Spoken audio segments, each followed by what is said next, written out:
Chapter 1, Madara's grandson. Konohagakure no Sato. A 5-year-old Naruto was currently running for his life as a mob of angry villagers ran after him wielding pitchforks, torches, bats and other blunt objects. Get him, one mob member shouted.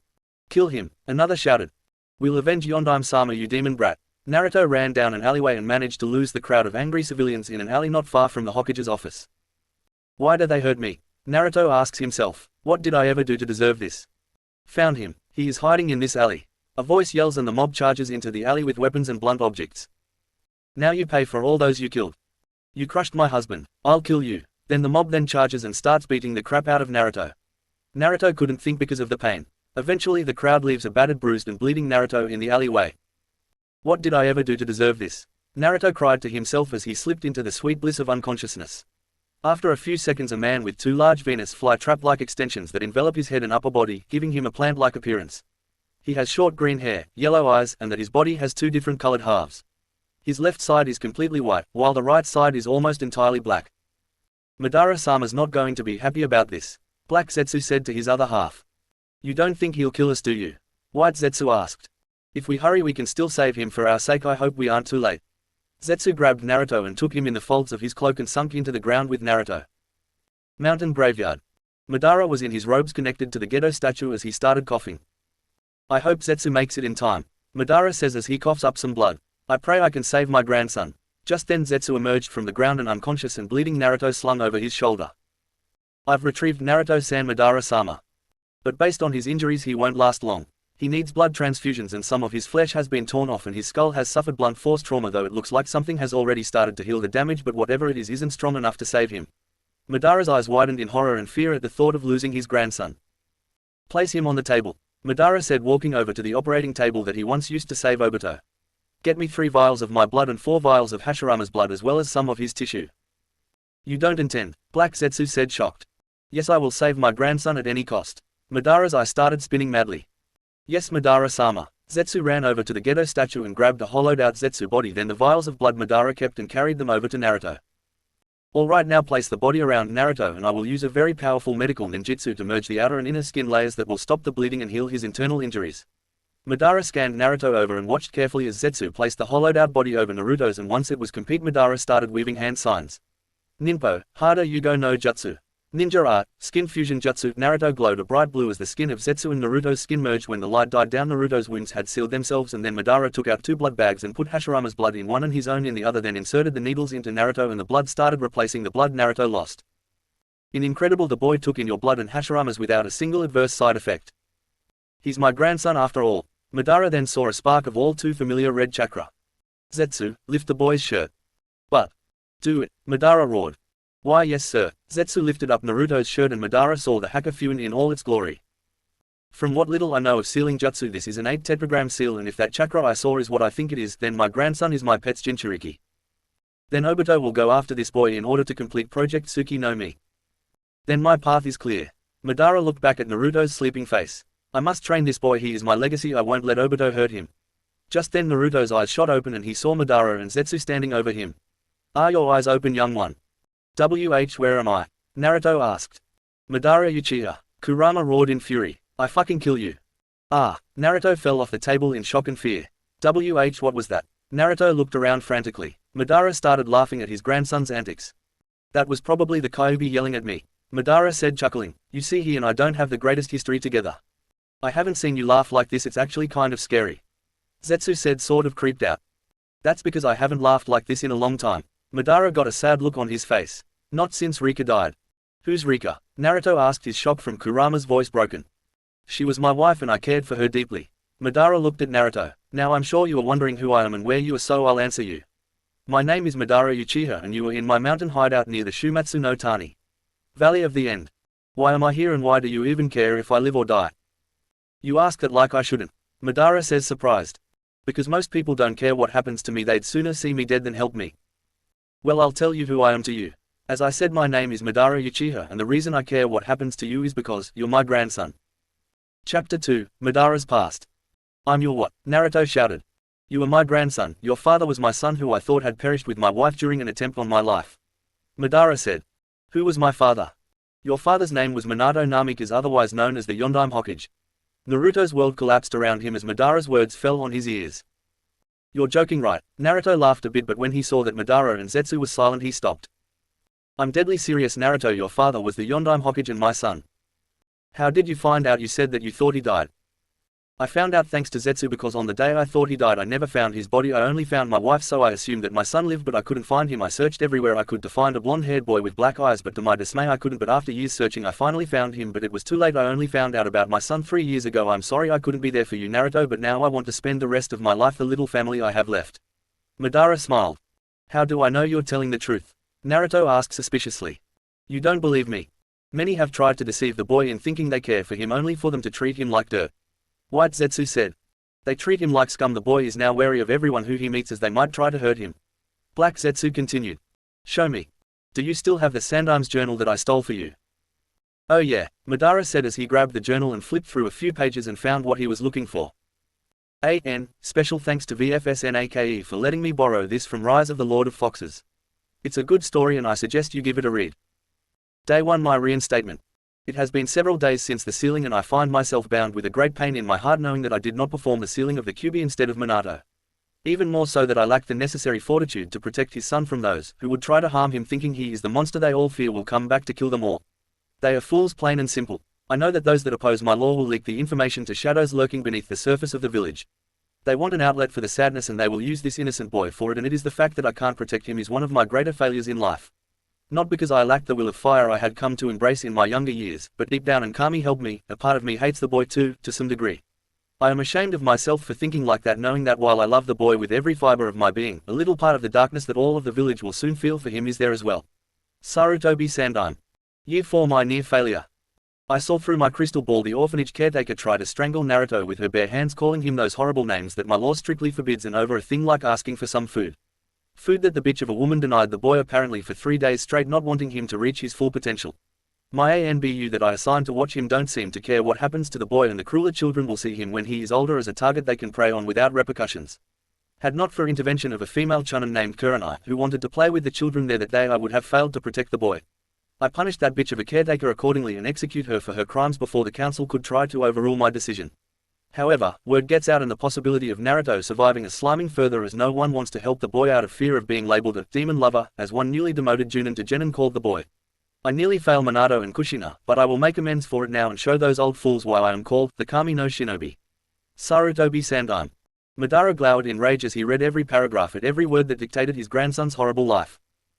This doesn't even scratch the surface of Naruto's suffering. He's been for 5 long years he lived on his own, trying to scrounge up enough food to eat a decent meal once every 2 days, and that was if he was lucky. He's been beaten, bruised, poisoned, burned, crucified, stabbed and all before he could even barely walk, and don't get me started on the hospital. He have been there more times than most people will be in their lifetime, and the care he received there was abysmal, and that's putting it kindly. If not for the fox he would be dead, all because the fucking villagers can't tell the difference between a kunai and the scroll it's sealed in. Madara's look of rage contorted into a look of loathing and fury.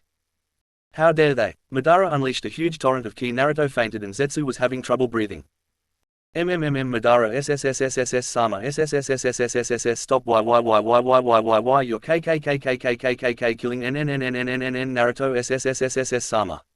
Zetsu choked out and Madara stopped his ki, and after a few minutes Naruto woke up. What was that? Naruto asked. I'm sorry Naruto-kun, but they've hurt you and I just got so angry I unleashed my full ki, can you forgive me? That was awesome, Naruto shouted excitedly. You gotta show me how to do that, Madara GG. He's so like Eureka, rest in peace my love. Madara thought as he watched his grandson going on and on about how cool his GG was. Alright Naruto, settle down. Madara grew a tick mark when Naruto kept bouncing. Settle down. Madara roared, unleashed a tiny fraction of ki to shut Naruto up. Alright, now that I have your attention it's time for me to begin your training under me. Before we begin there is something I need to tell you. What is that, Madara GG? By the time that this exercise program is complete you will hate me, you will wish me dead, but in the end there is one thing you can't argue with. What is that? The results. When I'm done with your training you will be the most powerful shinobi of your age group. Alright GG, what do I need to do to get started?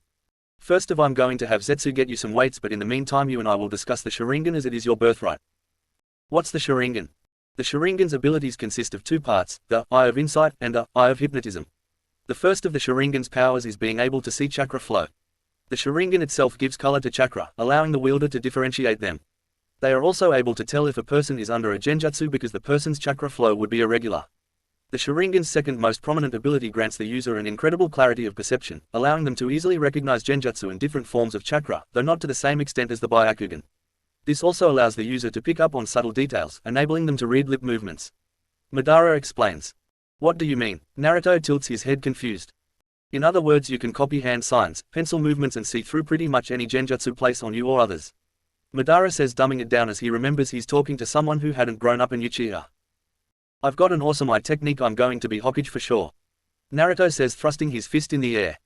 Hokage. Madara's eyes widen in shock. You want to be Hokage? Why? Because that way everyone will acknowledge me for my power. Even I haven't been a Kage and I know that's a stupid reason for trying to be one. Hey. Listen, I'll tell you something that Hashirama told me. People don't get acknowledged because they are Hokage, rather acknowledged people become Hokage. However, the true definition of Hokage is someone who will lay down their lives for his comrades and will struggle on until the very end to protect his home and those who burn with the will of fire. I think I understand, I promise I'll do what you ask me. Just then Zetsu walked in with some weighted clothing. I bought the weighted clothing as you asked, Madara-sama, and I'm ready to begin training with Naruto-sama when you are. Excellent Zetsu, good work now Naruto. Madara turned to Naruto with a sadistic smile on his face. Shall we dance? Konohagakure no Sato 3 days later. Sarutobi was pacing his office, worry etched deep in his withered face. Naruto, where are you? What has happened to you? Sarutobi thought as he paced around the room. Just then there was a knock at the door. Enter, Sarutobi said, quickly hopping for news on Naruto. Then an Anbu with silver spiked hair walked in. Sandaime-sama, we've looked all over the village, no one has seen hide no hair of Naruto. He's not at his home, he hasn't been by Ichiraku Ramen at all. We've even used the Inuzuka clan and his scent just vanished in an alleyway not far from your office, but that's where the trail runs cold. I'm sorry Sandaime-sama, but I'm afraid that Naruto is gone. Inu responded. Damn, Sarutobi swore and then he punched a hole in the wall next to him. Then Sarutobi started crying openly. I'm sorry Minato, Kushina, I've failed you and now Naruto has paid the price for my arrogance. Sarutobi wiped his eyes and turns to Inu. Summon the council for an emergency meeting. Yes sir. Inu runs out of the room. Half an hour later the council had assembled in the council room. What is the meaning of this, Sarutobi? Danzo asked. I'm here in regards to one Naruto Uzumaki. Finally decided to kill the demon. One member of the civilian council asked smugly, which was met with a lot happy murmuring. Just then Inu appeared behind the man and slit his throat. He kill him, Mebuki said, shocked. He was guilty of breaking an S-rank law which calls for death upon breaking. Sarutobi said. Inu, next time send them to Ibiki and Anko rather than killing them. Yes Sandaime-sama. Inu bowed and returned to Sarutobi's side. I have unfortunate news, Naruto Uzumaki has been disappeared from the village. The demon is gone, another member of the civilian council said happily, and the civilian side burst out cheering. Then Sarutobi stood up and unleashed a torrent of ki. Silence, Sarutobi shouted, and the civilian council looked on in horror, and the shinobi side smiled. Even the stoic Hayashi, the Kami no shinobi, was back. Damn it all to hell Sarutobi, what did you do? Danzo seethed. I'll have to send Rude out to look for the boy. We the civilian council call for an annulment of the law that you set up 5 years ago. Mebuki said. All in favor. One by one the members of the civilian council voted for the annulment. Then it came to Danzo. Everyone looked at him and after a few minutes Danzo smirked. I, Danzo Shimura, personal advisor to the Sandaime Hokage, support the annulment of the law. Danzo said. Then he turned to Koharu and Homura, nodding ever so slightly. I, Homura Mitokado, personal advisor to the Sandaime Hokage, support the annulment of the law. Homura said. I, Koharu Utaten, personal advisor to the Sandaime Hokage, support the annulment of the law. I, Fugaku Uchiha, head of the Uchiha clan, support the annulment of the law, Fugaku said. All opposed, Mebuki said. I, Sarutobi Hiruzen, Sandaime Hokage and head of the Sarutobi clan, reject the annulment of the law. Sarutobi said. I, Shibi Aburame, head of the Aburame clan, reject the annulment of the law. Shibi said. I, Shikaku Nara, head of the Nara clan, reject the annulment of the law. Shikaku said. I, Sum Inuzuka, head of the Inuzuka clan, reject the annulment of the law. Sum said. I, Inoki Yamanaka, head of the Yamanaka clan, reject the annulment of the law. Inoki said. I, Choza Akamaki, head of the Akamaki clan, reject the annulment of the law. I, Hayashi Hyuga, head of the Hyuga clan, reject the annulment of the law. In a 10-7 vote the law is annulled. Danzo said. Now I, Mebuki Haruno, call for the arrest of the Anbu Inu for murder of a member of the civilian council. Denied, Sarutobi said flatly. You can't do that, Mebuki screeched. Oh, but I very much can. You see, Inu is an Anbu and as such I'm the only who gets a vote in this matter, and as such I vote that he can't be charged as the law was still in effect, and as such Inu, you are free to go. This emergency meeting of the council is now closed. You are all dismissed except you. Danzo. When the other leaves, Sarutobi rounds on Danzo, a furious look on his face. If I ever find out you had a hand in this. Sarutobi let the threat hang in the air as he walked out. Chapter 3, Rise of Naruto Uchiha. Time skipped 7 years later. Naruto's hair had grown out and went down the length of his spine, and he had unlocked his Sharingan at age 7 and unlocked the second Tomo a month later, and at 8 he unlocked the 3 Tomo. Naruto stood at impressive 5 foot 2 inches, and he had mastered several jutsu that Madara and Zetsu taught him. Madara was standing before Naruto, who was doing a set of push-up while Zetsu sat on his back. "Come on Naruto, only 50 more," Madara said sadistically. Naruto was sweating as he had already done 450 of them. That's what you said 5 minutes ago," Naruto huffed out. "Well, if you'd stop complaining you'd be done by now," Madara countered. "Fine." Naruto went back to what he was doing. "You want some of my chakra to heal your limbs?" Kurama asked. "No thanks Kurama, I'm good," Naruto responded back. Over the years Naruto and Kurama developed a deep bond as Biju and Jinchuriki. At first they were like cats and dogs. Flashback 2 years. Naruto had just finished his morning warm-up and he looked at his grandfather. "What do you want me to do now, Gigi?" Naruto asked. "We're going to talk to the fox today and you're going to learn to harness its power," Madara responded. "Hey, are you sure, Gigi?" Naruto asked, a little frightened. "Don't worry Naruto, your Gigi will protect you." Madara smiled. "I might not possess 2 Sharingan which brings out the true potential of the eye, but I'm wise and I still have the power to stop the Kyuubi." Madara smiled. "Now sit down and focus, then we will venture into your mind and then we'll talk to it." "Hey, alright." Naruto sat down and closed his eyes, and when he opened them he was in a sewer and Madara was standing next to him. "Ready Naruto?" "Why yeah." Naruto and Madara walked forward and after a few twists and turns they arrived before a gigantic golden gate with a tag for seal over the gates. "Come forward Kyuubi." Madara Uchiha. Kurama roared, clawing at the gates in his fury, and huge gashes appear on the bars, and then Kurama charges up a Bijudama and he blasts the gates, and then the seal tag rips in half and then the gates forwards nearly flying of their hinges. Just then a man with blonde spiked hair and a standard Konoha nin uniform with 2 bands each on both of his sleeves, a leaf green flak jacket, blue forehead protector, and blue sandals. He also wore a short-sleeved long white hari over his normal attire, decorated by orange flames-like motifs on the edges, with the kanji for 4th Hokage written vertically down the back, and closed on the front by a thin, orange rope. "Yondaime Hokage. Ah, shut you fluffball," Minato said. "Why don't we go somewhere more private?" Minato snapped his fingers and the Kurama's cage disappeared and they were in a gold environment. Then Minato looked and saw Madara and Naruto. Which one of you Naruto?" "That would be the boy," Madara says, fighting back tears at seeing his son. "But how the seal shouldn't have broken that easily. It's because of me. I enraged the fluffball over there so much that he tried to obliterate the seal just to kill me." "And who are you?" "Madara Uchiha." Minato's eyes widen in shock. "Impossible, he died fighting Hashirama-sama. Never mention that shinobi's name in front of me ever again." "He's telling the truth, Dad," Naruto said. Minato snapped his attention towards Naruto. "How?" Minato asked. "Gigi told me." Naruto looks at Madara. "Don't you have something to say, Gigi?" Minato looks between the two, obviously confused. "Minato Namikaze, I know this won't be easy for you to hear, but I'm your father," Madara said, and Minato's eyes widened in shock. How? Don't you remember me, your mother, anything? I remember a woman with blonde hair and a man, and beyond that everything is fuzzy." "Maybe you'll remember this," Madara inhaled and then said in a sweet voice. "Bamboo leaves are rustling, swaying close to the roof's edge. Oh, how the stars are twinkling, gold and silver grains of sand. 5 wishes I have written, the stars are twinkling and watching from the sky." As Madara sang the song, Minato's eyes started tearing up as the memories came flooding back. That song. Minato's eyes tear up even more. "My mother sung that song to me every night before I'd go to bed, but one day I woke up not in my home but in an orphanage. Do you know what happened to my mother? This won't be easy to hear, but she died protected you from a megacore shinobi who were after me. You were so young then. However, you saw me all the time. There's no way you shouldn't recognize me. Hang on."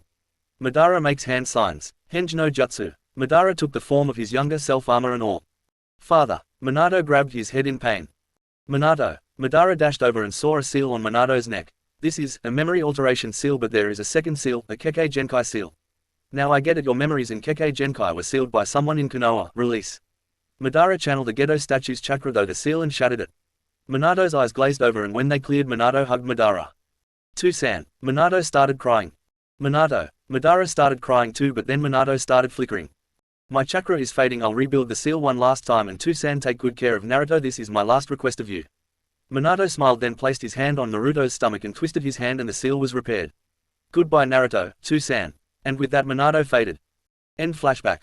Madara had secluded himself for a couple of days afterward and Kurama never stopped trying to break the seal, but about a year of Naruto trying to really get to Kurama's heart, and every time Kurama would just glare and growl, but eventually Kurama looked into Naruto's heart and only found a small sliver of darkness, and when Kurama looked at it he saw, to his shock, that the darkness didn't have anything to do with using his Sharingan or even the Mokuden that had developed when Naruto got the Zetsu cells fused with his own. Over the time Kurama examined Naruto's chakra and felt a rush of calm flow over his dark heart, and Kurama watched as Naruto worked for his power with his blood, sweat and tears. Kurama watched as Naruto's heart never succumbed to the inner darkness, and then he remembered Hagoromo's last words.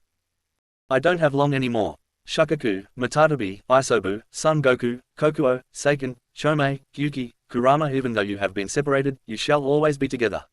Until eventually that time shall come when you will become one. You each carry a name. And with a different shape than you had up to now, you will be shown a righteous path, different from the time you spent inside of me.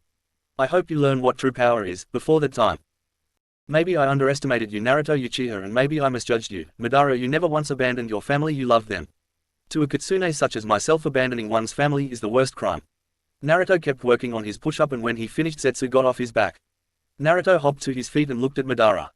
Well done Naruto, your training under me is done, but now I want to tell you about Project Tsuki no Mi. Project Tsuki no Mi. This world is full of things that don't go as you wish. The longer you live, the more you realize reality is just made of pain, suffering, and emptiness.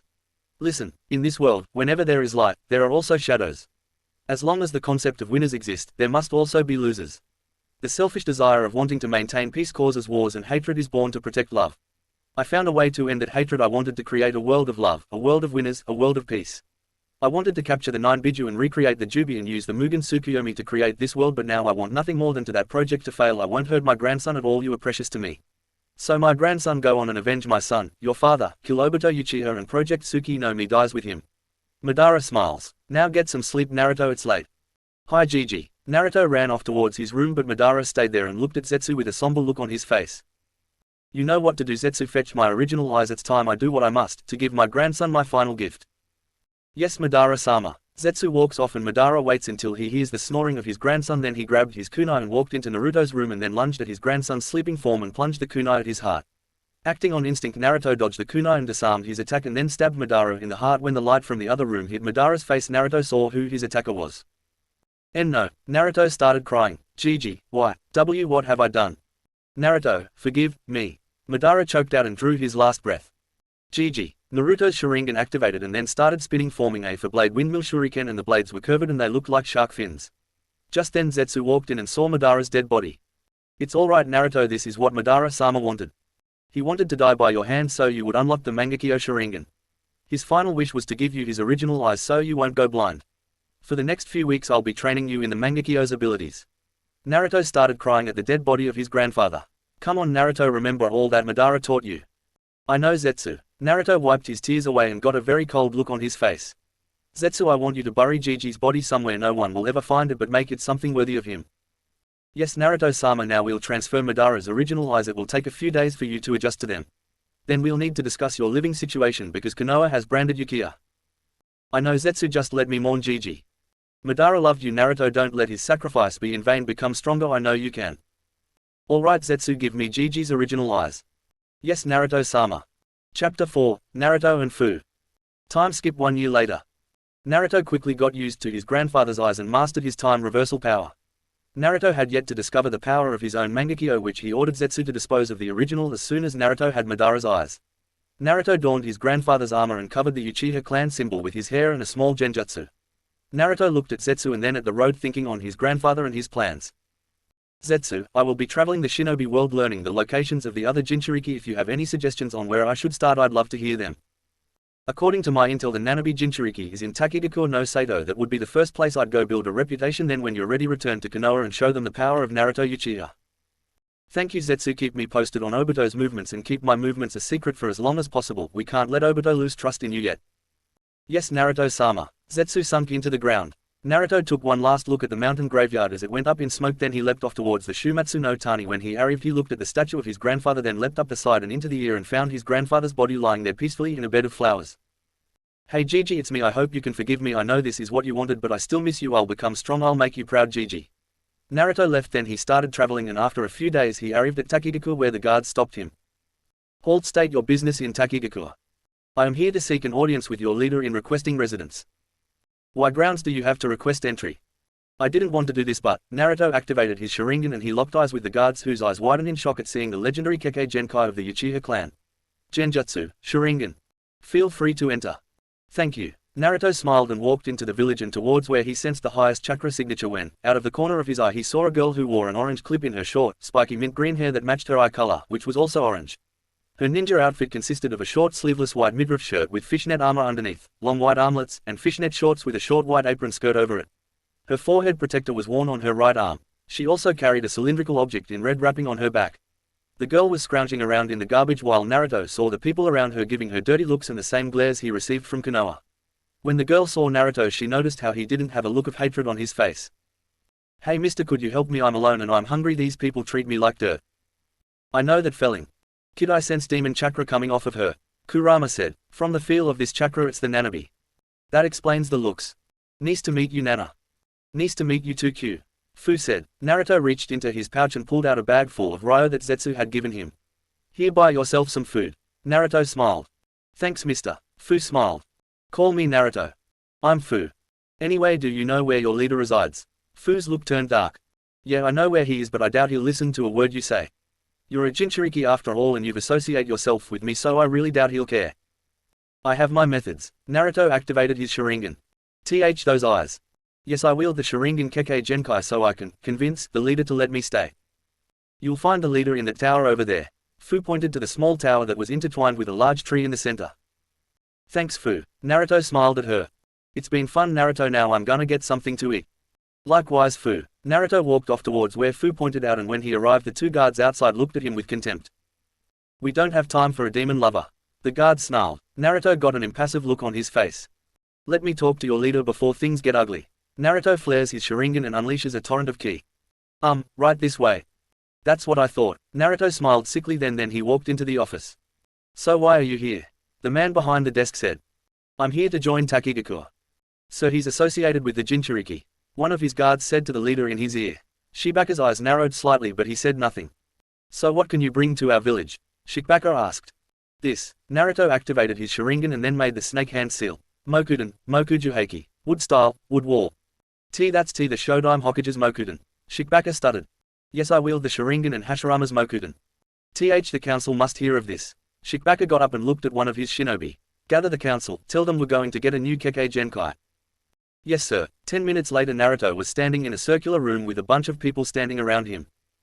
So Naruto Uchiha, you have petitioned to join Takigaku. What can you contribute to this village? One council member asked. I have these blessed eyes. Naruto activates his Sharingan and everyone gasped.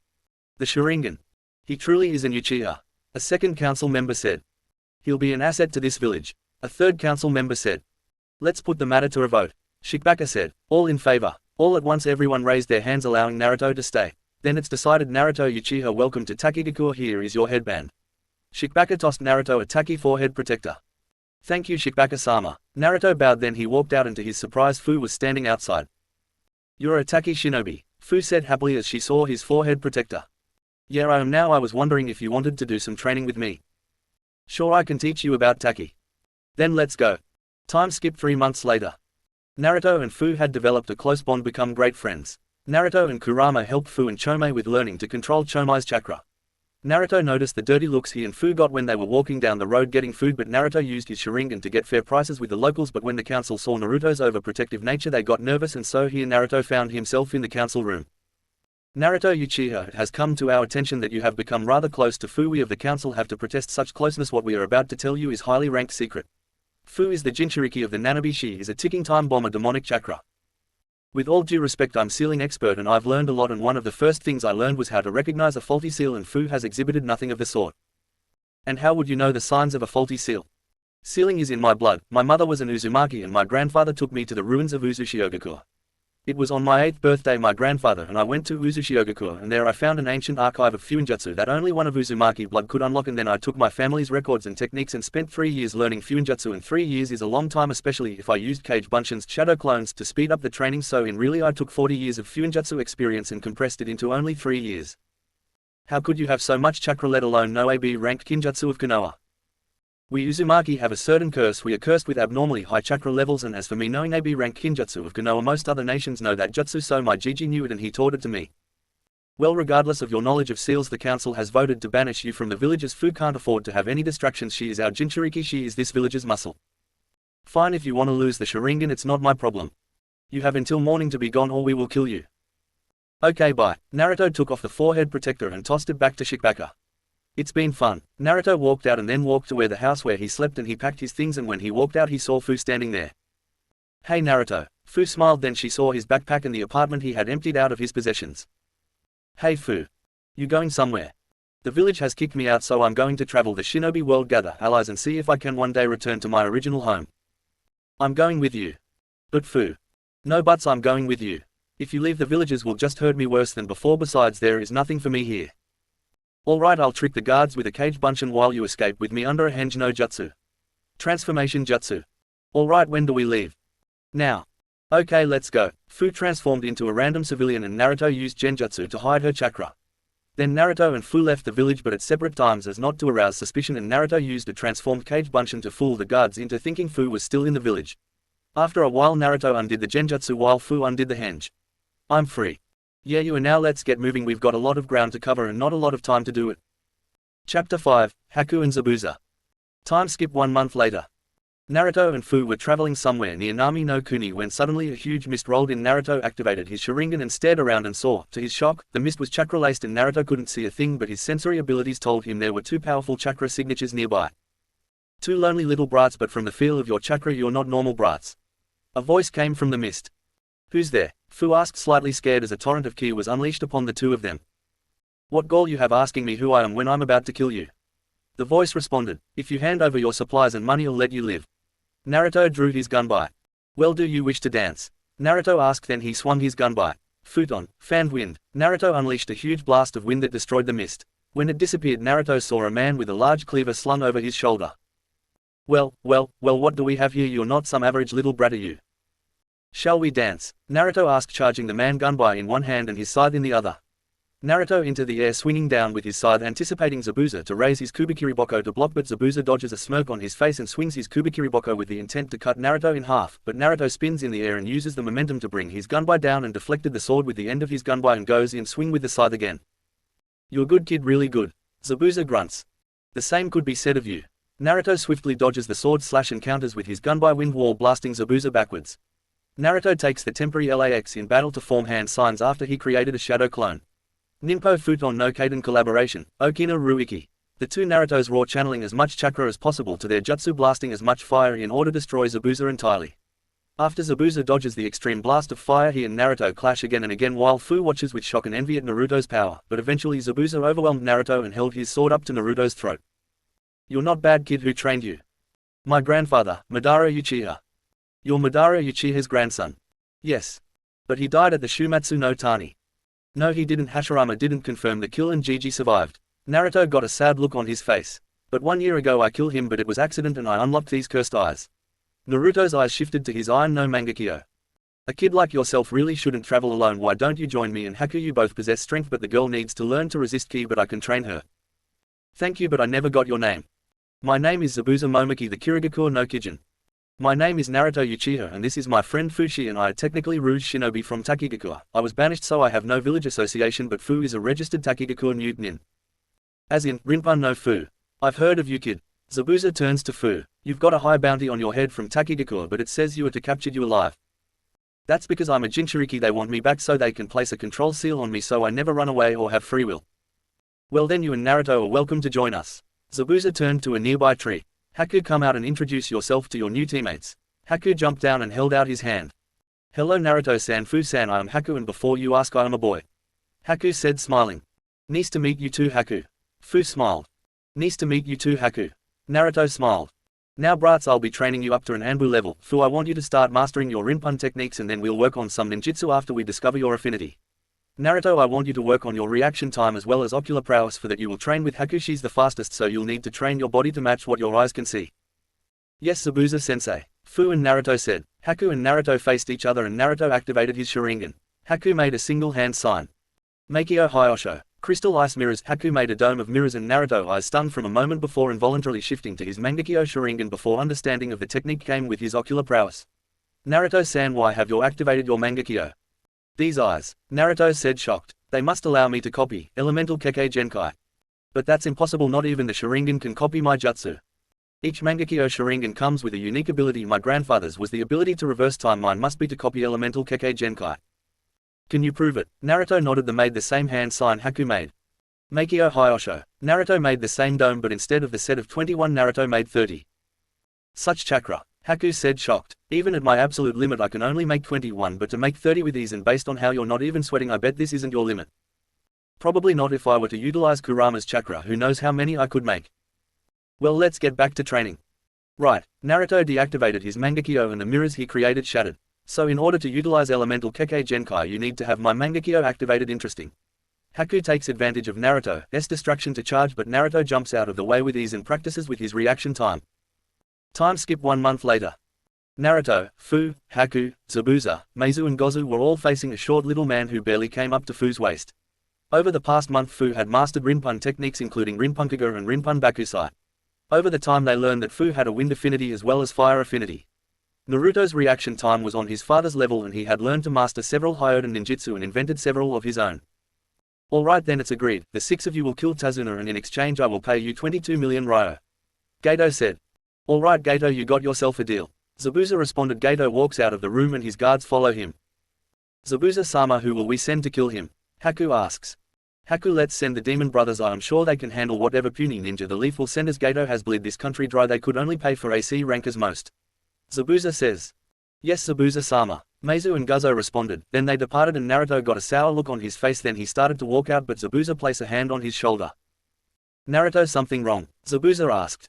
I know we need the money, but I have a moral problem with this mission. We are shinobi, we aren't meant to allow our emotions to interfere. I'll tell you something I told my grandfather when he told me something similar. My grandfather once told me this. Love is not necessary, power is the only true necessity. However, I countered with this. To suppress our emotions it will lead to weakness and despair. They will surface every time we try. They will destroy us from the inside out. Love is just as necessary as hate.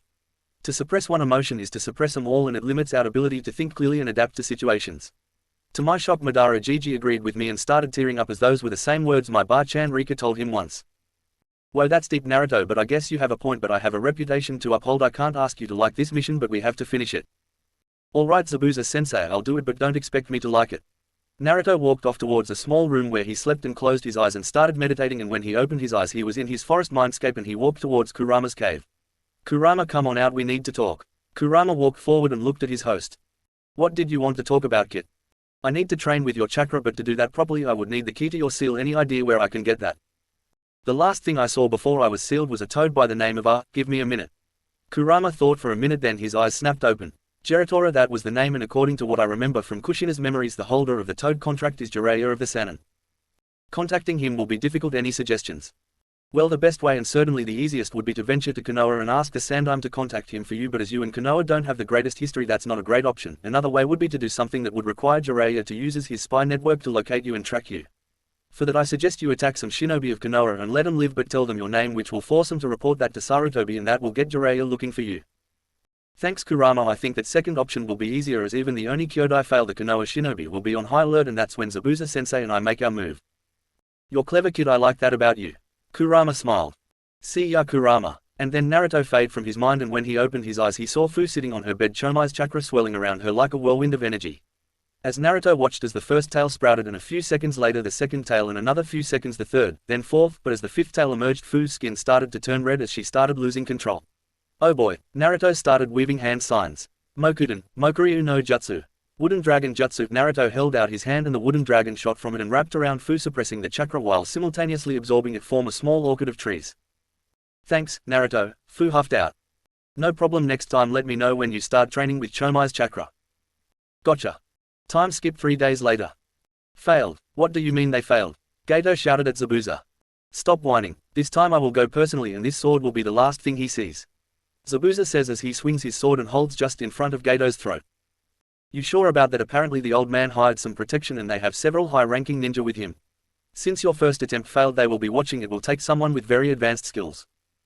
Who do you think you're dealing with? I am Zabuza Momoki, the Kirigakure no Kijin. Zabuza turned to Naruto. Naruto, you come with me for backup.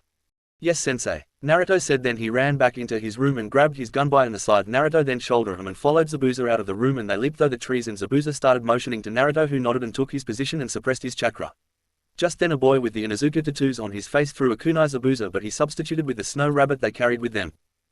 Kiba Baka, the pink-haired girl shouted. Stop playing with kunai, you nearly killed the poor rabbit. I swear there was someone there, Sakura. Kiba said. Kiba was right, Sakura, and if you used your brain for 5 seconds you'd realize that this rabbit was raised indoors away from the light, meaning its only purpose was for a kawarimi. A girl with a beige jacket and lavender eyes. Oh, shut up, Hinata, Sakura responded. Hinata, Naruto thought. Where have I heard that name before? Naruto had a contemplating look on his face. That's it. Naruto remembered the little girl who he rescued from bullies back when he was 4. Flashback 9 years ago. Naruto was walking down the road not too far from a nearby section of the forest that encompassed part of Konoha, hands in his pockets, when he hears a noise quite a few feet away. Naruto runs towards the noise and sees a few bullies picking on a girl with short blue hair and pale eyes. So pathetic, as if you could ever be a true Hyuga.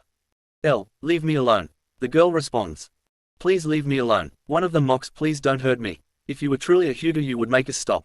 They all start laughing at the girl when Naruto steps out of the wall behind them.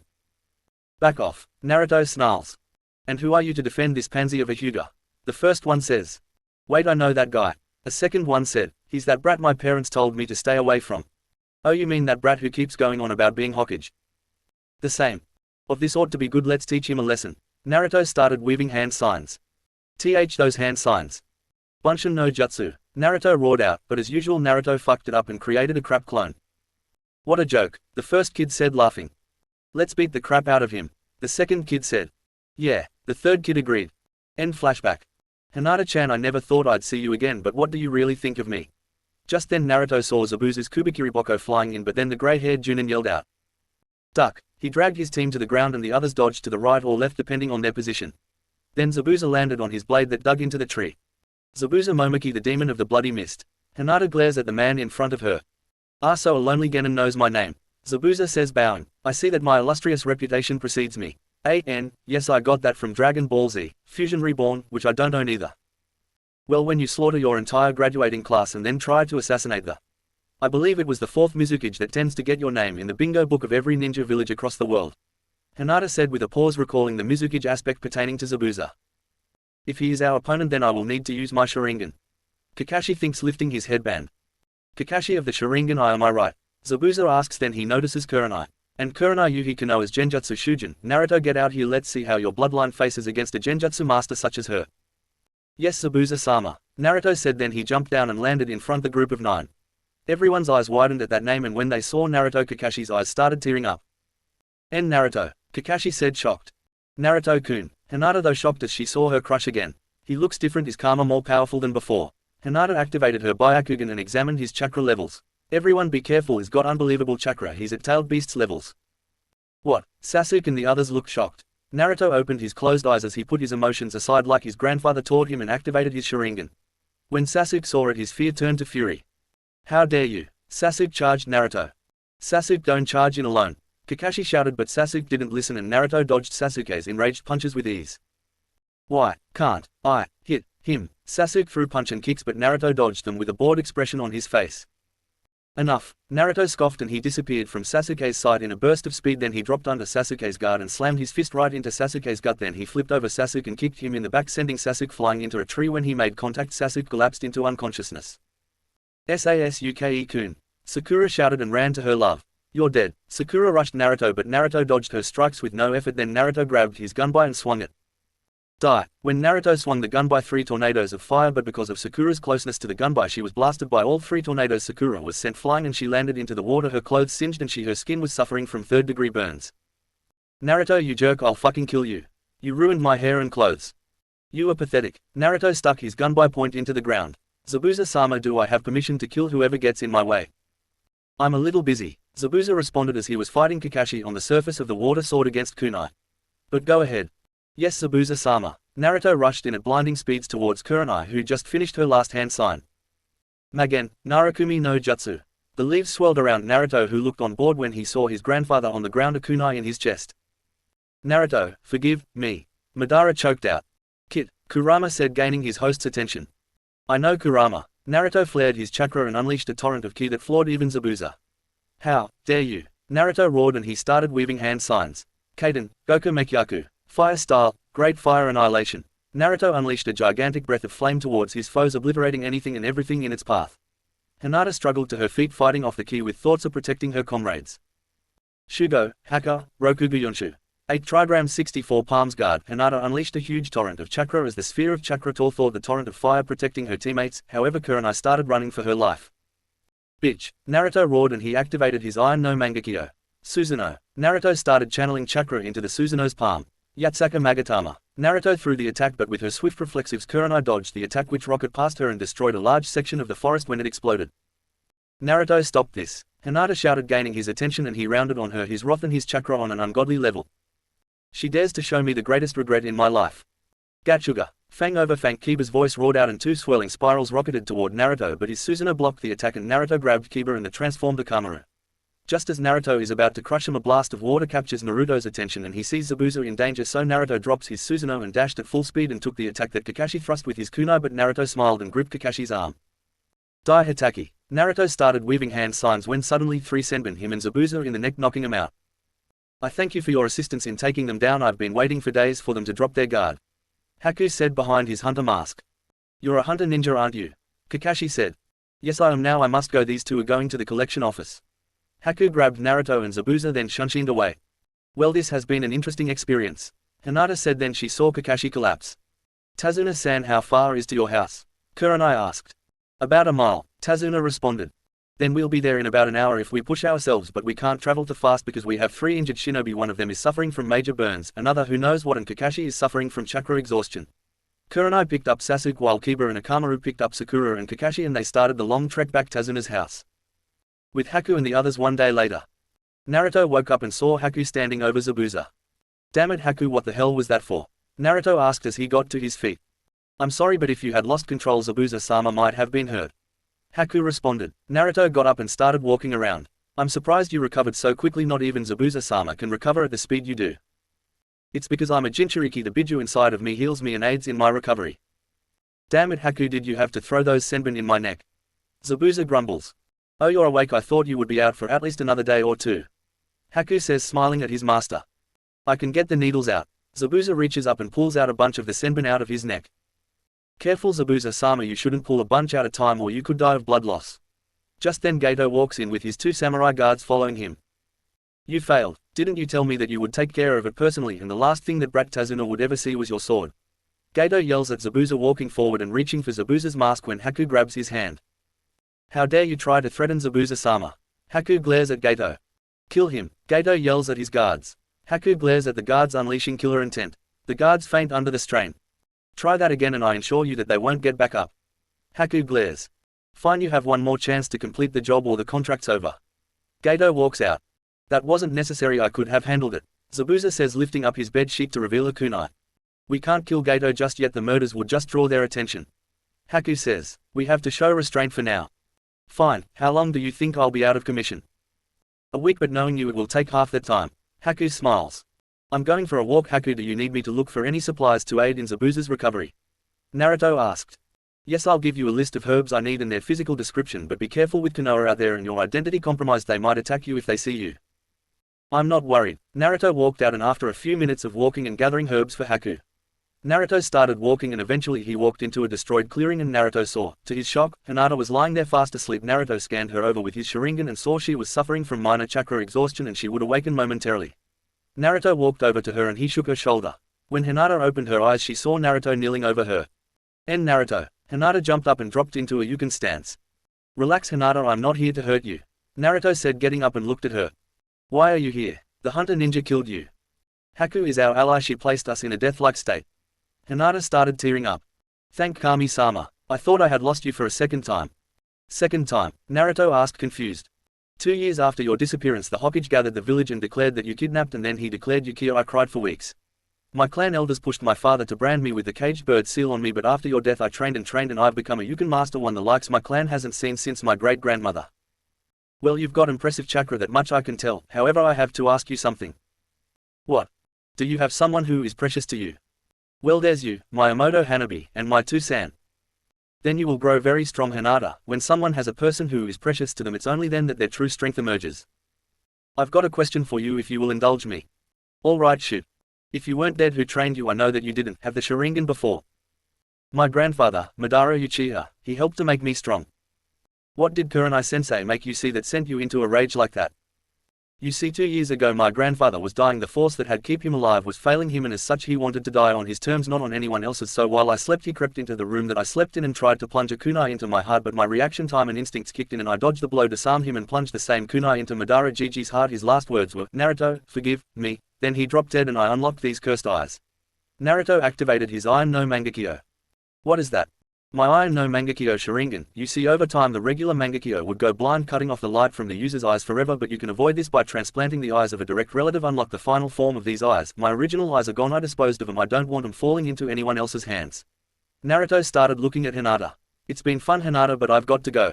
Naruto smiled, then he leapt off towards where Haku was waiting. Naruto handed Haku the herbs, then went for a walk. After a while of walking, Naruto came across one of Geito's hidden hideouts by complete accident. Naruto saw Geito and an army of thugs walking into the hideout, and Naruto decided to follow Geito, and he activated his Sharingan while concealing his chakra. So according to the Haku brat, Zabuza will be back in business within the week. Now the moment those Konoha shinobi weaken Zabuza and his cronies, we finish him, then sell the girls on the slave market. Geito said to his gang of thugs, "But you're to bring me the Hyuga girl, I'm going to break her in personally." Naruto was seething at this point but managed to suppress his chakra, but he'd heard enough and shunned him to the hideout. When he arrived, Naruto immediately went to Zabuza, who was sitting up in bed. "Ah, Naruto, did you bring the herbs I asked for?" Haku said as he gave Zabuza some tea to drink. "Yeah, I did, but I'm afraid I've come across a very important piece of information, and then there's something I need your help with, Zabuza-sensei." "What's the news?" Haku asked. "Geito plans to betray us after you recover." "How do you know?" Zabuza asked. "I overheard him talking to an army of thugs here, let me show you." Naruto activated his Sharingan and cast his Genjutsu on Zabuza, showing him the memory. "What do we do, Zabuza-sensei?" "Get Fu and we'll think on a plan." "Yes, Zabuza-sensei." Naruto left and walked to Fu's room, then he knocked on the door. "What is it?" Fu's voice came from behind the door. "Zabuza-sensei want to see us for an update on our mission." "All right, give me a minute." Fu walked out and then she and Naruto walked to Zabuza and Haku. Just then Naruto sensed Zetsu's chakra nearby. "Zabuza-sensei, Haku, Fu, I need to talk to someone, but if I'm right he can help us." "All right, Naruto, but hurry up." Zabuza responded. Naruto nodded and walked outside, and Zetsu rose up out of the ground. "What news do you have to report, Zetsu?" "Obito is on the move." Black Zetsu responded. "He's headed to Kirigakure to take advantage of the Sanbi Jinchuriki and weaken them by waging war on the Kekkei Genkai users. Keep me posted on his movements." "Yes, Naruto-sama," White Zetsu said. "Before you go, I need your help with something." "What do you need, Naruto-sama?" "Bring me 3 White Zetsu clones, and then I'll need you to have them wrap around 3 Hengwood clones after they merge with their chakra." "Yes, Naruto-sama." White Zetsu has 3 White Zetsu clones rise up from the ground. "Follow me," Naruto commanded. Naruto and the Zetsu and the clones walk back into the room, and Zabuza, Haku and Fu looked confused. "This is Zetsu, say hi, Zetsu." "Hi, Zetsu." "Knock it off," Black Zetsu scolded. "Why are you here?" Zabuza asked. "I am an ally of Naruto-sama. His orders are to help you 3. If you would place your hand on the White Zetsu clones, we can begin." Zabuza, Haku and Fu placed their hands on the clones, and they absorbed the chakra and morph into exact replicas of the shinobi the clones touched. "Now's it my turn." Naruto started weaving hand signs. "Mokuden Bunshin no Jutsu." Naruto forms 3 wood clones. "Zetsu, use your clones and wrap around the clones and I'll do the rest." "Yes, Naruto-sama," White Zetsu says, and then the closes unravel themselves and then wrap themselves around the clones. Naruto starts weaving the same hand signs his grandfather used. "Ninpo, Hada Yugo no Jutsu." The 3 clones glowed in the same blue that Naruto glowed when Madara preformed the jutsu. Then when the clones opened their eyes, they all had the Sharingan, then they all shifted to the Mangekyo. "Now we need to spend the next few days training the clones in your fighting styles so they can flawlessly take your places in the battle against Kakashi and his allies." "Right," Fu said, "but what is this plan exactly?" "These clones take your place in the battle, allowing us to deliver the final strike to Geito when I dispel the clones." "All right, let's do this," Fu smiled. Time skipped 6 days later.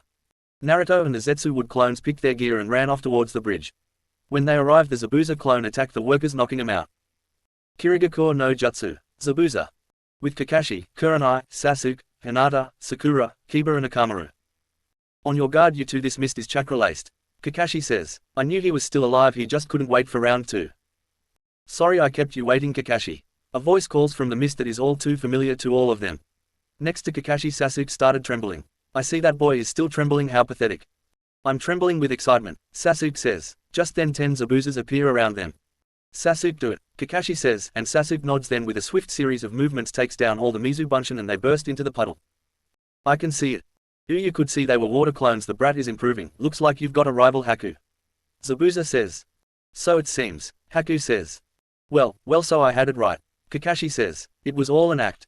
An act, Tazuna says, confused. With a cute little mask. Big phony, Sasuke glares. So I guess being a tracker ninja protecting her village was just a bunch of bull. Tazuna says. They look pretty chummy. I'd say that they've been pulling scams like that for a long time. Kakashi says. Then Hinata glares at Haku, Byakugan blazing. And hiding behind a mask. Who does he think he's fooling? Speak for yourself, sensei. Hinata smiles.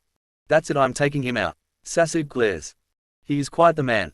Even if a water clone has only 10% of the original person's power. He dealt them with him nicely. Haku says. We've made the first move, now attack. Zabuza says. Yes, Zabuza-sama. Haku steps and starts spinning and Sasuke blocks the senbon with a kunai. He caught up with Haku's speed, impressive. Zabuza says. Hinata, stick with Tazuna-san and don't get too far from me. Let Sasuke handle this, Kakashi says. Haku and Sasuke start spinning, clashing kunai to senbon over and over.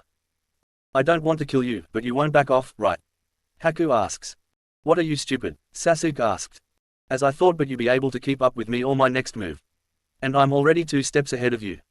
2 steps ahead. The first one is the water on the ground, and the second one is that I'm keeping one of your arms busy, so you're only able to take and block my attacks. Haku raises her hand and starts weaving hand signs with a single hand. Hand signs with only one hand. Kakashi's eyes widen in shock. Hyoden, Sensatsu Susho, Haku stomps the ground and the water that was left from the water clone's dispelling rose up and formed into 1,000 needles and surround Sasuke and Haku. I don't want to kill you, he said, but is that what she really thinks?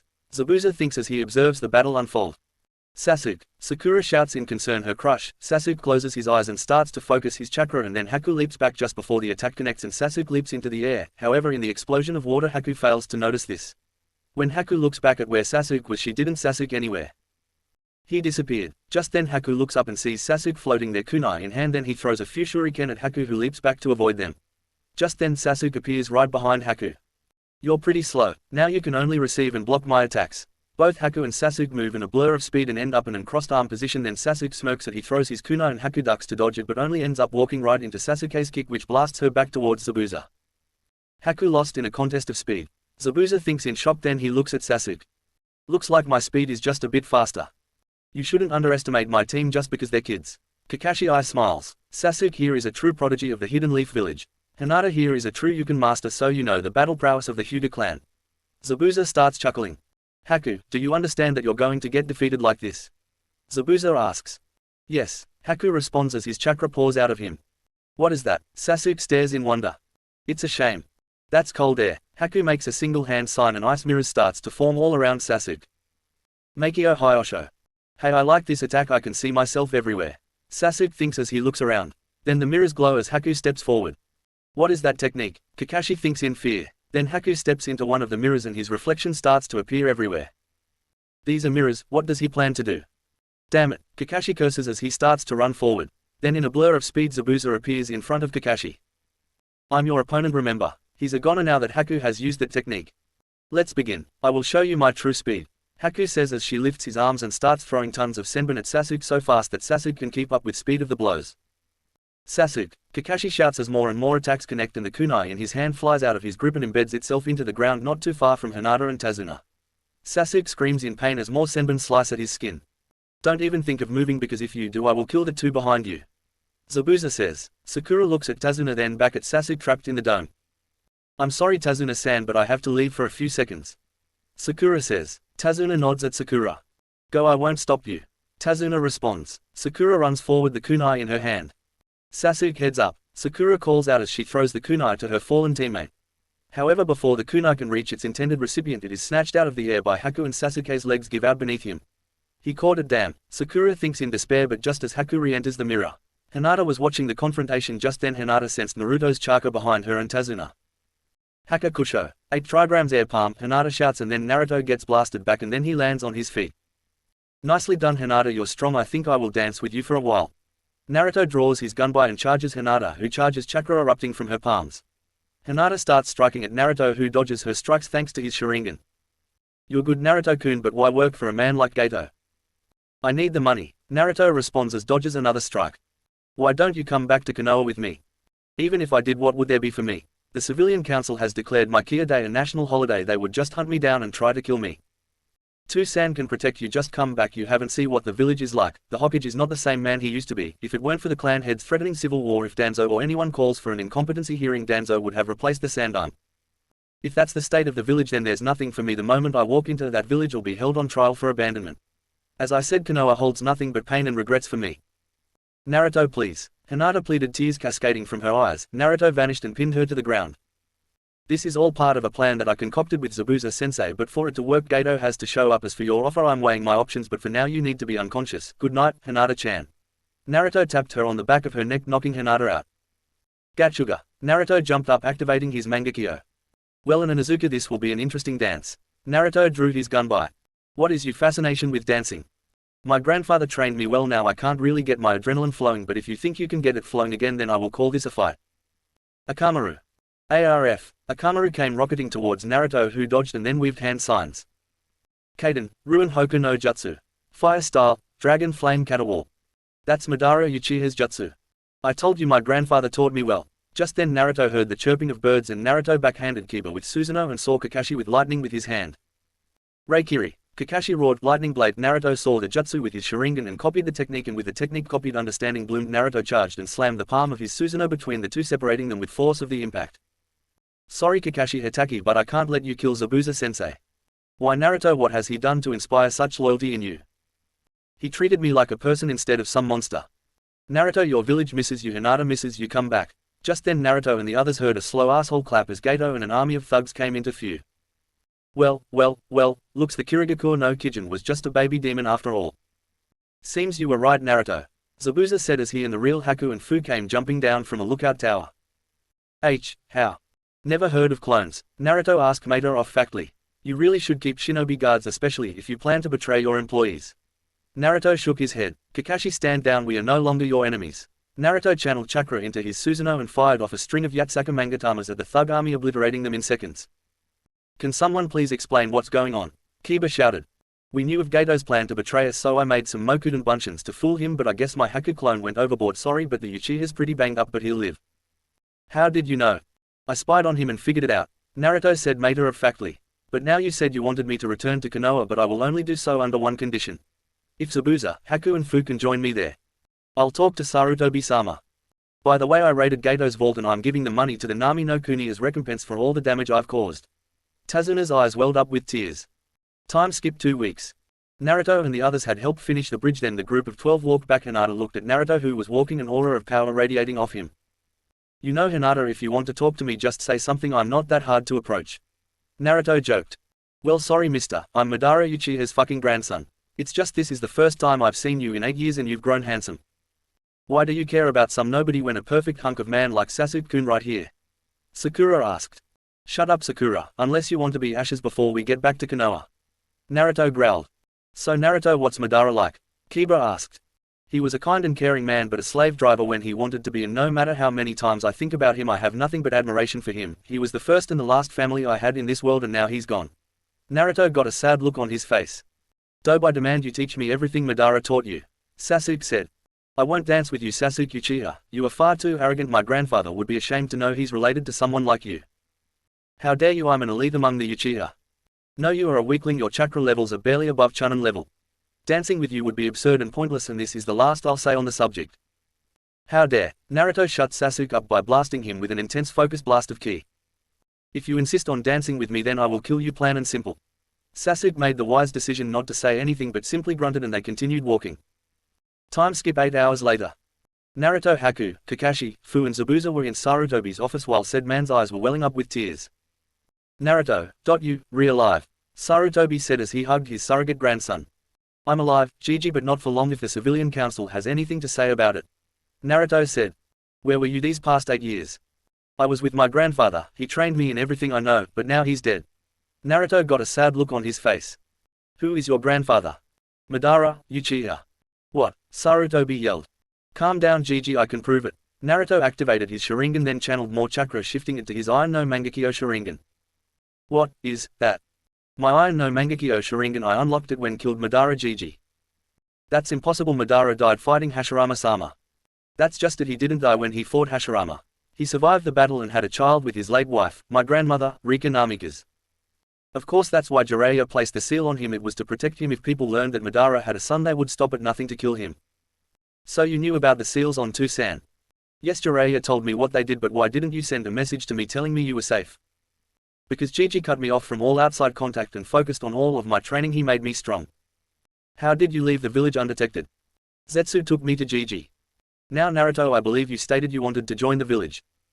I did, but only under the condition that Zabuza-sensei, Haku, and Fu are allowed to join too.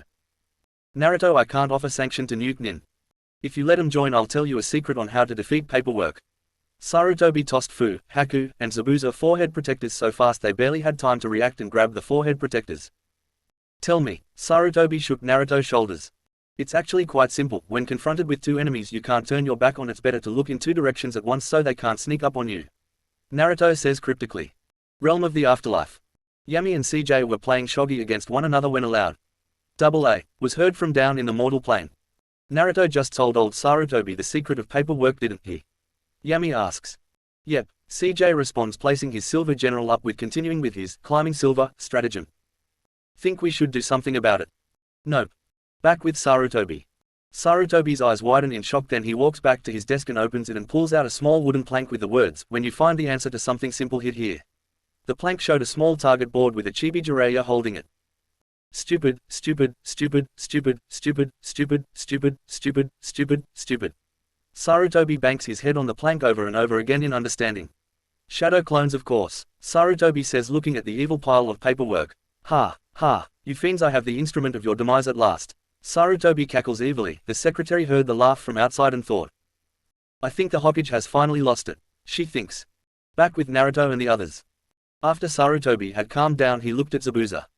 Zabuza, Fu, since you're both Nuke Nin, you are both on a 1-month probation period, but you can participate in the upcoming Chunin exams if you want. Are you saying I'm a genin? Zabuza growled. No, I meant was you are now a squad of shinobi with you as Junin sensei. The probation wears off at the time of Chunin exam recommendation time. If you want to recommend them, I won't stop you. In the meantime, you four can't participate in mission until after the Chunin exams. Far enough. Zabuza shrugged. You are now Team 11 of Konoha. Hi Hokage-sama. Naruto, Haku, Fu and Zabuza bowed to Sarutobi, then they left the office. I'm gonna go train with Kurama a bit, Naruto said. Are you sure it's Kurama you're training with? I saw the way you were eyeing that Hyuga Kunoichi. Zabuza said, stifling a laugh at Naruto's blush. Shut up, Naruto growled, then he ran off towards the Hyuga clan compound. Chapter 6, Chunin Exams Part 1. Time skip 1 month later. Naruto, Fu, and Haku were standing the field of training ground 11 as they waited for Zabuza. In a few seconds Zabuza arrived in a mist shunshin. Alright you three, it's time for the Chunin exams, go show 'em what you're made of. Zabuza said. Hi Zabuza-sensei. Naruto, Fu, and Haku bowed, and then they ran off toward the academy. Naruto, Fu, and Haku arrive at the academy and see a bunch of students gathered around a room that says 301. Naruto looks at his teammates with a "really" look on his face. Just then a boy in a green jumpsuit is punched back. Someone from the group of genin speaks up. Let us in, we need to register for the exams. The Chunin exams are real challenging, kids like you should just quit. One of the genin guards says. Please let us through. Tenten's voice calls from the front of the crowd. Naruto looked at his teammates. Genjutsu, let's just move on. Naruto said. Fu and Haku nodded. Hey, where do you think you kids are going? Izumo said. I have no time to dance with weaklings such as yourself. Naruto said, flaring his chakra. Dance? What are you, a ballerina? Kodetsu sneered. I'm done playing games with you. Naruto, Fu and Haku keep walking up the stairs. Just then Naruto heard Sasuke call out. Drop the genjutsu, this is the second floor. So you noticed, Izumo said. Sakura, you must have noticed first, right? Gahhh. Naruto cursed. That ego of his is going to be the death of us. Of course, Sakura said. This is the second floor anyway, you'd have to be an idiot not to notice. Sakura turned to Naruto with an "eat shit" grin on her face. Even a moron like Naruto would have noticed. Naruto ignored her and with his teammates walked upstairs. Naruto, Baka, don't you ignore me. Naruto, Haku and Fu walked up to the third floor and they saw Zabuza standing there. Good, you saw through the genjutsu and you've all made your way here, now go on and show them your power. Yes sir, Naruto, Fu, and Haku said simultaneously. Then they walked into the room and was welcomed by a blast of wide varieties of ki, but Naruto, Fu and Haku brushed it off, but Naruto got an evil idea and he activated his Sharingan. If you don't stop trying to intimidate me, I'll have to show you the true power of Madara Uchiha's grandson. I wonder how long any one of you would last against me in a dance. Naruto said as he unleashed a huge torrent of ki, flooring the other contestants. Naruto-kun, stop doing that, you'll give them heart attacks, Hinata said as Shino and Kiba walked into view. What can I say? You play with fire and you'll get burned. Naruto stopped channeling his ki. Did you see that? One of the contestants as he recovered from the blast of ki. Yeah, I'm sure as hell not taking these exams if he's a part of them. His teammate responded. Count me out too. Several other contestants left the room one by one as they were terrified of Naruto's power. Did you feel that, Han? Akatsuki said to his armored friend. Yeah, Han responded. He's Madara's grandson, I'm definitely gonna want to fight him. Kuretsuchi said. What better way to make Madara pay for what he did to Gigi than killing his grandson? I wouldn't if I were you. According to my friend, he's got the Kyuubi inside of him. Han said. I'm still gonna fight him and I'm gonna win. Across the room, 3 Kumo shinobi were watching the interaction with the Iwa shinobi. What do you say, Yugito? Still think these exams will be boring? Karui asked her female teammate. Not with that hunk here, I don't, Yugito said as she licked her lips. If Yugito falls for that Kyuubi brat, this could spark a war with Kumo, and if that happens the 4th Great Shinobi War might start, and if he unleashes the Kyuubi it'll be a disaster. Omoi starts rambling on and on. Shut up. Kamui punches Omoi on the head. Just then Sasuke and the others walked in. Sasuke was nursing a bruised cheek. Sasuke-kun. A blonde-haired blur tackled Sasuke. Sasuke-kun is mine, so back off, Ino pig. Sakura shouts. Like hell he is, forehead. Ino shouts back. Oh my god, do they ever shut up? Tell me about it, kid. I thought my fangirls were bad, but these two are intolerable. You had fangirls? I was a very popular kid when I was younger. Ha ha, Naruto laughed. Oh shut up. You guys are attracting too much attention. So you're the 9 rookies that just graduated from the academy, right? You're fooling around with those cute faces. Geez, this isn't a field trip. Who the hell are you to tell us that? Ino glares at the boy. I'm Kabuto Yakushi. Look around you. Everyone but Naruto looks around. The Genin gather for the exams are all glaring at the group and unleashing a bit of ki at the group of 10. The ones behind you are from the Omegakuo no Sato. They have a short temper. Everyone is nervous for the exams. I warned all of you so that you won't get picked on. I guess it can't be helped though, since you are just rookies who don't know anything. It makes me remember the old me. Kabuto looks at Naruto. However, your friend in the red armor seems to have the right idea that or he isn't paying attention. Kabuto-san, was it? Sakura asks. Yeah. Is this your 2nd time, then? No, this will be my 7th time. Immediately alarm bells start going off in Naruto's head. You probably have a lot of information on the people here. Naruto says, playing dumb. So smart, in fact I have 200 cards with information on everyone here. Kabuto pulls out a stack of cards and places them on the ground. Kabuto takes the first one off the top of the pile. It looks white, but, to get the information from this card. Kabuto starts spinning the card. What are you doing? Sakura asks. It's made so that you can't view it without my chakra, like this. Kabuto applies chakra to the card and a small map with a bar graph projected above it with the largest coming from the land of fire. What kind of information is that? Sakura looks confused.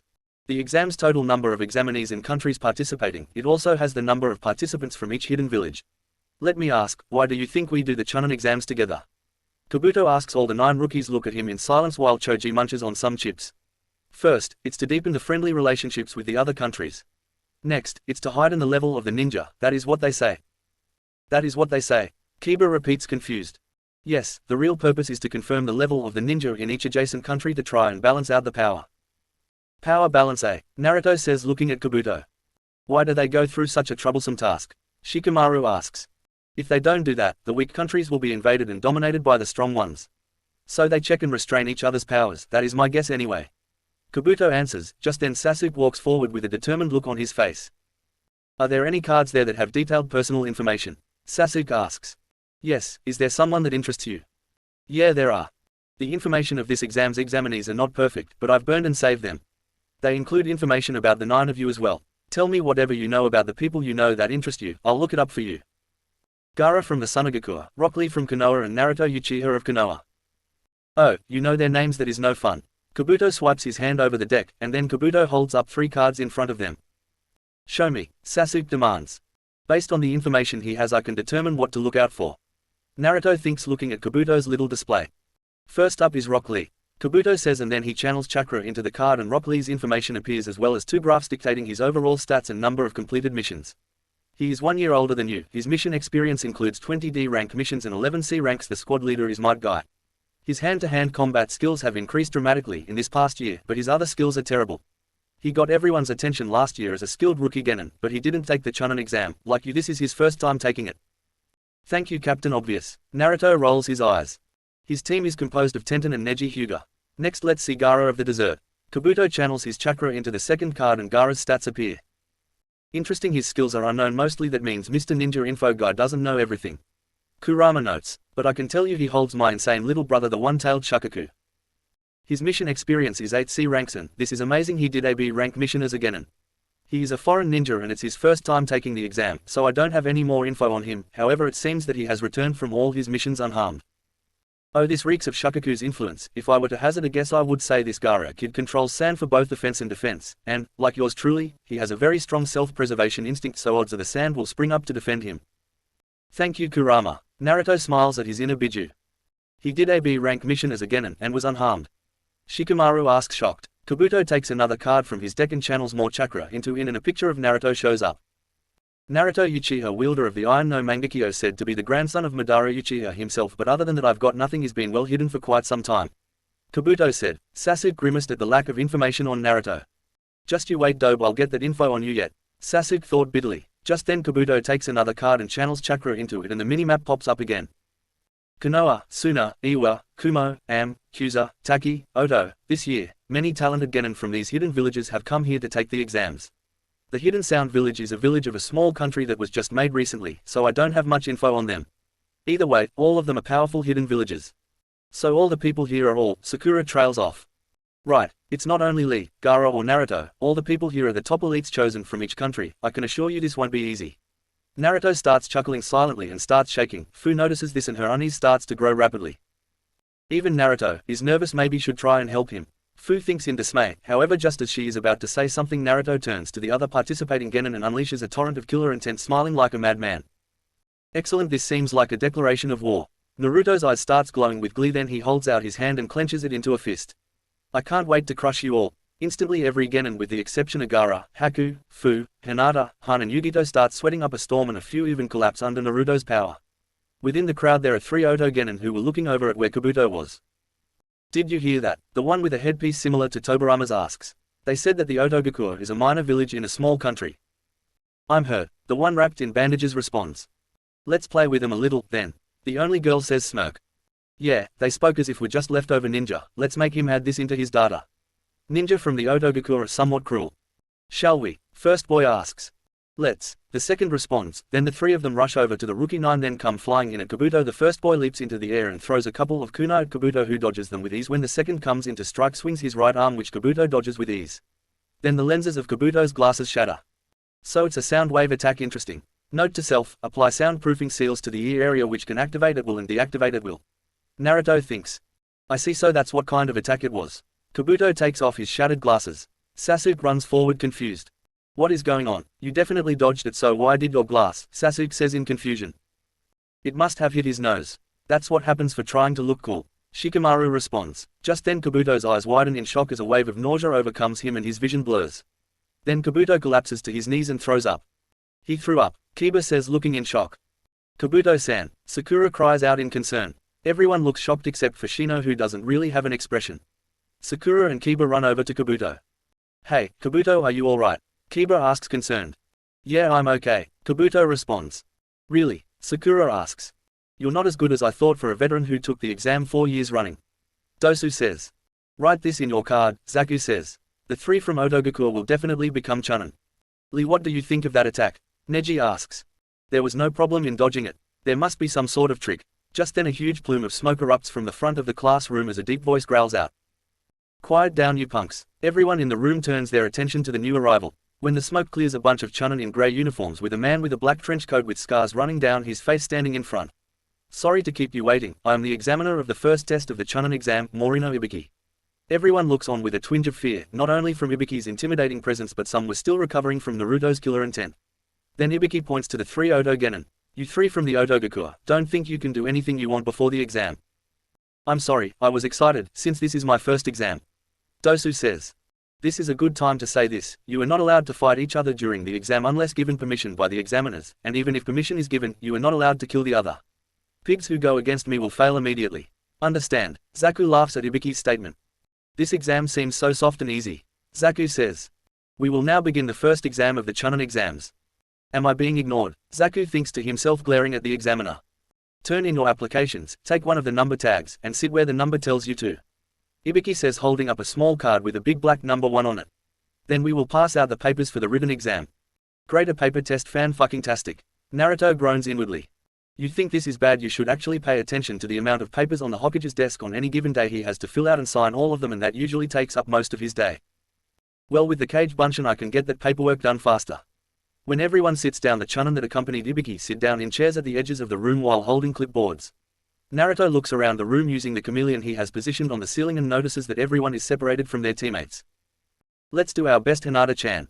Naruto says, smiling at her. Right, Naruto-kun, Hinata says, smiling back. Alright, this first exam has a few important rules. Ibiki calls out from the front of the class. I will not accept any questions, so listen carefully. Rules. Won't accept any questions. Just what is this guy's angle? Sakura thinks. First rule is you all are given 10 points at the start. The written exam consists of 10 questions, and each is worth 1 point. This test is a deduction-based test. If you get one problem wrong, you will get 1 point deducted.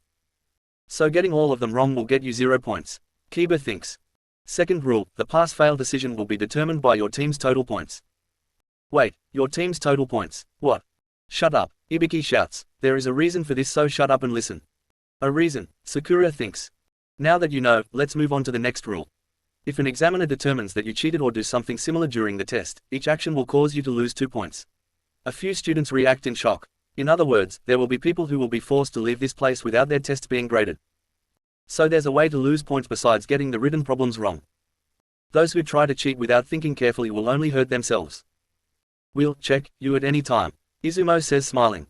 You are all trying to become Chunin. If you a ninja, act like a first-rate one. At Ibiki's next words, the puzzle pieces in Naruto's head snap into place. The point of this test is to cheat without getting caught. Very clever, Ibiki-san, very clever. Naruto thinks. Also, if anyone in a team gets a 0, everyone on the team will fail. The last problem will be given 45 minutes after the exam begins. You have 1 hour to take your tests. Ibiki watches the clock until it hits the 3:30 mark. Begin. Everyone begins writing on their paper, answering the questions. Naruto looks at the first question, which is to decipher a carefully written code. Oh, this is child's play. I remember what Gigi taught me about codes. Naruto thought. Then he looked at the code and deciphered it in seconds. Then Naruto looked at the next question and once again answered it with ease. Naruto did the same for the first 5 questions when he reached one that not even Naruto could answer. Fuck, just who wrote these questions? It's impossible to answer. Wait, oh duh. Naruto activates his Sharingan and covers it with a genjutsu and copies the person in front of him thanks to the small mirror that Haku created to cheat.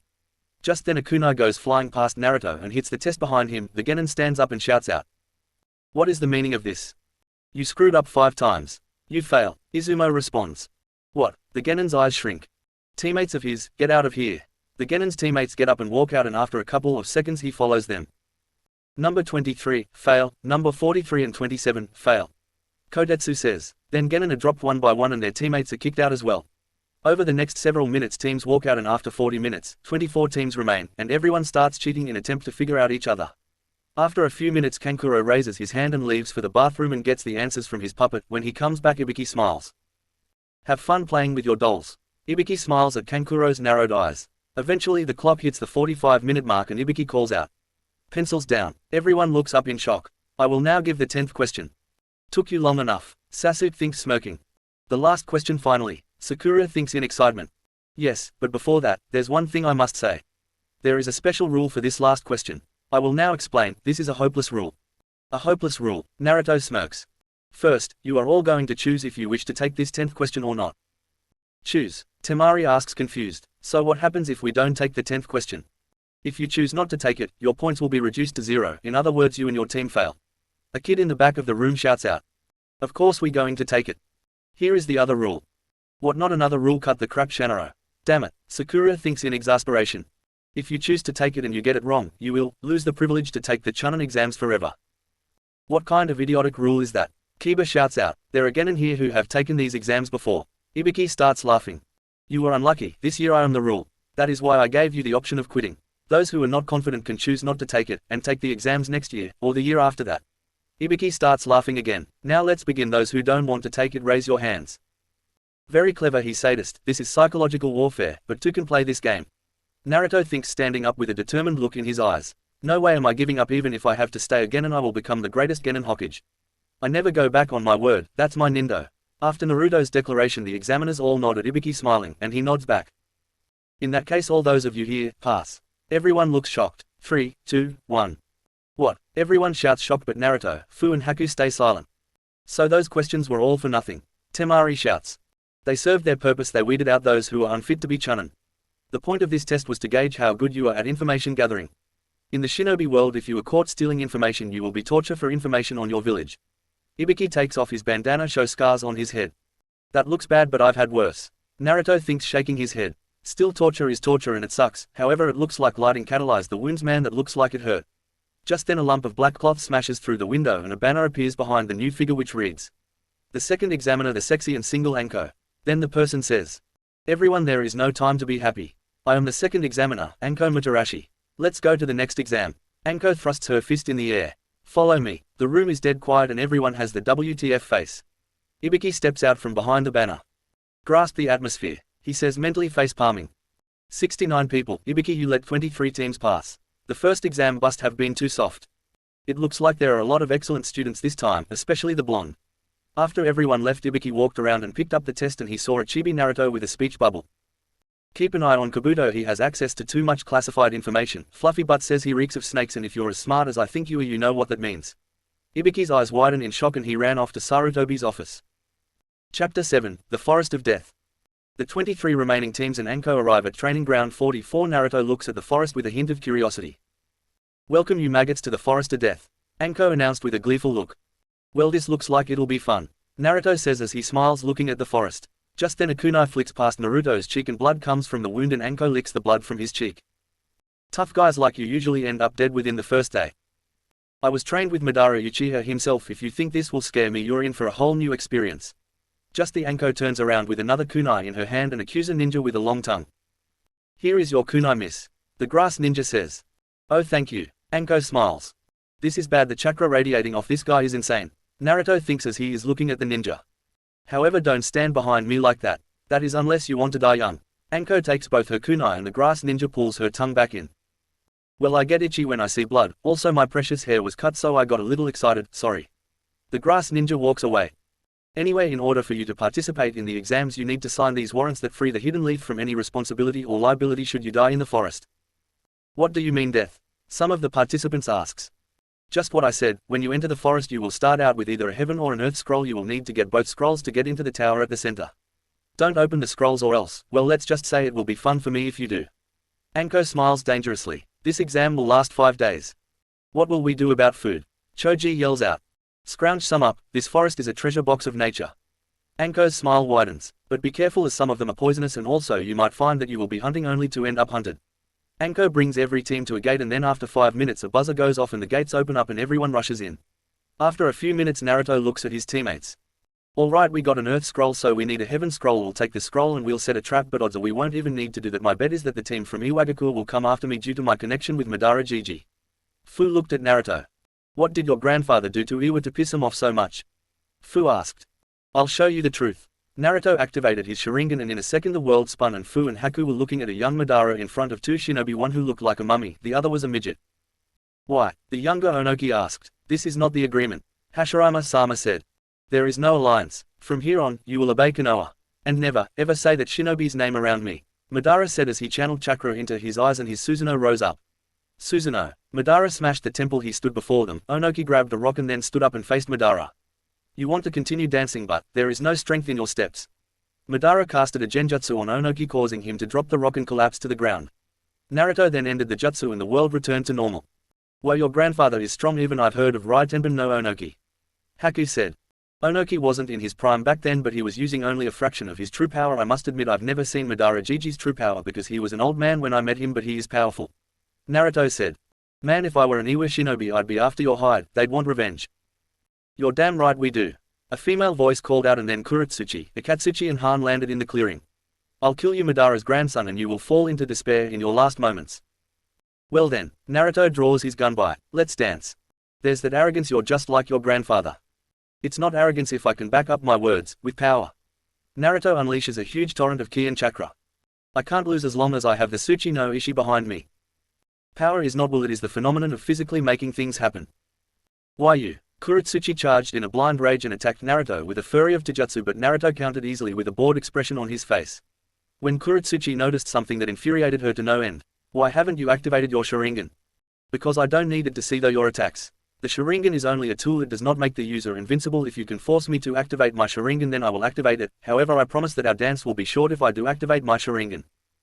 Uarrogent brat. Kuretsuchi jumped back and started weaving hand signs. Yoden, Sekigyo no Jutsu. Lava style, quick slime jutsu. Kuretsuchi spits out a huge blast of silver lava at Naruto. Child's play. Naruto scoffs and begins to weave hand signs. Kaden, Goku Meshitsu. Naruto exhaled a huge fire wave, evaporating the wave of lava due to the chakra behind the attack. I'm done playing games with you. Kuretsuchi claps her hands together. Jinten, Genkai Hikuri no Jutsu.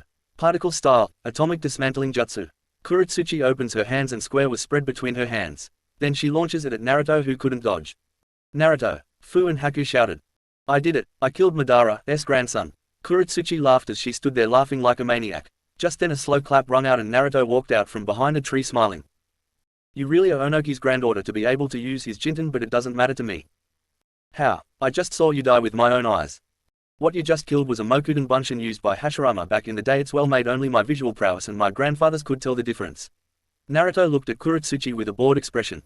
You're dead. Kuretsuchi clapped her hands together again. Enough. Naruto scoffed and slammed his hands together in the snake seal. Mokuden, Mokuryu no Jutsu. Naruto held out his hand and his flesh formed a wooden dragon which wrapped around Kuretsuchi and the Jinten attack fizzled in her hands. How? This is Hashirama's wooden dragon, which he used to hold down the Kyuubi long ago. It can suppress chakra and even prevents chakra absorbing, so you have no power against me. How do you have this much strength? Because I don't hide behind a family name, I fight with my own strength and I train myself to the brink every day. My grandfather didn't become feared throughout the shinobi nations by sitting on his ass. You damn bastard, Kuretsuchi growled at Naruto. I'm ending this, now. Naruto made the horse hand sign. Kaden, Goku Mekyaku. Doten, Doru Heiki. Earth style, mud wall, Han shouted, exhaling a huge wall of mud and earth. Naruto's wave of flame collided with the wall, but the wall held strong and stopped the jutsu. You dance well, Gobi, let's see if you can dance with me longer than the woman could. Let's go, Gobi, Han thought to his Biju. Right, pup, Kokuo responded and channeled her chakra through her Jinchuriki. Then Han sprouted 5 tails of chakra. Kurama, shall we? I can only give you a little bit of chakra as we don't have the key to the seal, but against Kokuo you might need your Mangekyo Sharingan. I won't enslave Biju, I'm kinda then that I can't treat Kokuo any different than you, that would make me a hypocrite. You really are a kind-hearted kid, in that case I'll loan you some chakra, it's time I teach Kokuo who's the stronger one here, me or her. Kurama channeled his chakra through the seal but held back the bloodlust, allowing Naruto to reach the 4th tail with no trouble. Let's go, Kokuo. Naruto charged. Agreed, Kurama. Han shouted back, charging Naruto, who exchanged blows with Han. Eventually, after 10 minutes of fighting, Naruto caught Han's fist and instantly he was transported to a white and gold landscape and he saw Kokuo with Han on her head. Naruto looked behind him and Kurama was sitting there. It's been a while, Kurama. Kokuo said. Yeah, not since the time Gigi died. Kurama responded. Kurama, where are we? Naruto asked. The Biju psychic plan, where the Biju can meet and converse. I'm surprised we are here, I thought we couldn't reach here with the seal blocking me off from your chakra. It probably has something to do with Han here. Kokuo said, since your Jinchuriki and mine were ducking it out with our chakra, we'd probably established a deep enough connection with their chakra to be dragged here. That's actually a very real possibility. Kurama said with a pondering look on his face. This isn't like you, Kurama, why are you getting along with your host so well? The kid grew on me. I actually respect this kid despite who his grandfather is. What's wrong with my grandpa? Naruto asked. You know damn well what Madara did to me. Okay, Nihai-san, what am I missing? Kokuo asked. The kid's grandfather, Madara Uchiha, used his damn Sharingan to control me and he forced me to attack Hashirama, which caused me to get sealed in Hashirama's wife, then in the kid's mother, and now the kid himself. I haven't had freedom to stretch my legs in almost 100 years. Coupled with the fact that I'm missing my yin chakra, I'm rather pissed off about that, seeing as it is sealed inside the Shinigami's stomach I can't get it back.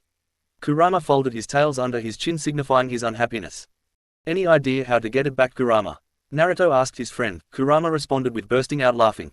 This continues for several minutes until Naruto grew a tick mark which slowly grew in size as Kurama continued to laugh. I think the pup is serious, Kurama. Kokuo said. Kurama stopped laughing and looked at Naruto, who, despite the tick mark on his face, was completely straight-faced. Why, you're serious? Took you long enough, Naruto said, his tick mark fading. Well, according to legend there is a mask that is said to allow you to take control of the Shinigami and force it to slice open its own stomach, which could release your father's soul and my chakra. Not a great option, I'm sure there is another option. You could just ask. A voice called out and then CJ appeared in a swirl of white energy. Can I have Kurama's yin chakra back, please? Sure, why not, CJ said. Then he took his hand and reached into his mouth and rummaged around a bit, then pulled out a slightly dark Kurama. That was way too easy. Naruto sweat drops. Hey there sexy, Kurama said to his yin half. Right back at you, Kurama's yin half responded. Oh just fuse already, Naruto shouted, his tick mark growing back. Who's the brat, Kurama's yin half asked. Our Jinchuriki, Kurama said. You speak highly of him, did something happen when I wasn't looking? Madara's grandson is nothing like that bastard of a man. You're Madara's grandson. Yeah, you got a problem with that? Naruto asked. Why are we working with a descendant of that bastard of a man? Kurama's yin half asked. He's the reason you're here, plus he's actually not bad when you get to know him. Kurama said. Damn right I'm not, Naruto said. Kurama smashed him on the back of the head with one of his tails. You're still a brat, don't forget that, Kurama said. Well, if we're fusing, let's get this over with, Kurama's yin half said. It'll be fun to be back at full strength. Fu Saiyan, Kurama and his yin half stood on their hind legs and then balanced on one foot, then held their paws out facing away from each other, then they started walking towards each other, then they touch index claws on both hands. Fu Saiyan, ha! Then in a blinding flash of light one Kurama stood there while everyone looked at him with sweat drops on their heads. Was that necessary? CJ asked. No, not really, Kurama laughed. Then why did you do that? Kokuo shouts. Felt like it, Kurama said nonchalantly. You're an idiot, CJ said as he face-palmed. Who's the king of the Biju? Who could lock you in his stomach for all eternity? Fuck it, you win. Always do, CJ said, then he vanished. By the way Naruto, I thought I should tell you that Onoki is planning an invasion of Konoha along with Orochimaru and Suna. Han said, gaining Naruto's attention. Let him try, I'll remind him why he should fear the name Madara Uchiha. I was supposed to get involved and use Kokuo's power, but now that you have Kurama back to full strength I'm going to rethink my part in this game. Well, seeing as I can utilize Susanoo to its fullest, that's a good idea. Anyway, it was fun meeting you, Naruto. Just then the gold world vanished, and when Naruto opened his eyes he was still holding Han's fist in his hand. Han, get me out of here, Kuretsuchi shouted. Sorry brother, Naruto whispered. Mokuden, Mokuryu no Jutsu. Again the wooden dragon rose up and wrapped around Han, and Kokuo's chakra was slowly absorbed by the dragon. Naruto then turned to Akatsuchi, who was sweating bullets at this point. Hand over your scroll and you live, Naruto said, unleashing a torrent of focused ki. Akatsuchi started vomiting at the sheer volume of ki and slowly reached into his pocket and pulled out the heaven scroll and rolled it to Naruto.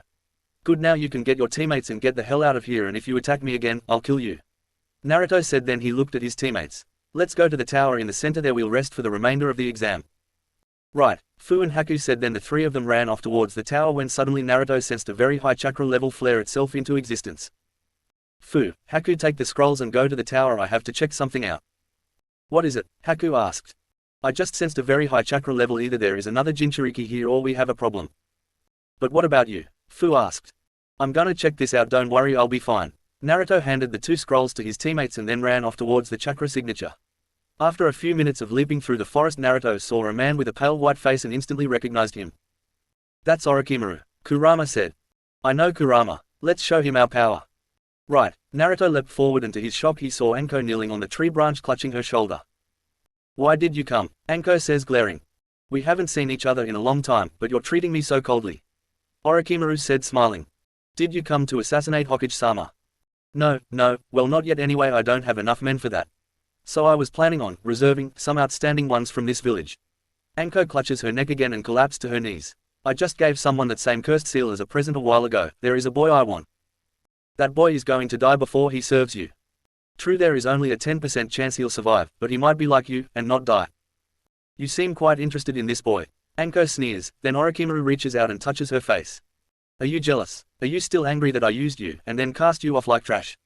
Unlike you, he seems to be an excellent ninja after all. He is the boy that carries the abilities of an Uchiha. His body is beautiful and he is capable of becoming my successor. If he survives, things will become quite interesting. Whatever you do, don't cancel this exam. 3 from my village are under your care. Naruto had seen enough and started weaving hand signs. Reikiri, Naruto roared, then he charged Orochimaru with the lightning blade in his palm, Sharingan ablaze, and Orochimaru jumped out of the way, but Naruto managed to slice off his left arm due to Naruto's pure speed. Who the hell is that? Orochimaru thought, then he saw Naruto's Sharingan ablaze and glaring. Ah, Naruto-kun, I've heard you were Madara's grandson, but I think that proves it. You're dead, Orochimaru, you can't stop me. Oh, you'll do nicely, boy. Orochimaru licked his lips. No thanks, I don't swing that way, but I'm sure your little medic friend does. So you know about Kabuto, you're more perceptive than I thought. Well, seeing as he has access to information that any normal genin should, even though I know more about you than you know about me, but that's because I have a spy even greater than Kabuto. He and Kabuto must swap notes sometime, Orochimaru replied sarcastically. Irrelevant of what you think, you're outmatched here, Snake Sanin. Is that what you think? Orochimaru snickers, then he starts weaving hand signs. Kaden, Gokukyu no Jutsu. Fire style, Fireball Jutsu. Suden, Mizurapa. Water style, Wild Water Wave. Naruto exhaled a huge wave of water, blasting Orochimaru backwards. That's the Sharingan for you, such delicious power. A pity I can't mark him, as that blasted Kyuubi would just kill me. Naruto charges Orochimaru, slashing and smacking him with the gunbai and scythe he carried. Orochimaru dodged the strikes by bending like a snake. Seems Orochimaru can dance rather well. This will be exciting. Don't underestimate him, kid. Orochimaru isn't someone who you can take lightly. I know, Kurama. Just then Orochimaru started weaving hand signs. Madara no Jin, 10,000 snake wave. Orochimaru shouted and spit out a wave of snakes towards Naruto. Each snake opened its mouth, revealing a long blade which extended as they rocketed toward Naruto, whose eyes widened. Then Naruto thought quickly and made the horse hand sign. Kaden, Goku Mekyaku. Naruto unleashed a huge wave of fire towards Orochimaru and the snakes, which were obliterated by the intense flames.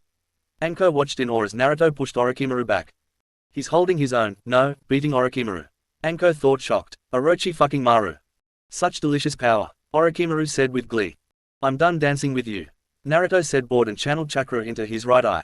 Amaterasu. Orochimaru burst into black flames and started screaming in pain, but then Orochimaru vomited out himself, completely unscathed. Damn, he has the Mangekyo. If he's anything like Itachi, then I've got to watch myself. Just then Orochimaru sensed 9 chakra signatures headed his way. Shit, Anbu, and it feels like Sarutobi's among them. I have to leave and fast. Orochimaru started laughing. Well, it's been fun, Naruto-kun, until next time. Orochimaru started sinking into the ground, but Naruto was faster and grabbed him with his Susanoo and dragged him back.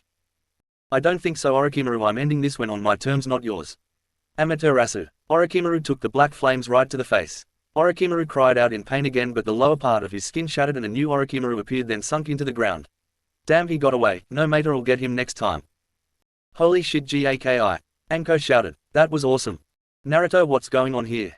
Sarutobi shouted as he and 2 Anbu squads arrived. Orochimaru was here. He and I danced for a while, but in the end he got away. Naruto responded. That Gaki is amazing, Anko said. He managed to beat back Orochimaru. Orochi fucking Maru. Is that true, Naruto? Sarutobi asks. You call me a liar. Yes, it is Sandaime-sama, but he'll be back. Naruto says. However, I have a piece of news that is of an even greater concern. Orochimaru, the Kazekage and Ryotenbun no Onoki are planning an invasion during the final phase of the Chunin exams. So Onoki has grown stones and finally is willing to pay us back. It's because they think we don't have a Jinchuriki, and without Jiraiya we have no means of stopping a Biju. Anko says. Let alone 2. Naruto says. 2. Sarutobi looks shocked. Yes, Shukaku and Kokuo are in these exams. Kami-sama preserve us. But the thing is, we do have a way to stop the Biju. Naruto flares his Sharingan, then makes the snake hand seal. Mokuden, Jokai-kuden, wood-style deep forest emergence. Mokuden, and Anbu said, shocked. Correct, I care the Nikushimi no Noroi and the High no Ishi within me. You truly are Madara's grandson. Sarutobi said, smiling sadly. Yes, I am now. If you'll excuse me, I have some things to attend to before I finish the exams. Naruto leapt off towards where he sensed a convergence of chakras, and Naruto also sensed a fraction of Orochimaru's chakra. What are you doing, kid? Kurama asked. I'm going to go find out why 10 chakra signatures have converged on one location. You sure that's a good idea? I'm bored, okay, sue me. I swear Madara's bloodlust is going to be the death of us. I just fought a Sannin and wonder, you really think this is the true extent of my power? If I said yes, I'd be an idiot. Let's go have some fun.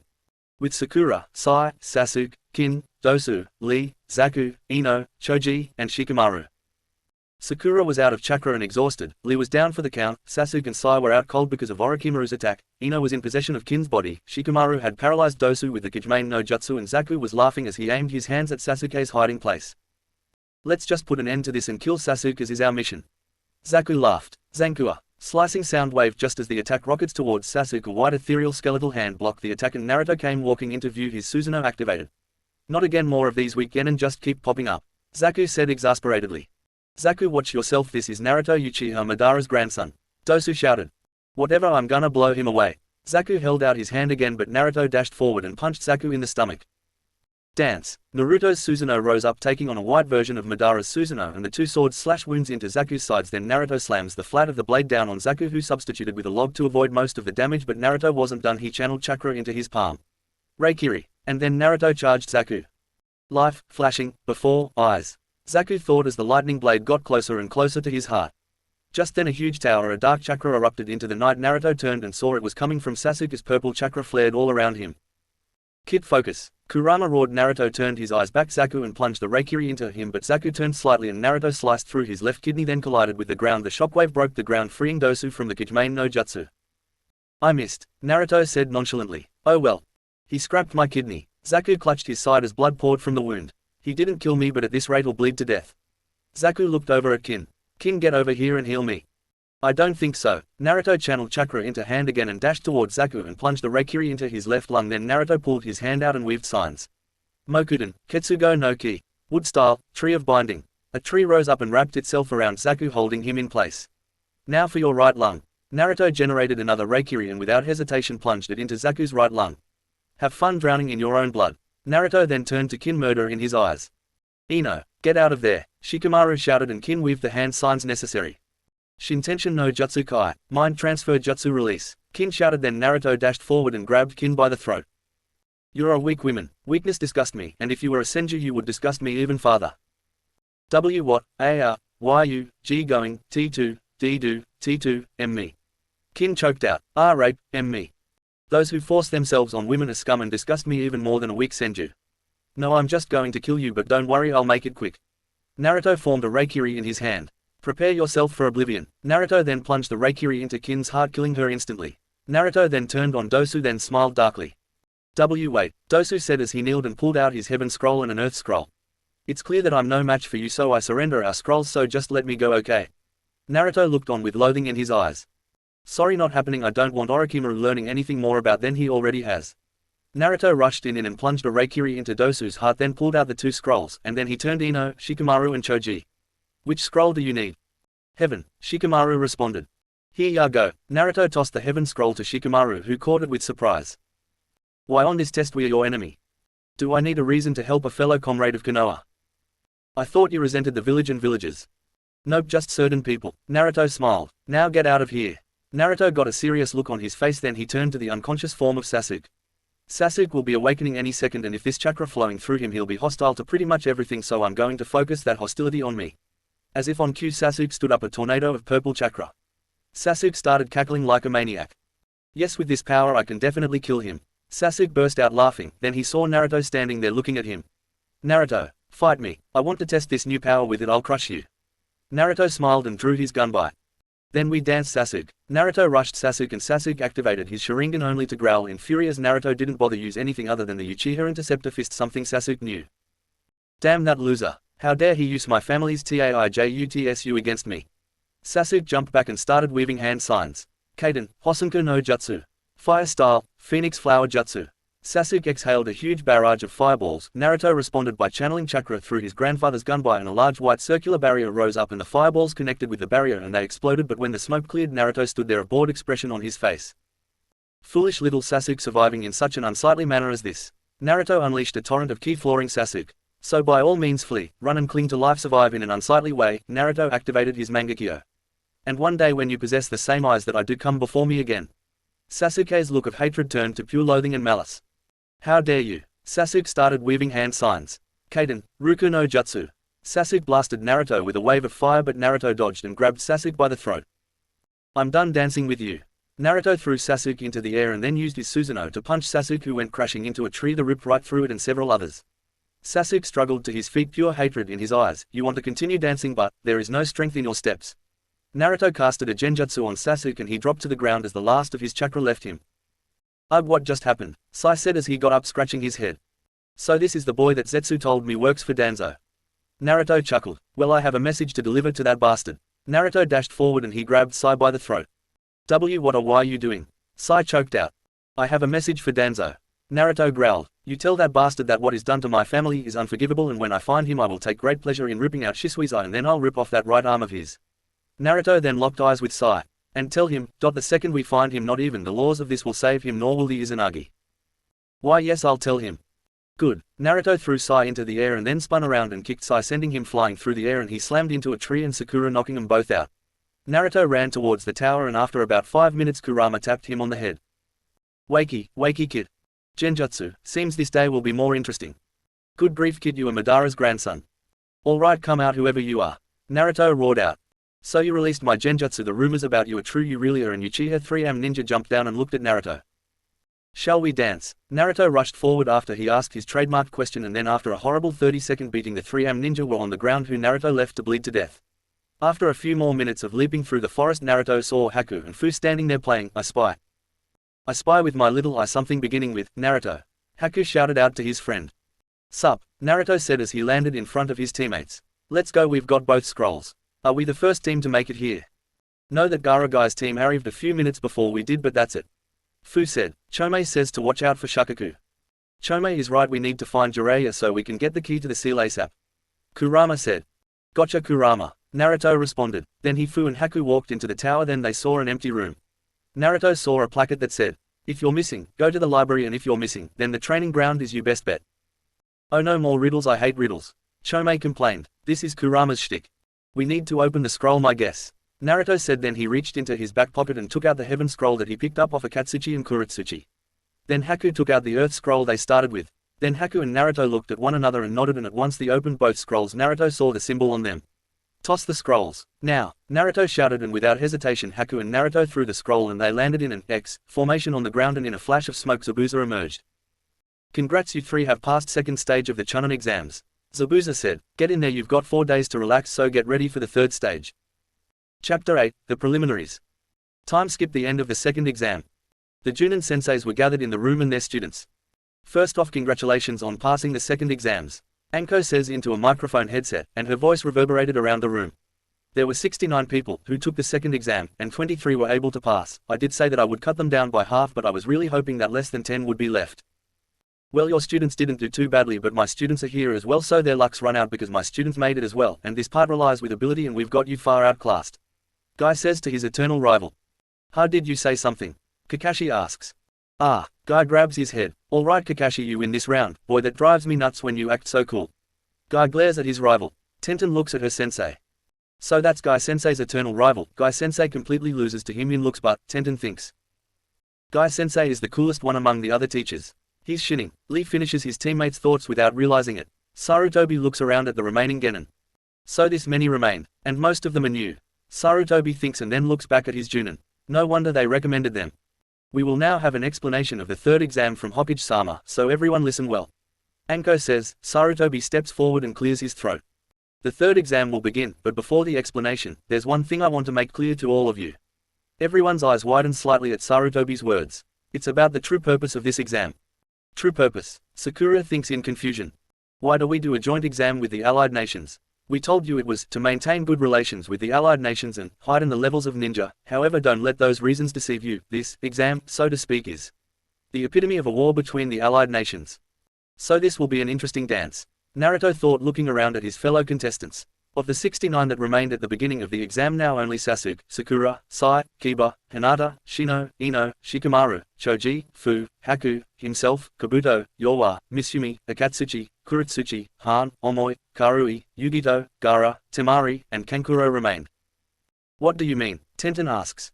If we go back through history, the Allied Nations now were neighboring countries that have fought each other over and over again.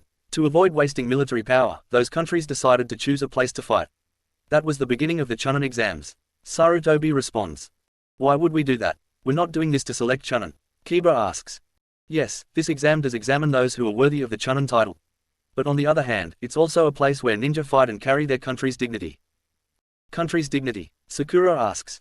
In this third exam, feudal lords and famous people from various countries who may be potential clients are invited here as guests, and feudal lords from countries with hidden villages and ninja leaders will see your battles. If there's a significant difference in power, the strong country will be flooded with jobs. If a country is seen as weak, their jobs will decrease, and at the same time, countries are able to show how their village has grown and possess excellent military power to the adjacent countries. In other words, they can put foreign pressure on them. So why do we have to fight with the risk of losing our lives? Kiba asks. A country's power is the village's power, a village's power is the ninja's power, and a ninja's true power is only born in life or death battle. This exam is also a place to show off the ninja power of one's country. Since this is an exam where you fight with your life on the line, it has a meaning, and your predecessors have fought and dreamed of being in the Chunin exam because of it. But why do you say it is to promote good relations? Tenten asks. I told you at the beginning to not get it confused with that. The custom of shaving one's life and fight to maintain balance. That is the good relation in the world of ninja. This is a life or death battle for your dream and village's dignity. So that's it, eh? Naruto says as he nods. I don't care, Gaara says. Tell us the details of this life or death exam. Then I will now begin the explanation of the third exam, but, just then a ninja jumped down in a kneeling position. He had short brown hair and dark markings under his eyes. Even though he was a young man, he had pronounced lines under his eyes as well as an unexplained chronic cough that plagued him. He wore the standard Konoha shinobi outfit complete with a forehead protector that he wore as a bandana, flak jacket and regular shinobi sandals. He also carried a katana with a rectangular hand guard strapped over his back. Excuse me, Hokage-sama. Hayate Gecko, the judge, will explain. Hayate says. Please do. Sarutobi responds. Everyone, it's nice to meet you, everyone, before the third exam. There's something I want you to do. Hayate starts coughing a bit. Fight in some preliminary matches to see who gets to advance the third exam's main battle. Preliminary matches. Sakura wonders in confusion. Preliminary matches. What do you mean? Shikamaru shouts out. Sensei, I don't understand what you mean by preliminary matches. Sakura says with an "I'm lost" look on her face. Why can't we just start the third exam with the remaining examinees? Use your brain, Sakura. It must have been because the first and second exams were too easy. I don't know, but there are too many examinees left. According to Chunin exam regulations, we must decrease the number of participants for the third exam. Hinata snaps. Oh come on, Sakura whines. As previously mentioned by Hinata, there are many guests for the third exam, so we can't have a lot of matches. We are limited on time as well, so those who aren't feeling well. Hayate starts coughing again. Excuse me, if anyone wants to quit after hearing the explanation, please let me know, otherwise the preliminary matches will begin immediately. Immediately, Kiba calls out. But we just threw the second exam. Ino whines. What a drag, Shikamaru says. What about my meal? Choji asks. Oh, I forgot to mention this, but you will have one-on-one matches from here on out, so please withdraw if you wish. I'm not going to withdraw. Sasuke thinks. Just then Kabuto raises his hand. What is it? Sarutobi asks. I'll quit, Kabuto responds. That confirms that he's only here to gather info for the invasion. Naruto said to Kurama. That it does, kid, that it does. Kurama responded. Let's see. Hayate looks at his chart. You are Konoha's Yakushi Kabuto. You may leave, then. Got it, Kabuto responds and walks out. I've seen him a few times. Sarutobi says to his Junin. I believe he retired during the main exam last time, too. What is he thinking? Anko, Ibiki says. Right away, Anko responds. Yakushi Kabuto, according to our data he has failed 6 times in a row. What about his personal history? Sarutobi asks. He didn't stand out in his academy years, and his grades were normal. He passed the graduation exam on his 3rd try. After that, he did 2 C rank missions and 14 D rank ones. He doesn't have any outstanding accomplishments. I feel like there is a but. What's the but? It's about before he entered the academy. Yes. Do you remember the story of the boy that was brought back from the Kikyo Pass battle? Yes, a Junin from the medic squad took custody of an enemy's boy that was led on the battlefield, so he's that boy. Don't act on your own.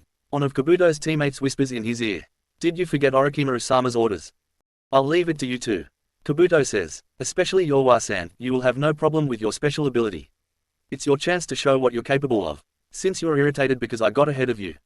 So you're Orochimaru-sama's favorite, don't get cocky, kid. Okay senpai, Kabuto walks out. May I assume there are no more people who wish to retire? Hayate asks, then in that case, let's begin the preliminary matches. It will be a one-on-one match, in other words it will be like real combat. Now that we have exactly 20 people, we will have 10 matches and the winners will be able to advance to the 3rd exam.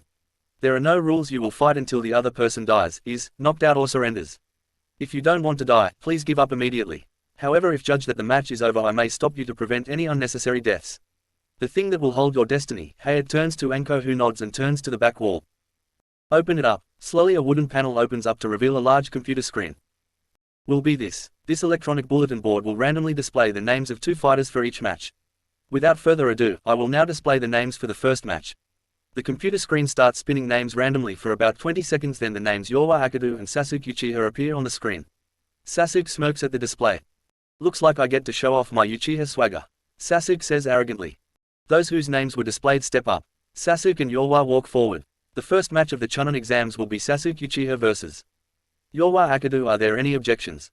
No, Sasuke and Yorwa say simultaneously. Then the first match between Sasuke Uchiha and Yorwa Akadu will now begin. Hayate says. Instantly Sasuke charges Yorwa and starts throwing punches and kicks at the boy, who is hard-pressed to dodge them. Eventually Sasuke lands a good kick and sends Yorwa flying backwards, who collides with the wall and leaves a big indent, but Yorwa gets back up and starts making hand signs and blue chakra surrounds his hand and he rushes Sasuke, thrusting his palm out. Sasuke dodges the technique with ease due to his Sharingan, but a small amount of the chakra touches Sasuke's hair and he stumbles backwards. You stole my chakra, Sasuke says, eyes widening in shock. Yeah, I did. So what? Yorwa responds. That's right, Sasuke-kun Yorwa has the ability to steal anyone's physical and spiritual energy, and the more he makes contact the more chakra you lose, and soon you will have to rely on the curse mark. Orochimaru thinks with glee. Yorwa starts throwing more and more punches, and while Sasuke dodges most of them, some of them connect and Sasuke's chakra is drained to the point where it becomes difficult to maintain his Sharingan. Damn, the longer this match drags on the more of my chakra is lost. I have no choice, I have to end this now. Sasuke thinks in desperation, looking around at his fellow Konoha ninja. What to do? What to do? Then his eyes land on Lee. Of course. Sasuke's eyes light up with glee, then Sasuke vanishes and then reappears right in front of Yorwa and kicks him in the chin, sending him flying into the air. Then Sasuke vanishes and reappears right underneath Yorwa. Okay, I admit I kind of borrowed the last move, but from here on in it's all original. Dancing Konoha shadow. Yorwa says fearfully. Sasuke throws a kick to Yorwa's right rib cage, which he blocks. Ha, don't underestimate me. But Sasuke smokes and starts to flip around, but suddenly the curse mark spread over his body flips around and smashes his left fist into Yorwa's throat. Sasuke falls faster, shouting out, "Come back here." He throws another punch into Yorwa's stomach.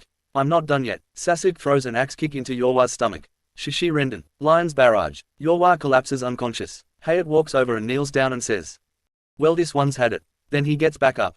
I'm declaring this match over as the winner of this preliminary round. Sasuke Uchiha advances to the finals. Sasuke gets up but collapsed in pain, clutching his shoulder where the curse mark was. Just then Kakashi shunshined down and grabs Sasuke. Let's get that mark of yours sealed up.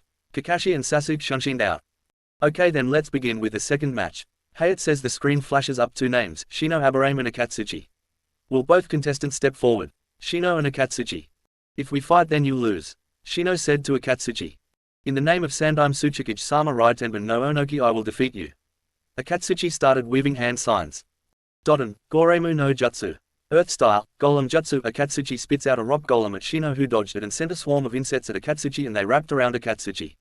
Doden, Kajugen no Jutsu. Earth style, weighted boulder jutsu. The insects dropped to the ground unable to sustain themselves.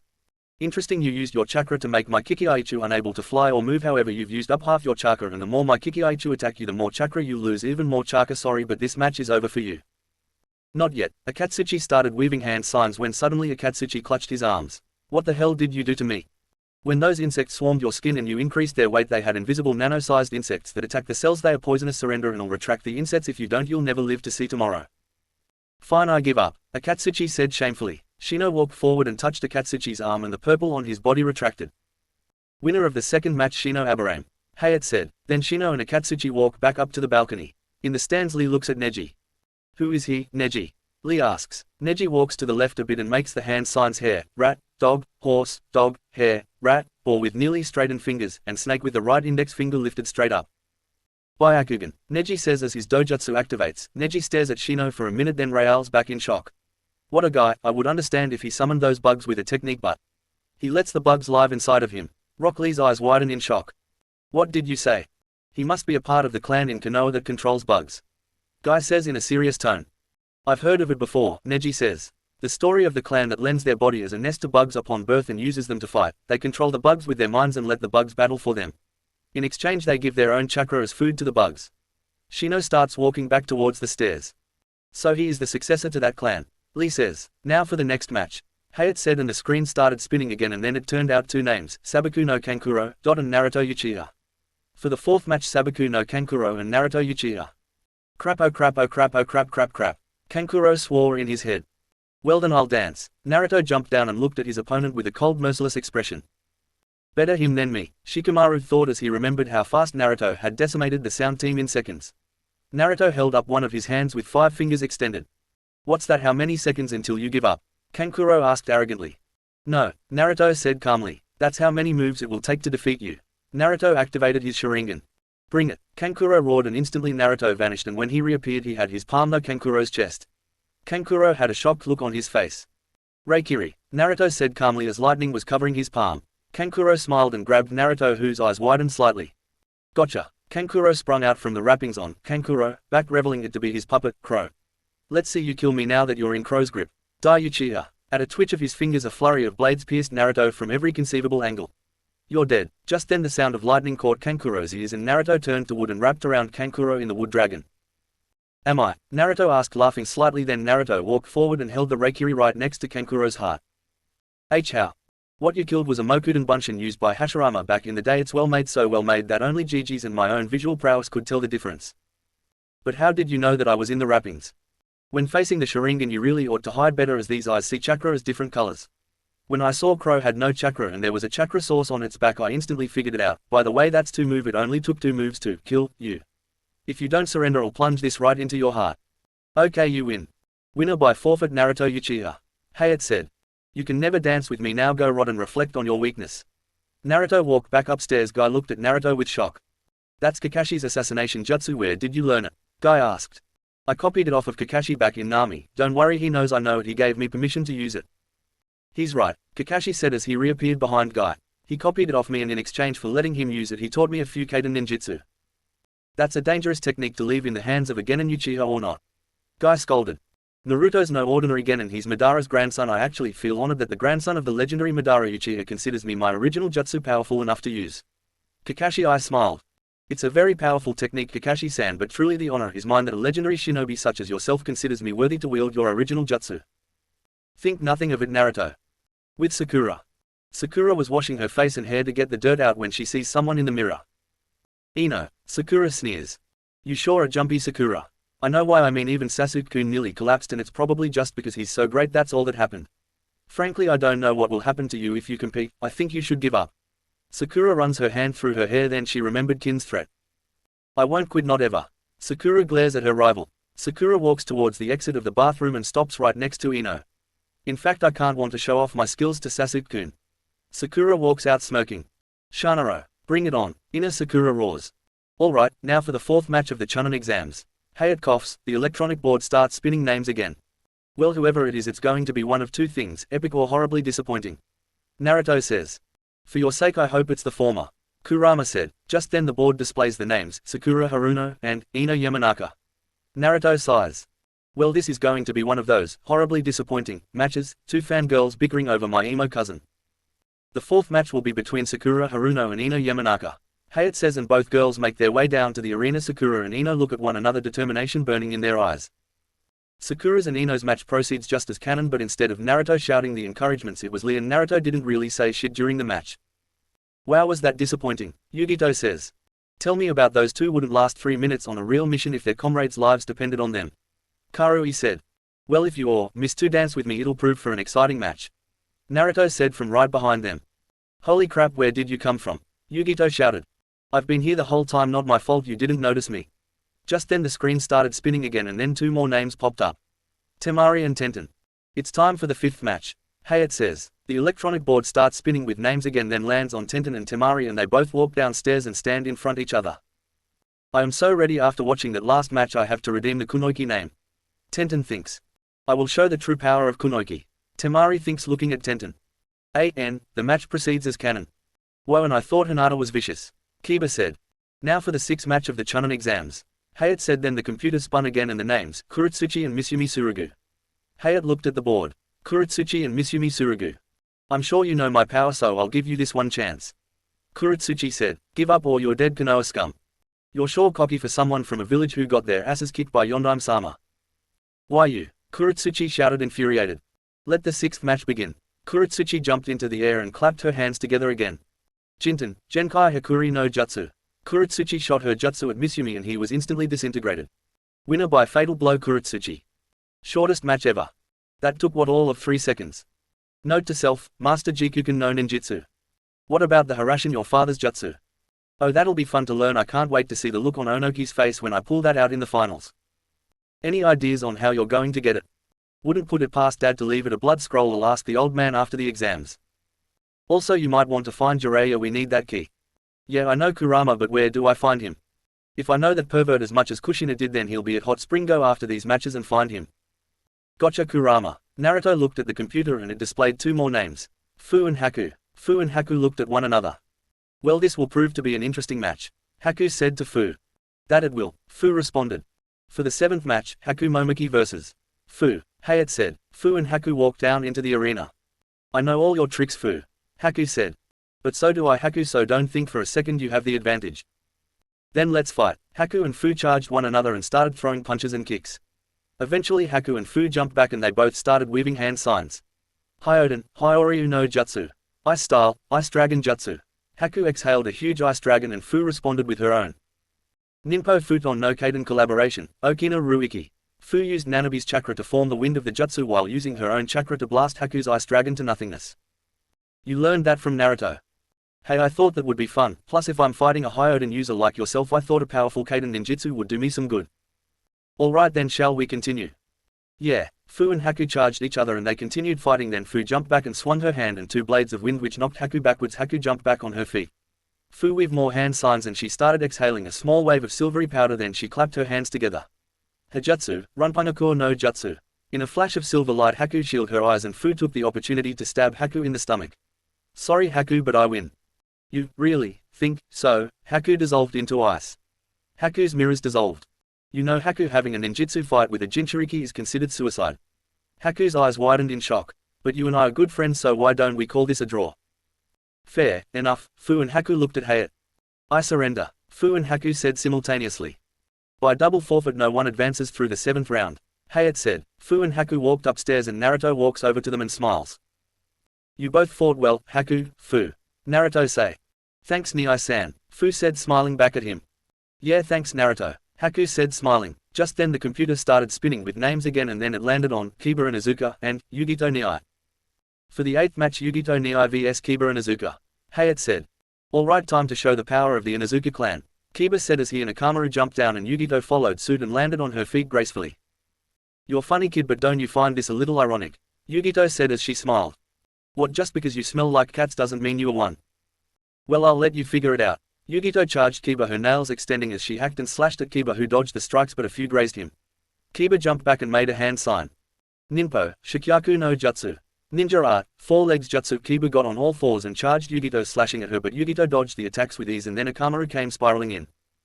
ARF, Akamaru barked, but Yugito bent her spin at a 90-degree angle to dodge the strike. How can a human move like that? Kiba thought, shocked as he continued his attacks, but Yugito dodged by bending and twisting at angles not possible for anyone. Let me guess, Matadabi? Naruto asked his partner. Matadabi, Kurama responded. Then this time the cat preys on the dog. How do you bend like that? Kiba shouted. I'm a cat at heart, Yugito said cryptically. Let's go Akamaru. Kiba threw smoke bombs at Yugito. Gachuga. Enough. Yugito jumped into the air and waved hand signs. Nezumi Kedama, mouse hairball. The blue fireball shot from Yugito's mouth and exploded in Kiba and Akamaru's faces, which sent them flying back and they both collapsed as they hit the wall, unconscious. Winner by knockout, Yugito Nii. Hayate said. Yugito smiled at Kiba. He's strong, I hope we can have a rematch one day. Someone falling in love? Matadabi asked smiling. No, Yugito said evenly, though that Naruto kid's cute, but I don't think it would work between us. Yeah, Kurama's a stubborn one, besides not even I could help you in the sack with him. Matadabi, Yugito whined. I know, I'm just teasing you. Matadabi then cut off the connection to her host as the computer started spinning out names again, and after a few seconds it landed on Neji and Hinata. Naruto saw Hinata look at her cousin, who eyed her with deep loathing. Oh boy, this won't end well, Naruto said to Kurama. I've never seen such loathing, not since the elder days, Kurama responded. Naruto placed his hand on Hinata's shoulder. Do you best, Hinata-chan, know that I am behind you all the way. Thank you Naruto-kun, Hinata said as she smiled. Then she jumped down and faced her cousin. Well, I never thought I'd have to fight you, Hinata-sama. Neji said. I suggest you forfeit, you can't hope to defeat me. Is that right? Hinata smiled. I care for you Neji Nii-san, but don't think for a second that I'll go easy on you. Hinata dropped into a Yuken stance and Neji did the same. Now let the 8 match begin, Hayate said, and instantly Hinata and Neji charged each other, blasting each other with chakra, striking at each other's chakra points. This went on for several minutes until Hinata smiled and channeled a large amount of chakra into her hands. Behold my ultimate Yuken technique, Juho, Soshiken. Gentle step, twin lion fists. When did you learn that? Neji asked, then he scoffed. Never mind, a failure is still a failure. Neji dashed forward and quickly shut the chakra points in Hinata's arms. Too bad for you Hinata-sama, but I don't care how powerful that technique is, it seems you need chakra to use it. That's a downside but irrelevant. Hinata vanished in a puff of smoke. Then she jumped out of the ground, the Juho Soshiken covering her hands, and she struck most of the points in Neji's legs. How? Naruto-kun taught me the cage bunch and I thought I'd used it to catch you off guard, and it worked. Well done Hinata-chan. Shadow clones or not, I won't lose because fate has declared me the winner. Hinata and Neji charge again, strike after strike they threw at each other. Eventually Neji grabbed Hinata's arm and rolled up her sleeve. It's futile Hinata-sama, from the beginning I've been targeting your tenketsus from the beginning. What are the tenketsu? Ino asked. There are points along the chakra network and each are only about the size of th head of a pin. Kakashi responds, lifting his headband revealing his Sharingan. Hitting one directly can affect chakra flow, either halting it or increasing it based how the attacker hits the point. Theoretically, a used Vyukan can control the enemy's chakra flow, but these chakra points are undetectable to even my Sharingan. But not to the Byakugan, Naruto said. Just then Neji struck the point in Hinata's lungs. I told you, Hinata-sama, that you can't beat me. Don't listen to him, Hinata-chan. Naruto shouted. Kick his ass. I don't give up on my word, because that's my Nindo. Hinata said as she struggled to her feet. Die, Neji roared as he charged Hinata fury in his heart. Don't fuck with me, Naruto shouted, channeling chakra into his hand, slamming it to the ground. Uchiha Kaijin, Uchiha Flame Formation. A red flaming shot up around Hinata, and Neji, unable to stop his attack, slammed his palm into the barrier and it burned his hand. Hot, hot, hot, hot. Winner by interference, Neji Hyuga. Hey, it said. Naruto jumped down and dispelled the barrier. Naruto scanned Hinata over with his Sharingan when she started coughing up blood and clutching her heart. She's going into cardiac arrest. Medics, Naruto shouted, and instantly the medic team rushed in and grabbed Hinata and rushed her to the hospital room. Neji turned to Naruto, smiling. You certainly share an attachment to Hinata-sama, but seeing as you were both failures it makes sense, so why don't we? Naruto instantly cut him off by blasting him with so much ki. Neji watches he was ripped apart by Kurama over and over again. If I ever meet you in battle, I'll kill you. Naruto channeled Kurama's chakra, deepening his teeth, sharpening to fangs. You're a failure and always will be. Could a failure do this? Naruto activated his Mangekyo. Suku. Naruto was cut off by Sarutobi grabbing him and covering his eyes. Naruto, don't do that. If you do, I will disqualify you. Sarutobi said in Naruto's ear. But Gigi. I understand your rage, but save it for the finals. Fine, but even if I don't fight him in the finals, I'll still make him suffer. Naruto turned away and walked back to the stands. How absolutely terrifying. Naruto was channeling so much ki, even I saw the moment of my death. Could this be the work of the Kyuubi? Kid, I know you're pissed, but being angry won't help. Kurama said. I know, Kurama, but I want to kill him. I know how you feel, kid. I mean, I'd do the same thing if this happened to Kami-chan. Wait, Kami-chan, you're in love, the deity of life itself. Yeah, I am. She visits me sometimes, but you never know because I cut you off from my body and during those visits so you don't explode. So if I get the ki, she won't be able to visit you anymore. No, she will, but I'm actually able to separate my body from my chakra and I'd be able to visit her sometimes, but we need the ki to do that. I'm working on it. The next match of the Chunin exams will now begin. The electronic board starts spinning and pops out two names, Rock Lee and Gaara of the Desert. Yosh, Lee shouts out, I am not last, now I will show of my springtime of youth. Lee, I want you to hear these wise words of wisdom from your mentor. Guy says, leaning in. No one has noticed it yet, but there is something weird about that gourd that he carries. He has just noticed this. I mean, everyone saw this, and anyone who can sense chakra can detect something is amiss with his chakra. Kurama face palms. Hey, at least he is trying. Naruto says half-heartedly. Lee jumps down and Gaara shunshuns down and faces Lee. Kankuro walks over to Naruto from the other side of the arena. How come you're all by yourself and not with your buds? Kankuro asks. Says the puppet user, who left his buds to be over here. Naruto responds. Kankuro deadpans for a split second. Well, he got me there. Kankuro thinks. I'm curious about that Neji. Something about his match suggests he was holding back. Just shut up, Naruto said. I'm pissed as it is. If you anger me anymore, I'll kill you. Kankuro wisely shut up and turned to the match. Impatient are we, Lee says, and he opens his fist to reveal Gaara's cork for his sand gourd, which had launched from his gourd a couple of seconds ago. Then he lets it drop to the floor. Gaara doesn't respond and he just stares at Lee. All right, when you're ready. Begin. Hayate says. Lee charges and takes a crack at him, calling out. Konoha Senpu. Gaara does nothing as the sand moves to block the first kick and repels him onto his butt. Lee sees the sand coming at him. He rolls back, springs up on his hands and backflips once and skids back to where he started on the floor. Gaara does nothing as the sand returns to the gourd. Even as fast as Lee is, he can't get anywhere near him. Sasuke says in shock. The sand, he's using it as a shield. Naruto looks at Kankuro. He isn't doing it, the sand is doing it of its own accord. That's why Gaara's never been injured. No one's been able to get at him, no one's even been able to touch him. Well, that's interesting, Naruto thought. So a sand manipulating jutsu, huh? That won't be easy getting around, but nothing ventured, anything gained. Lee charges again, takes another try with 4 kicks and 4 punches, but Gaara's sand blocks all of them. Then sand comes at him again. This time he draws a kunai from his holster and parries the sand via cutting into it. Then he notices the sand regrouping. He backs away, jumps up, launches a couple shuriken. Gaara still isn't moving as the sand gathers to form a circle around him. Blast it, he didn't even budge, and how in Kami's name is he doing that? He isn't even moving a muscle. I hope that isn't all to your little show. After all, it's not a show if there isn't enough blood. Lee sees the sand coming towards him. He jumps to dodge, but he misjudges the sand and it catches his ankle. Gaara does nothing as the sand slams Lee against a wall, and as the sand charges him, Lee recovers and dodges the sand and tries again to nail Gaara. I don't get it, Sakura says. He is only using Taijutsu. Why doesn't he get some distance and use ninjutsu? Yes, that would be a good idea, that is if he had any. Guy says, Lee has no ninjutsu or genjutsu skills at all. You're kidding. Oh, that's nothing, you should have seen him when we first met, no talent whatsoever. Really, I can't believe it. Lee starts doing backflips to avoid the sand's assault but falls on his side because the sand shoots beneath his feet and Gaara does nothing again as his sand moves in for the kill. Sakura and Ino as well as several other flinch as they think Gaara killed Lee. It's over. Shikamaru flinches but then everyone notices that Lee dodged that by one cannonball flip onto the big statue hand sign for the ram. Gaara and Lee glare at one another. A ninja who can neither do ninjutsu or genjutsu is certainly a rarity.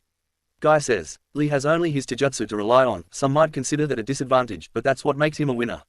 All right, Lee dropped them. But, sensei, you stated that was only as a last resort if the lives of precious people are at stake. Lee responds. That's true, I did, and normally I'd stand fast to that, but this is an exception. Lee looks shocked. Really, really? Guy nods. He moves his orange leg warmers up to reveal his leg weights. How are those? Ino asks. How old-fashioned, Shikamaru says. Leg weights, basic training equipment. Kakashi thinks, looking at Guy in mild curiosity. This ought to be good, Naruto says.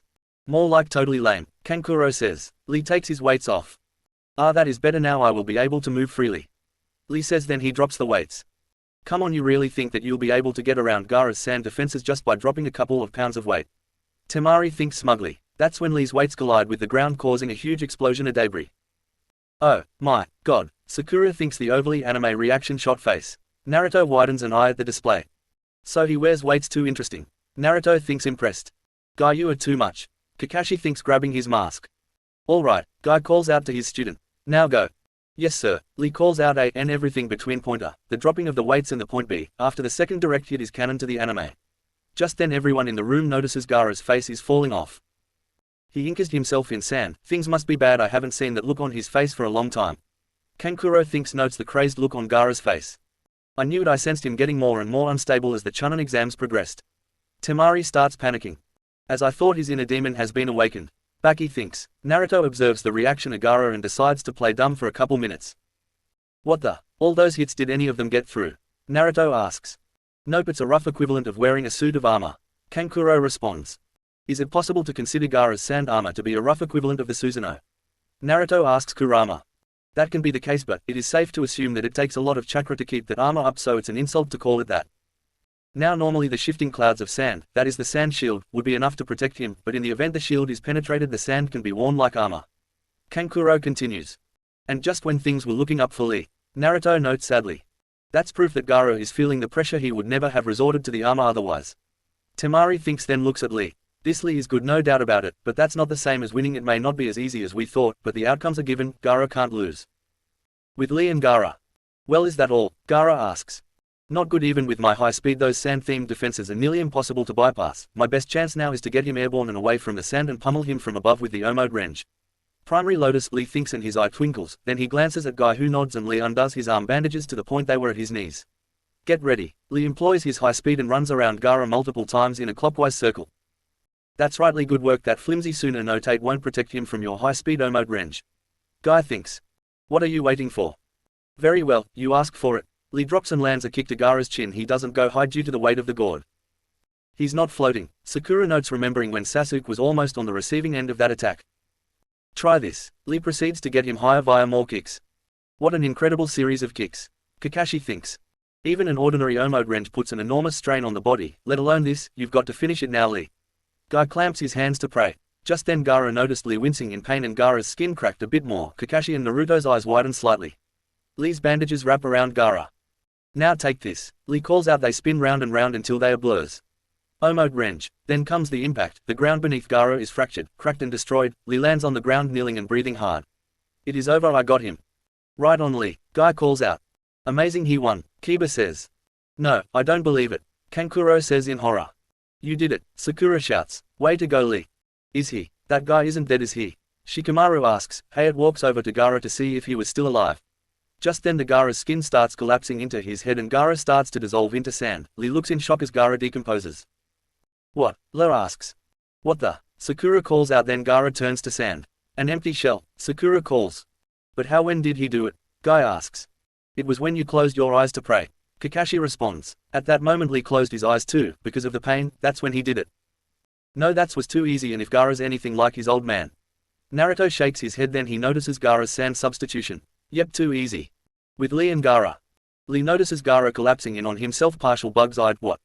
Gaara reforms behind Lee, laughing evilly with an evil look on his face. Gaara unleash wave after wave of sand-style attacks while Lee is barely scraping by with dodging, blocking his attack. Flashback. Guy remembers when he first laid eyes on Lee when he was in the academy. With Lee and Gaara. Gaara unleashes an attack which hits him like a punch to an already injured leg. But you didn't quit, you kept practicing. Guy thinks. Flashback. Memory of Guy observing Lee train like the wind. Back to reality. You trained like there was no tomorrow until. Flashback.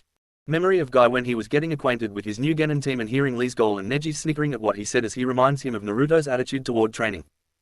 Back to reality. With Lee and Gaara. Lee, having recovered enough to able to move without the pain from ripping through him, is running around dodging Gaara's sand attacks. Why doesn't Lee give up? It's just rotten luck that Gaara was this guy's matchup. He should quit while he still can breathe. Kankuro says. Lee. Neji thinks, looking at him. Flashback. Neji beating the stuffing out Lee via gentle fist, but partially curious why Lee is so stubborn to keep fighting despite him getting knocked on his butt so many times, ending with the words of the following nature. Try as many times as you like, but you can't beat me because you are a failure. Back to reality. Whether what Neji and Tenten had said to you that day was true or not, you refused to listen and you never gave up. Guy thinks. With Lee and Gaara. Gaara nails Lee with a sand attack that knocks him on Lee's stomach as he looks as menacing as ever, taking some joy in toying with him. Lee quickly gets up with his hand shaped as bear claws, forearms cross blocking his face minus his eyes still partially reeling from the primary Omode Renge aftershock still apparent by his light-paced panting. Gaara starts laughing evilly. A lot of good that'll do ya. Gaara says. Back upstairs. Poor kid. Gaara will just continue to toy with him till he begs for mercy. Kankuro says. Well, my friend from Suna, your buddy is gonna be in for a long match. That's mainly because Lee literally doesn't know how to give up. Guy responds. With Lee and Gaara. Gaara launched one attack as knocks him on his stomach, and another attack with an identical effect to a punch to an already injured leg equaling screaming in pain. Back upstairs. Lee will press on long after a point where someone else would have given up. Flashback. Guy's memory of Lee making a mistake during his training regimen, and chatting with him telling that it is true about him being different, no talent for ninjutsu or genjutsu, and his taijutsu needs refinement, mentions to Lee about him having a gift. Neji is without one, not flashy like a dojutsu, but more important, and despite his encouraging words Lee begins to doubt himself because he's 0 for 24 in matches against Neji, and he starts losing heart and the memory switches to a nighttime scene on the rock after Guy says. You're right, all the effort is pointless unless you believe in yourself. And after sharing a couple fact about his past with Lee, and gives Lee new resolve towards his goal of becoming a splendid ninja that can only use taijutsu. With Lee and Gaara. Lee pants forearms cross blocking position, notices Guy smiling at him. Guy sensei, thank you. Lee thinks and smiles and gets into his signature stance. Gaara in suspicion launches an attack. Lee dodges it at the high speeds he was using before. Back upstairs. Naruto smiles. Looks like Lee got his second win, wouldn't you agree? Naruto says to Kurama. Kid's got guts, I'll give him that. Kurama says. However, he's gone off the deep end. Shukaku is the weakest of us all, but he is beyond human measurements. With Lee and Gaara. Lee stands at his ready position. I'll make you proud, sensei, by simply doing the following: follow my path to end, forge ahead and be the ninja I know I can be. Lee thinks in determination. Lee's smiling, he's running for his life, but he is still smiling. Sakura says, confused. Yes, but now it's Gaara's turn to run. Guy responds. What? Sakura looks at Guy. The Konoha village lotus blooms twice. Guy smiles. I've heard that somewhere before. Yeah, Lee told me that. No, Guy, you didn't. Kakashi says in fear. Yes, Kakashi, I did. Guy responds. So that Genin, that boy, is able to open the 8 inner gates and use the Ura Range. Hidden Lotus. Ura Range. Neji thinks, confused. That's correct. Well, if that isn't the most. Kakashi growled, then sighed. Alright, so how many gates is he able to open now? 5 gates. Okay, what are these 8 inner gates you're talking about in the Ura Range? The 8 gates are like valves or chakra limiters that must be opened if one is to release the Ura Range. I'm still not following. Kakashi lifts his headband, revealing his Sharingan. There are gates along the chakra network located at those points where the chakra is most heavily concentrated. Starting at the head, they are Kaiman, Gate of Opening, Kuman, the Gate of Rest, Simon, Gate of Life, Simon, Gate of Pain, Toman, Gate of Limit, Kaiman, Gate of View, Kyoman, Gate of Wonder, and Shimon, Gate of Death. These are what are known as the 8 inner gates. Their purpose is to limit the flow of chakra throughout the body, but the Omode Range puts tremendous strain on these limiters, eventually forcing the gates open. This releases the restraints on the chakra, the result being that a person's strength can be increased tenfold or more. Kakashi explains. The primary Omode Range opens only the first gate, Kaiman, releasing the brain's restraints on the muscles, allowing a person to bring forth the body's strength to its fullest. You've seen the results. And the Ura Range? Sakura asks. At the second gate, Kuman, one's strength is increased farther, and at the third gate, Simon, one enters the Ura Range. Wait a minute, just the primary Omode Range nearly destroyed Lee. He could barely move. What's going to happen to him if he takes it farther? Exactly, Kakashi responds. By opening all 8 gates you could obtain power beyond even the Hokages. The only drawback is. Kakashi pauses for dramatic effect. You die. Sakura's eyes widen in fear. I don't know what this boy means to you, but I shouldn't have to tell you that we never bring our personal feelings into this. I wouldn't have thought you were capable of this. You have no right, you know nothing about him, nothing at all. That boy has something important and he's determined to prove it even at the cost of his life, and I am determined to help him not for his sake but because that is a goal worth reaching. Flashback. Memory of Guy and Lee. Before Guy teaches him the Ura Range and the memory ends at, you can only use this technique under one very strict condition and that condition is. End of flashback. With Lee and Gaara. And that condition is, Lee thinks as his fingers curled and arms crossed. Gaara notices a change in Lee. I don't know what you're up to but this match is over for you. I couldn't agree more, because this match is over one way or another. Lee responds. Neji, Sasuke, and Naruto. Gaara notices the change increasing but is clueless as per how to handle it. I refuse to be the one to lose here. I ask you guys sensei please let this work, it is now or never. He starts radiating chakra and the rushing blood starts turning his visible skin red. Lee, with Guy in his thought voice, both Lee and Guys are used to protect and maintain one's own ninja way. Then Lee roars out, the third gate, Simon open. As the onlookers from above observe the match, look on at the genin whose chakra is now surging through him, some confused as per what's happening. Gaara look him. The third gate is open, now begins the Ura Range. Kakashi said. Yeah, you'd like that wouldn't you? Guy said, slightly irritated at the cycloptic ninja, Kakashi only looking at him in response. The fourth gate, Shaman open. Lee said. Okay, to open gates through sheer effort is no small feat, it's pretty safe to have him classified as a genius. Kakashi said, partially impressed. After a while of adapting to the new surge of power, Lee nearly crouched before moving. No sooner than when he moved, the ground exploded from the force of Lee's movements, and not 3/4 of a second later Lee's foot meets Gaara's chin, but unlike last time, Lee's kick created an explosion of dust, stone, and partial bits of sand. All the onlookers had to start shielding their eyes. Well, this speed can be on par with Minato sensei, only difference a lot quieter. Kakashi said as he picked a little speck out of his ear. Lee notices the Suno no Yowa cracking. Kiss that sand armor goodbye as I tear it off you. Lee says, all the while moving at high speeds. For the duration of the match, Lee was batting Gaara around like a rag doll, all the while not letting him touch the ground. As tough as my armor is, it can't hold up against this pounding. Gaara said as he watched his armor crumble. One more and we're done here, Lee said, then he calls out. The fifth gate, Tommen. Open. He lets gravity bring him down to Gaara. Lee passes a quick 1/16 second glance at Neji, then thinks. Well Neji, count yourself lucky because you have a preview of what I have in store for you. And he proceeds to shoot towards Gaara but surprises Gaara again when he pulls a speed-themed vanishing trick, nailing Gaara in the gut, and just when the surprise is gone, Lee had attached his bandage wrapping to Gaara's belt and he pulls him as the sand drops to try and surround him. That's the beauty of the Ura Range, since the user is employing Taijutsu at speed so blinding any defenses is rendered as useless as a dust bunny that nothing I've seen can block or defend against it, not even Neji or Gaara's Suna no Tate. Guy thinks watching his student attack. Now to end it, Lee said as he pulls Gaara towards him while throwing a punch and kick at Gaara, and then he roars out. Ura Renge. Lee roars in pain as the negative effects of the Ura Range is felt in Lee's right arm and leg. The part where Lee's arm and leg is crushed and is saved by Guy is canon to the story. Gaara gets up with a bored look on his face. I'm done. He's done, Sakura asked. But the match was over for Lee the moment Guy interfered. The winner is, Hayat. Then Hayat stopped as he and everyone else saw Lee standing on his feet, his left arm and leg trembling. Lee, that's enough, Guy said, walking over to him. And in any case you're in no condition to. Guy's eyes widened in shock, then he started crying. Lee, oh Lee, what have I done? Everyone looks in shock to see Lee is standing even while unconscious. Look at you, not even conscious and still determined to show the world what you can do. Guy pulls Lee into a hug. He's out cold, nothing keeping him up but sheer willpower. Kakashi takes his forehead protector and covered his Sharingan. You've already proven it, Lee. You are a splendid ninja. The winner is Gaara, Hayat said. I knew he couldn't beat Gaara, Temari said. Still, it was a lot tougher match than we thought, Kankuro thought. Naruto jumped down and then he looked at Gaara, cold malice in his eyes. Aikibi, if you and I fight in the finals, I'll avenge Lee's pain tenfold. You might be strong Aikibi, but you are nothing compared to the Kyuubi, Naruto said, unleashing a torrent of focused ki. I'll kill you, Shukaku shouted in a blind fury. Shut up Shukaku, you're nothing compared to me, I have 8 more tails than you, Kurama said, walking up from his nap.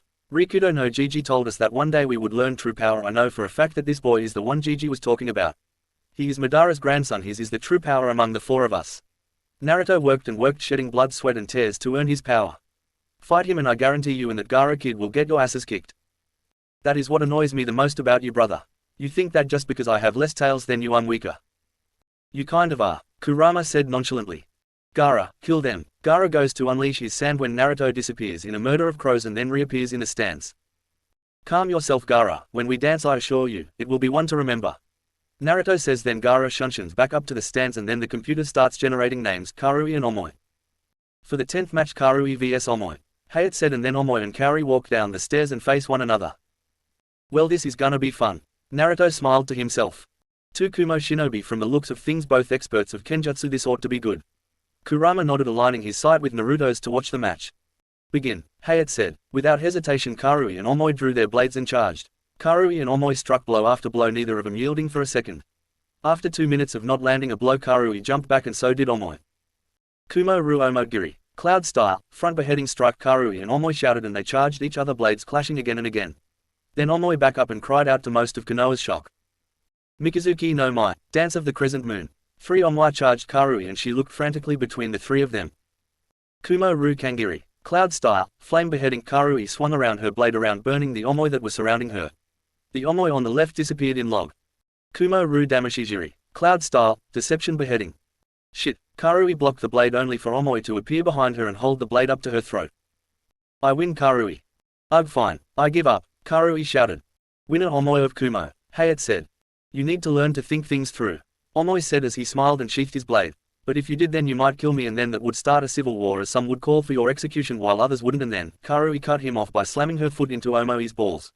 Why? Omoi asked in a high-pitched voice. To shut you up. Omoi limped back to the stands while Karui jumped back up to the stands. Now for the final match, Han and Choji Akamaki, Hayate said, and then Han and Choji walked down and faced each other. Begin. Choji made some hand signs and shouted out. Baika no Jutsu, expansion jutsu. Choji expanded to twice his size, and then he rolled up into a ball. Nikuden Sensha, human boulder. Choji shot towards Han, who channeled chakra into his armor and it exploded in a cloud of steam. Fungokyaku, eruption kick. Han roared and the steam coming from his back shot him towards Choji, and the force of the explosion of steam and Han's physical prowess sent Choji blasting backward and he collided with the wall. When the dust cleared, Choji's jutsu were dispelled and Choji had swills in his eyes. Winner by knockout Han. Whoa, that Gobi's strong, Yugito thought. Kokuo was always strong, but this is ridiculous. Matadabi responded. She's got nothing on me, Kurama said.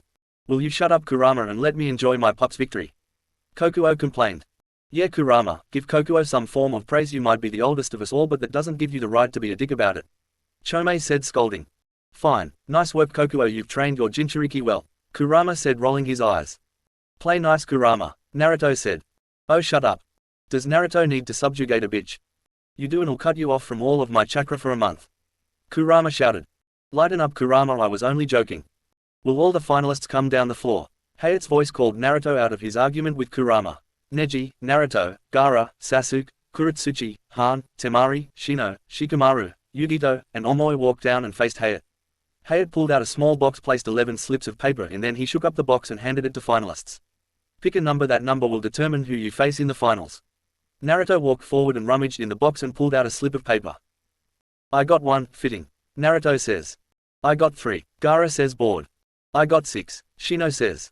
I got 2, Neji says. Naruto's eyes widen in glee and starts laughing like a maniac. Imagine Alucard's laugh after he killed Rip Van Winkle, and Neji started sweating bullets at Naruto's reaction.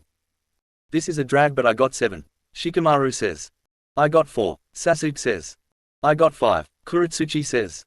I got 8, Temari said. I got 9, Omoi said. I got 10, Han said. I've got 11, Yugito said. Okay, the matchups will be Naruto Uzumaki vs. Neji Hyuga, Sasuke Uchiha vs. Sabaku no Gaara, Shino Aburame vs.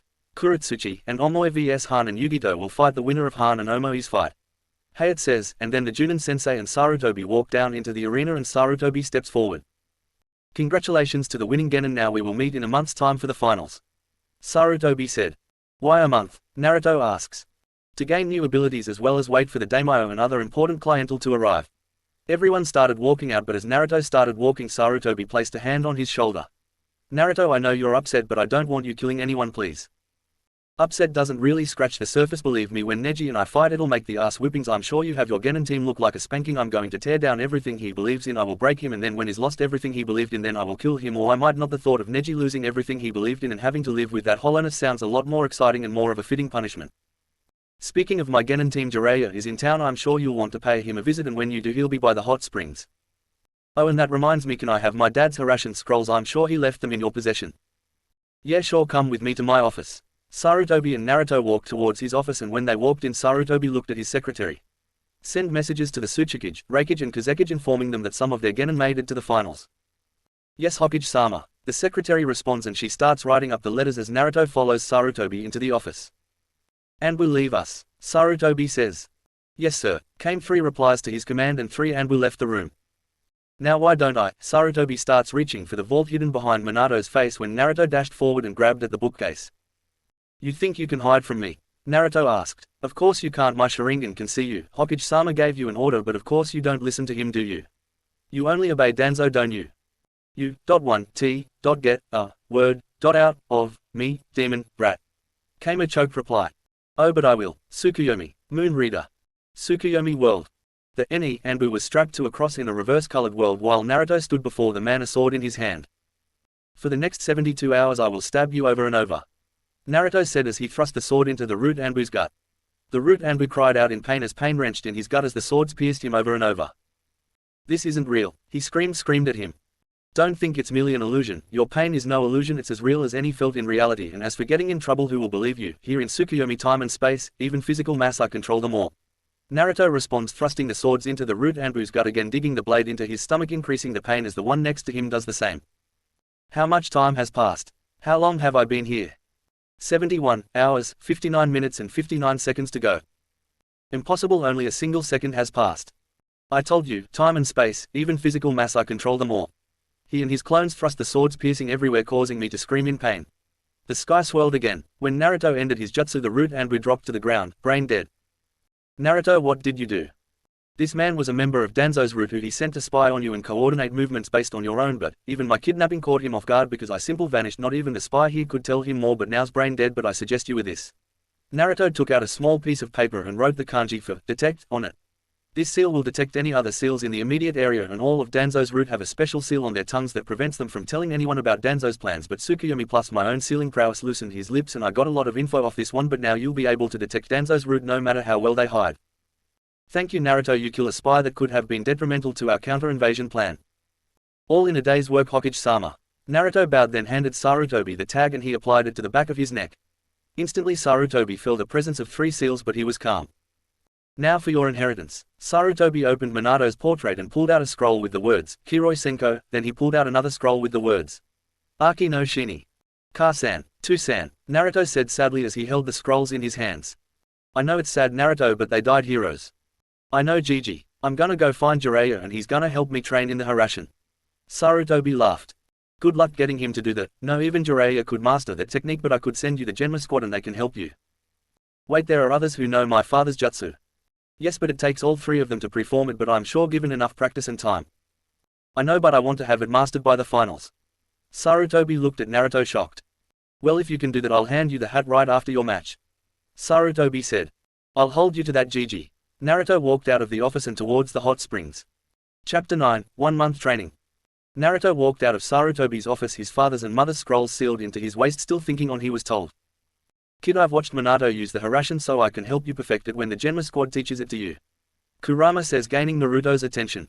Thanks Kurama. Naruto said, then he senses a powerful chakra not too far from his location.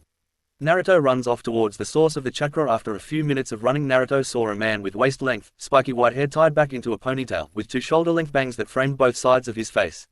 He also had red lines that ran down from his eyes and wore a horn forehead protector with the kanji for oil on it.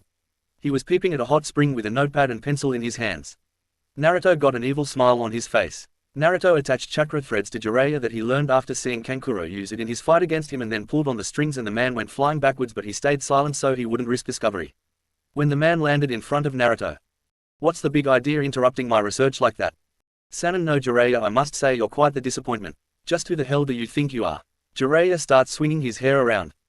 I'm glad you asked. I am the hermit of Mount Myoboku, the wise and immortal spirit. That's right, it is I, the Gama Senin. Jiraiya finished his small little dance. Kid, I recognize that old geezer, he was supposed to be your godfather. I was listening in when Minato and Kushina assigned him the position. Kurama says. Naruto's eyes narrowed dangerously. Gama Senin. Exactly. So what the hell were you doing peeping at women in the bathhouse? Naruto gets a cold look on his face. I was doing research which you very unkindly interrupted. Research? Naruto asked, his eyes closing as he debated whether or not to kill the man in front of him. You see, I'm a novelist, I am a writer of great books. He pulled out a book with the title, Ika Ika, like this. Kid, I recognize that book. Kurama said, gaining Naruto's. You know about it, Kurama? Yay, apparently Kami-chan got a lot of ideas from those books. I grew suspicious where she got these ideas and I did a bit of searching, and after examining Kushina's memories I learned much about these books. Kurama sends Naruto images of what he learned. Wow, you wrote that? Naruto said. Yes, I see you know it, Jiraiya said. I'm already famous, it's not even out in paperback yet. You call that pervy trash a novel, Naruto said when he went ballistic. Research, yeah right. Just an excuse to peek at girls in the bathhouse. Naruto starts breathing in and out to control himself and closes his eyes. Dirty old man, Naruto mutters under his breath. Unfortunately Jiraiya heard him. You, little, there's nothing dirty about it. I happen to be a serious artist who's inspired by youth and beauty, that's all. Let's get down to business. Jiraiya, Naruto, I'm here to learn from you. Call it repaying your debt for abandoning me for 5 years. Abandoning you? Kid, I don't even know you. Then allow me to refresh your memory. Naruto placed his hands together. Henna no jutsu. Naruto was covered in the cloud of smoke, and when it clears Minato is standing before Jiraiya holding a copy of Jiraiya's first book. Come on Jiraiya sensei, I can't see why no one liked this book. I thought it was an excellent read. It's like reading an autobiography of your life. Naruto, that's a perfect name, don't you agree Kushina-chan? Jiraiya's eyes welled with tears as he remembers the last time he saw Kushina and Minato alive. Naruto. Yeah, I'm Naruto. But sensei told me that you died. My Gigi saved me from one of my beatings and then he trained me, he made me strong and he helped me to unlock these eyes. Naruto activated his Sharingan and stared Jiraiya, a cold look on his face. Jiraiya shuddered as Naruto looked like Madara in that instant, and he remembered when he first laid eyes on the legendary shinobi. Who is your grandfather? I knew your father had the Sharingan but I used seals to suppress it. Think Jiraiya, who do you know that has long hair that ends at the spine and wears Senju clan armor? Jiraiya's eyes shrunk in fear. Madara. Bingo, Naruto smiled. Well, I won't teach a kid who has no respect for someone of my stature, godson or not. I'm not giving you a choice. I'm sure Ka-chan will be so happy to hear you abandoned her son. Well, she's dead so that won't work on me. What do you want? What? Jiraiya said, smirking. What do I need to give you to have you train me? I'm going to need a new source of inspiration since you ruined my research. Naruto rolled his eyes. Fine, Naruto growled. Magen, Yuri mi no jutsu. Demon illusion, Yuri viewing technique. Jiraiya shoots back with a nosebleed at the sight of Tsunade scissoring Anko. You're a genius kid, or freaking genius. Jiraiya says, tissues in his nose. So will you train me? You've got yourself a deal. Jiraiya got a lecherous grin on his face. But only if you use that genjutsu on me whenever I ask. Naruto got a tick mark on his face. You're nothing but a lousy little pervert. I am not a little pervert. Oh yeah, then tell me, what are you? I'm a super pervert, Jiraiya said with another lecherous grin. Naruto closes his eyes and takes a few deep breaths as he reins in his emotions.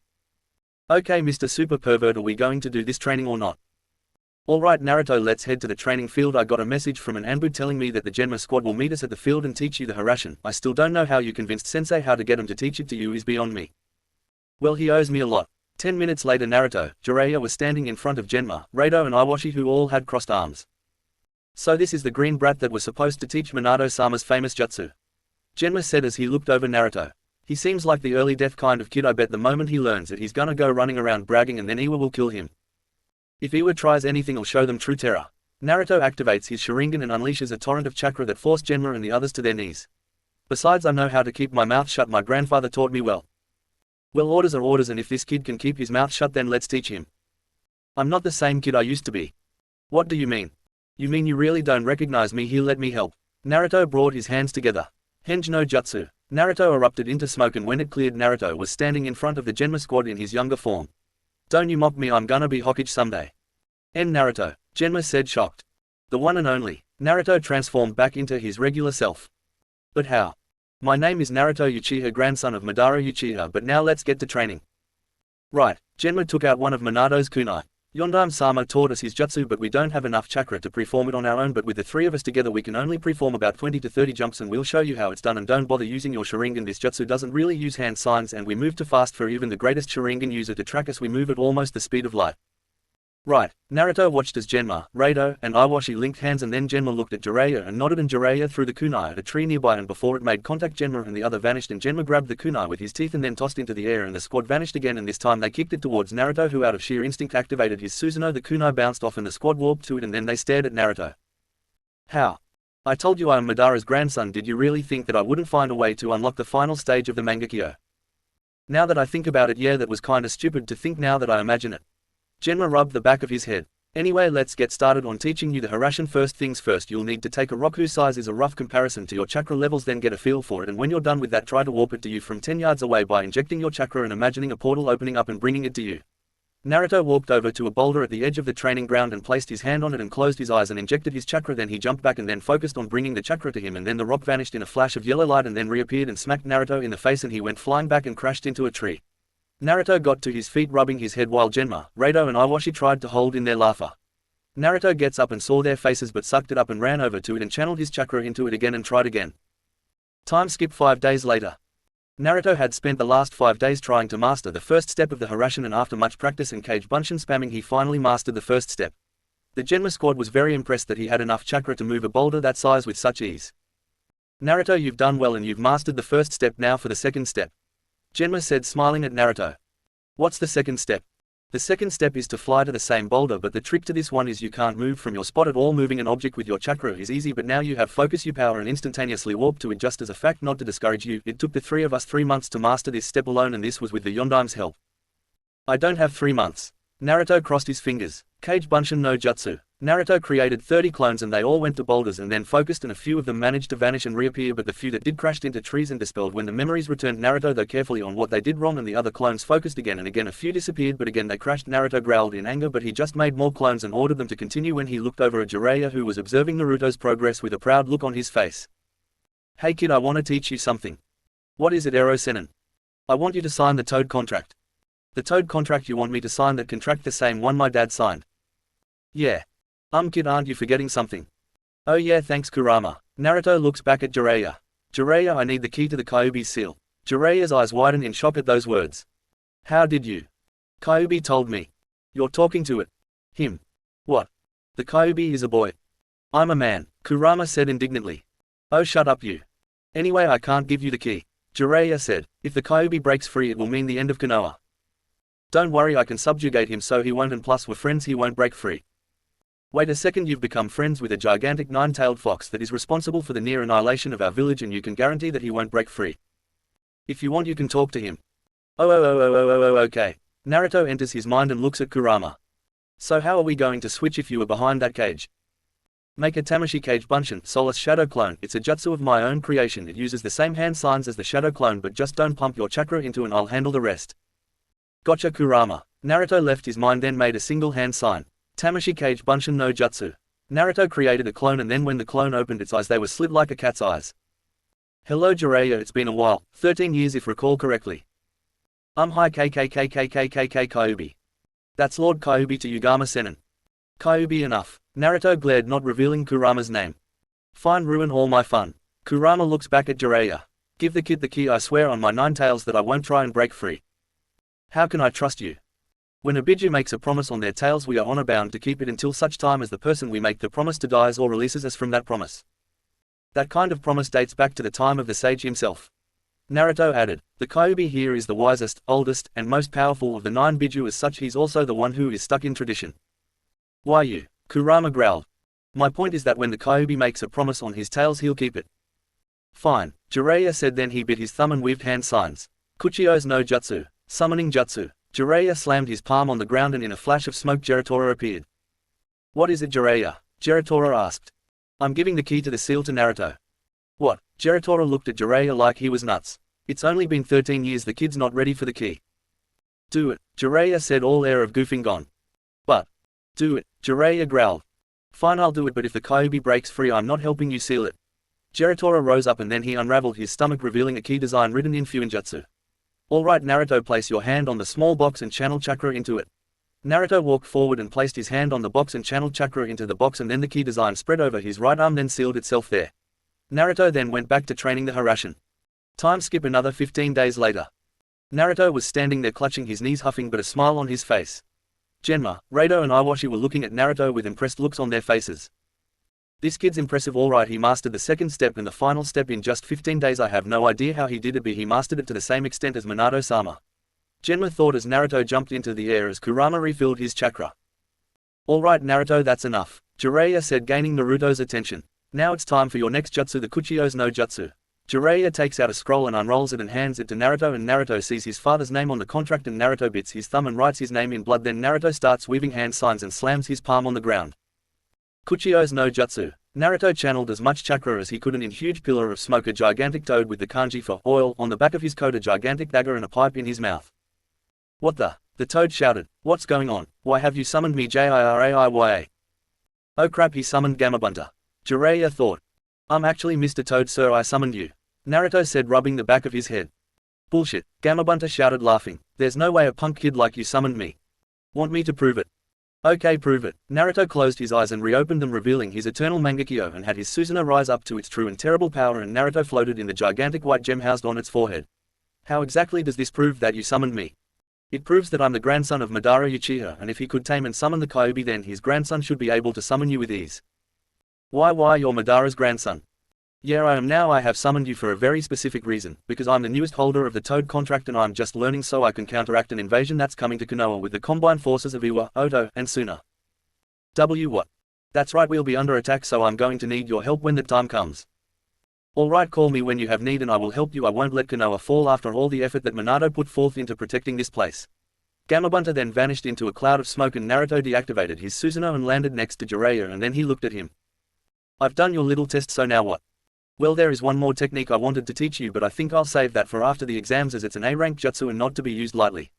Jiraiya said. What is it? The rasengan. The Raikiri is an S-rank jutsu. And you spam it like shuriken, don't activate your Sharingan. Jiraiya opened his palm and formed a rasengan, and then he slammed it into a tree and obliterated it. Such power. Naruto said, his eyes widening in shock. Yes, that's why I don't want to teach it to you right now. I understand. If you don't want to teach it to me, I'm going to go visit Hinata-chan in the hospital. Fine, have a nice day, Naruto. Naruto walked away, still thinking on how best to deal with Neji. Time skip 15 days later. Naruto was standing in the arena along with the other contestants, and Naruto was twitching with excitement. Then he looked at the proctor, and to his shock it was Genma, but Naruto said nothing as he wanted to keep his new secret weapon hidden until he had to. Genma stepped forward and the crowd fell silent, and then he pulled out a piece of paper out of his pocket and started unfolding it. My name is Genma Shiranui and I am the proctor of the final exams of the Chunin exams. Genma said, this section of the exams will be fought tournament style, with the winner of each round advancing until the final round. However, just because a combatant doesn't advance doesn't mean that they won't become a Chunin, nor does it mean that the winner of the final round will definitely become a Chunin. Genma paused for dramatic effect. Now for the first match of the finals of the Chunin exams, Neji Hyuga vs. Naruto Uchiha. Will anyone not by that name leave the arena and wait for your turn to fight? The rest of the combatants left the arena and the crowd cheered out as Naruto and Neji turned to each other. 7. Uchiha or not, it's your destiny to lose to me, Neji said. Only a coward clings to such a preconceived concept as fate, but fine, I'll play your little game. Naruto glares back. You say it's my fate to lose to you, in that case. Naruto grabs his gunbai and activates his Sharingan. I'll shatter that fate and tear down everything you hold dear, and then and only then, when you beg for death and mercy, will I end your suffering. Naruto pulls out his gunbai. So Neji, shall we dance? Chapter 10, Chunin Exam Finals. Naruto and Neji faced one another and a cruel smirk tugged at Naruto's face. Then Naruto deactivated his Sharingan, deeming that he no longer needed it. What's so funny, Uchiha? Neji asked. Uchiha, Onoki though shocked. Then what Kuretsuchi told me is true. Not only is Madara's grandson here, but he also wields Hashirama's Mokuten. This is bad, very, very bad. I need to reconsider my part in this invasion. If he can utilize the eternal Mangekyo, then he could very easily control the Gobi and Aikibi and turn the entire backbone of the invasion against us. I'm laughing and I'm happy because now I can finally show you the true terror that is Madara Uchiha. Naruto said, laughing. You hide behind your grandfather's name like it's a badge of honor. If he was so powerful, then why was he so easily killed by Shodime-sama? Neji smirked, thinking he would get a reaction out of Naruto, and to his joy he did, but not the one he was expecting. Neji expected Naruto to get angry and lash out, and Neji would capitalize on that mistake, but Naruto just stood there, laughing. If Hashirama killed my grandfather, then why I am have this conversation with you? How can you take this so lightly? I killed Madara Uchiha. The whole stadium stood in complete silence. My own grandfather fell by my hand. Monster! Neji roared, hoping to disrupt Naruto's focus, but Naruto was done playing games and charged him, swinging his scythe and gunbai, then threw the objects in the air and kicked Neji in the chest, and then he jumped into the air and grabbed his gunbai and scythe, and Neji started spinning as Naruto slashed down. Hakusho Kaiden, 8 trigrams palm rotation. Naruto's scythe went crashing down but was knocked out of his hand. Naruto sealed his gunbai back in his shoulder seal and grabbed his scythe and places it on his back. So looks like you can dance a little too, Naruto said, disinterested. Neji sneered at Naruto, an overconfident look on his face. See that? Neji laughs. This is the power of the Hyuga clan. You want power? I'll show you power. Naruto weaved hand signs and finished in half tiger seal. Kaden, ruin Hoku no Jutsu. Naruto exhaled 7 dragon heads of flame at Neji, who started to spin again and roared out. Hakusho Kaiden. Neji blocked the attacks, but Naruto was one step ahead of him, and as soon as Neji started to slow his rotation, Naruto weaved hand signs and ended on the cross seal. Taiyu Kage Bunshin no Jutsu. Multi-shadow clone jutsu. Naruto made a bunch of shadow clones and they formed a circle around Neji, all glaring at him. Kage Bunshin's interesting is distributed his chakra evenly among them, so not even my Byakugan can distinguish the original. Neji, come at me with your full power and watch me crush it into dust before your eyes. Die! Neji roared as he dropped into a battle stance. Behold my ultimate Jujutsu move. Neji smiled as he dropped in his Yuken stance, and Hayashi's eyes widened in shock. This can't be, only the Hyuga elders and myself have mastered this technique. Hayashi thinks in shock. Haka Hayaku Nijuhachi Sho. 8 trigrams 128 palms. Neji spins around striking the clones, but just as the last clone was about to be killed, it taps Neji on the shoulder light enough for him not to notice. Naruto's clone marked Neji and Naruto smiled with great glee. And so begins the endgame. Kid, what was the point of that clone barrage? Why not just activate your Sharingan and end this prick? Kurama asked. I'm proving a point. I'm proving that Neji takes his bloodline for granted, so I'm not going to beat Neji without my Sharingan or Mokudan. Your call, kid. I just hope you know what you're doing. Watch me reenact my great uncle Izuna's death for the sake of this demonstration. Imagine I'm Tobirama and Neji is Izuna. Alright kid, let's see your big finisher. See that, Uchiha. Neji laughed. You're no match for me, you clones couldn't do shit too. Naruto smiled and drew a blade that belonged to Izuna, and then he vanished and he sliced into Neji's kidney. Hooray Shingiri. Flying rage and strike. Naruto stopped moving behind Neji, his blade still in hand, dripping with Neji blood. Neji looked in shock at what had just happened, and then he coughed up blood. Then Neji collapsed to the ground and Naruto walked over to Neji, and then when he was in Neji's line of sight, Naruto crossed his arms and glared at Neji. That was Tobirama-sama's jutsu. Sarutobi thinks as his eyes widen in shock. Look at yourself, Neji. You claim to be the pride of the Hyuga clan, but now you lay at my feet, at my mercy, and you want to know what the really sad fact is? Naruto said with a disappointed look on his face.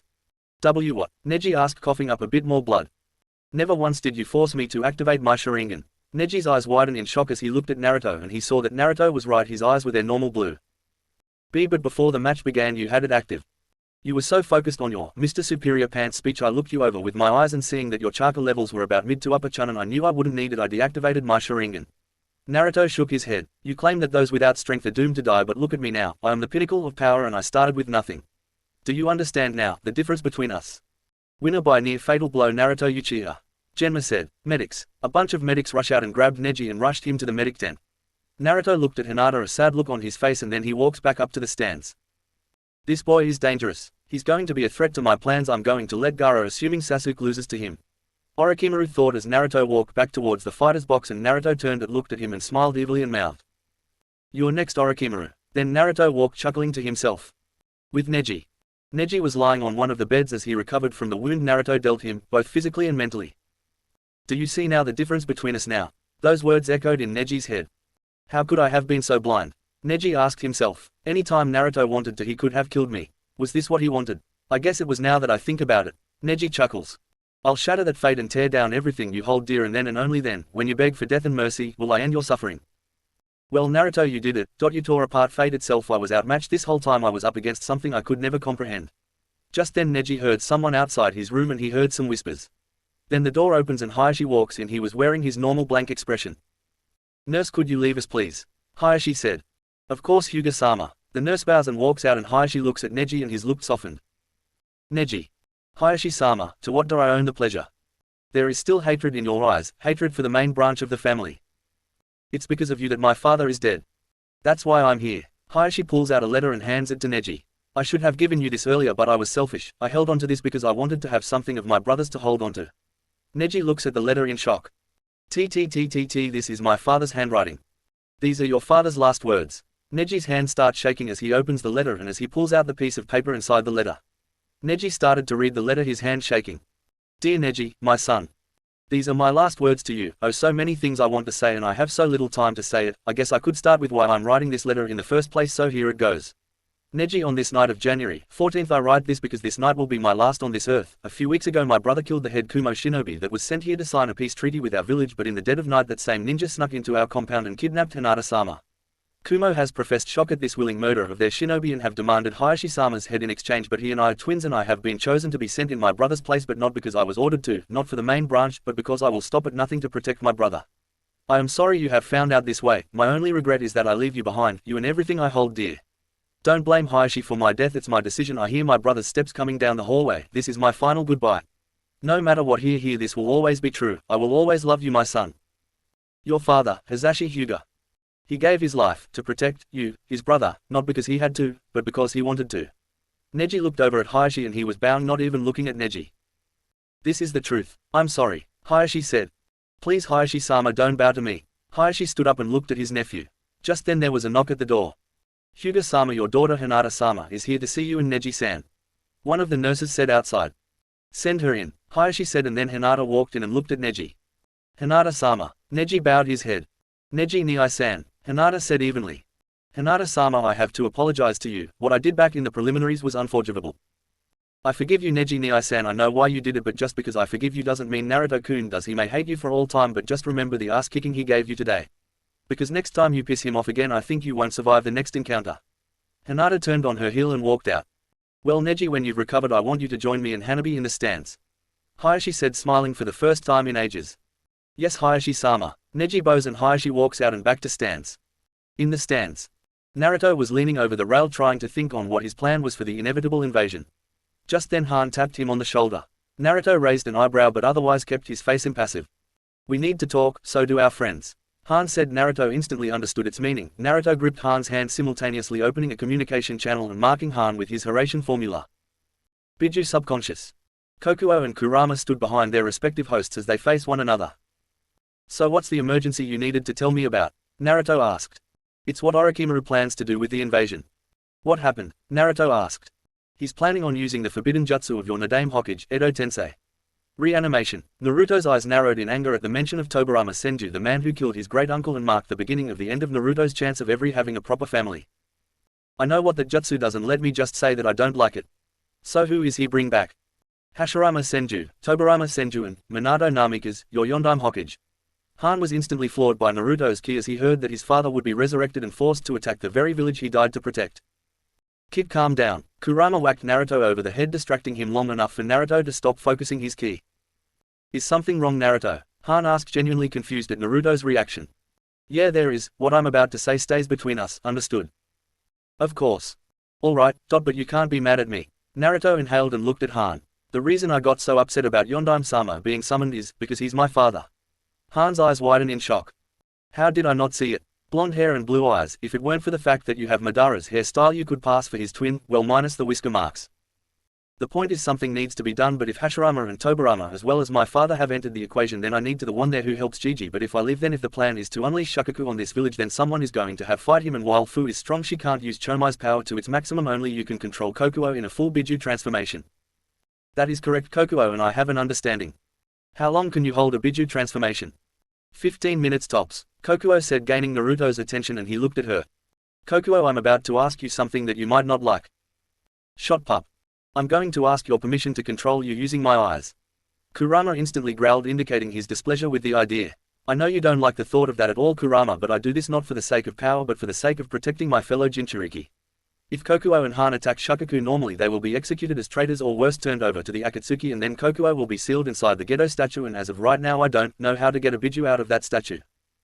Fine, but I don't like this, but if it's in the interest of keeping Kokuo and Han safe then I'll let it slide. Kurama said, but Naruto could tell he still wasn't happy. Naruto, when would you need to do this? Han asked. Just before your fight with Omoi, but you can't show any signs of my control over you. I will hide the Sharingan over your eyes with a small genjutsu. Do you understand? Yeah, I understand, but what do you think Kokuo? Han looked at Kokuo, who just sighed and looked at Naruto. If I have to submit to your will, if it means that I can protect the pup, then I will. Kokuo said. I recognize how hard this on you. Naruto says, looking concerned at Kokuo. Then Naruto looked at Han. By the way, if you need my help fighting Shukaku, channel chakra into your right palm and I'll flash to you. What? Han looked confused, then he looked down and saw the Horatian formula there. Well, would you look at that, I've got the Horatian formula on my hand. Yeah, so if you need my help fighting Shukaku, just channel chakra into this mark and I will appear if I can help you. Kokuo, our Jinchuriki need to stop talking now, Kurama said, gaining their attention. Alright Kurama, I'll trust your judgment, Naruto said, and then he broke the bridge between the Jinchuriki. Then Naruto looked down at the arena and looked at Genma, who cleared his throat and called out. For the next match of the Chunin exams, Sasuke Uchiha and Sabaku no Gaara, will you both come down into the arena for your match? Gaara-san shunshin down to the arena and looked bored but excited at the thought of fighting a strong opponent. A few seconds passed and Sasuke never appeared. Sasuke Uchiha, please report to arena for your match or be disqualified.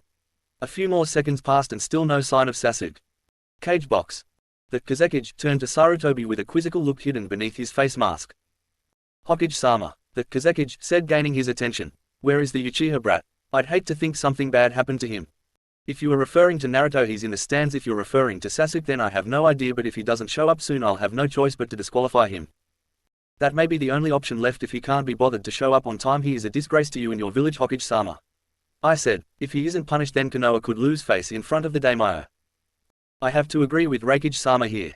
Onoki said, that boy needs to learn a lesson in punctuality, so he should be banned from participating in the next 3 Chunin exams and be banned from earning the promoting via field promotion. Sarutobi sighed and looked at Onoki. You have a point, Onoki. Very well. Sarutobi says and gets up and the crowd instantly fell silent. Due to his inability to show up on time, Sasuke Uchiha is hereby disqualified. The crowd started booing and hissing, but Naruto had enough of their kissing up to Sasuke and unleashed a huge torrent of ki. This prompted everyone in the whole stadium to shut up, and anyone who wasn't a shinobi of Chunin class and above froze up seeing the moment of their death. Arrogant fools. Naruto roared, his voice clearly audible to everyone in the stadium. What would you say if your precious, last Uchiha, showed up late for a mission and every one of you got killed? The crowd looked at Naruto in horror. I'd bet that you'd change your tone then. We are shinobi, we are expected to show up when we are needed, and if we don't then we are a disgrace to that title.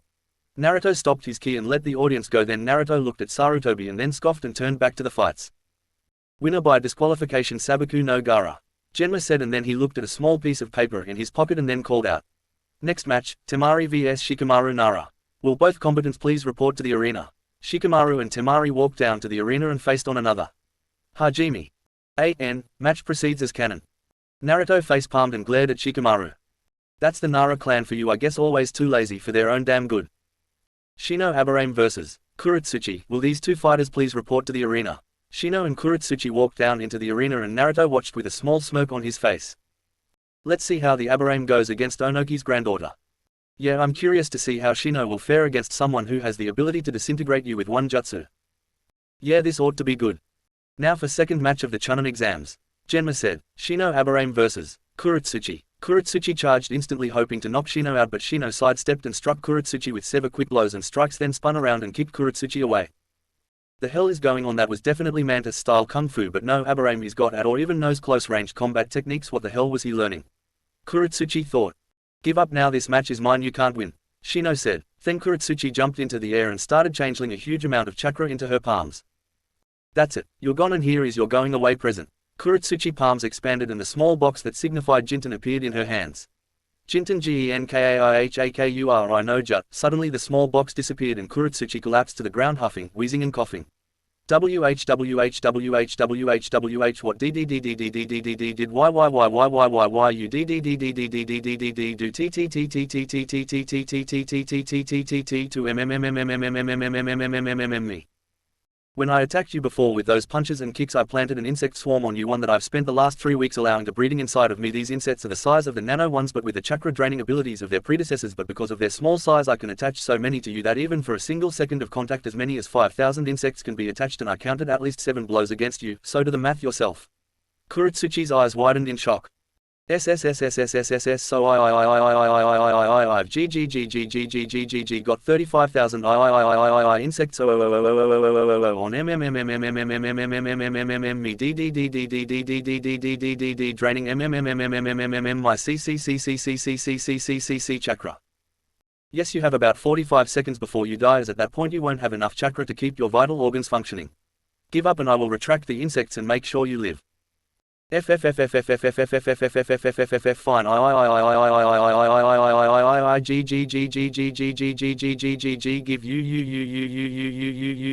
up. Shino retracted the insects, but it was too late. Kuretsuchi collapsed from chakra exhaustion and it looked like she was dead, but Shino ordered the insects to channel a bit of the stolen chakra and enough to keep Kuretsuchi alive. Then he looked at Genma and then back at Kuretsuchi. She's going to need medical attention from extreme chakra exhaustion, Shino said. Very well, Genma said. Winner by forfeit, Shino Aburame. Medics. A bunch of combat medics ran out to the field and grabbed Kuretsuchi and carried her away to the tent. We're going to have 10-minute intermission to allow some fighters to recover, then we'll continue with the next matchup. Naruto smiled as he watched the people in the arena get up and stretch. After a few minutes, Han appeared behind Naruto and placed his hand on his shoulder. It's time, Naruto, Han said, and Naruto instantly understood. Naruto locked eyes with Han and activated his Sharingan and adorned a somber look on his face. Sorry, brother. Naruto held his hand in the half-tiger seal. Obey. Han's head shot back and his eyes shifted to the Sharingan. Naruto then cast a small genjutsu over the entire stadium, making it seem that Han's eyes were his normal ones. Han then walked down into the arena and Omoi was facing him.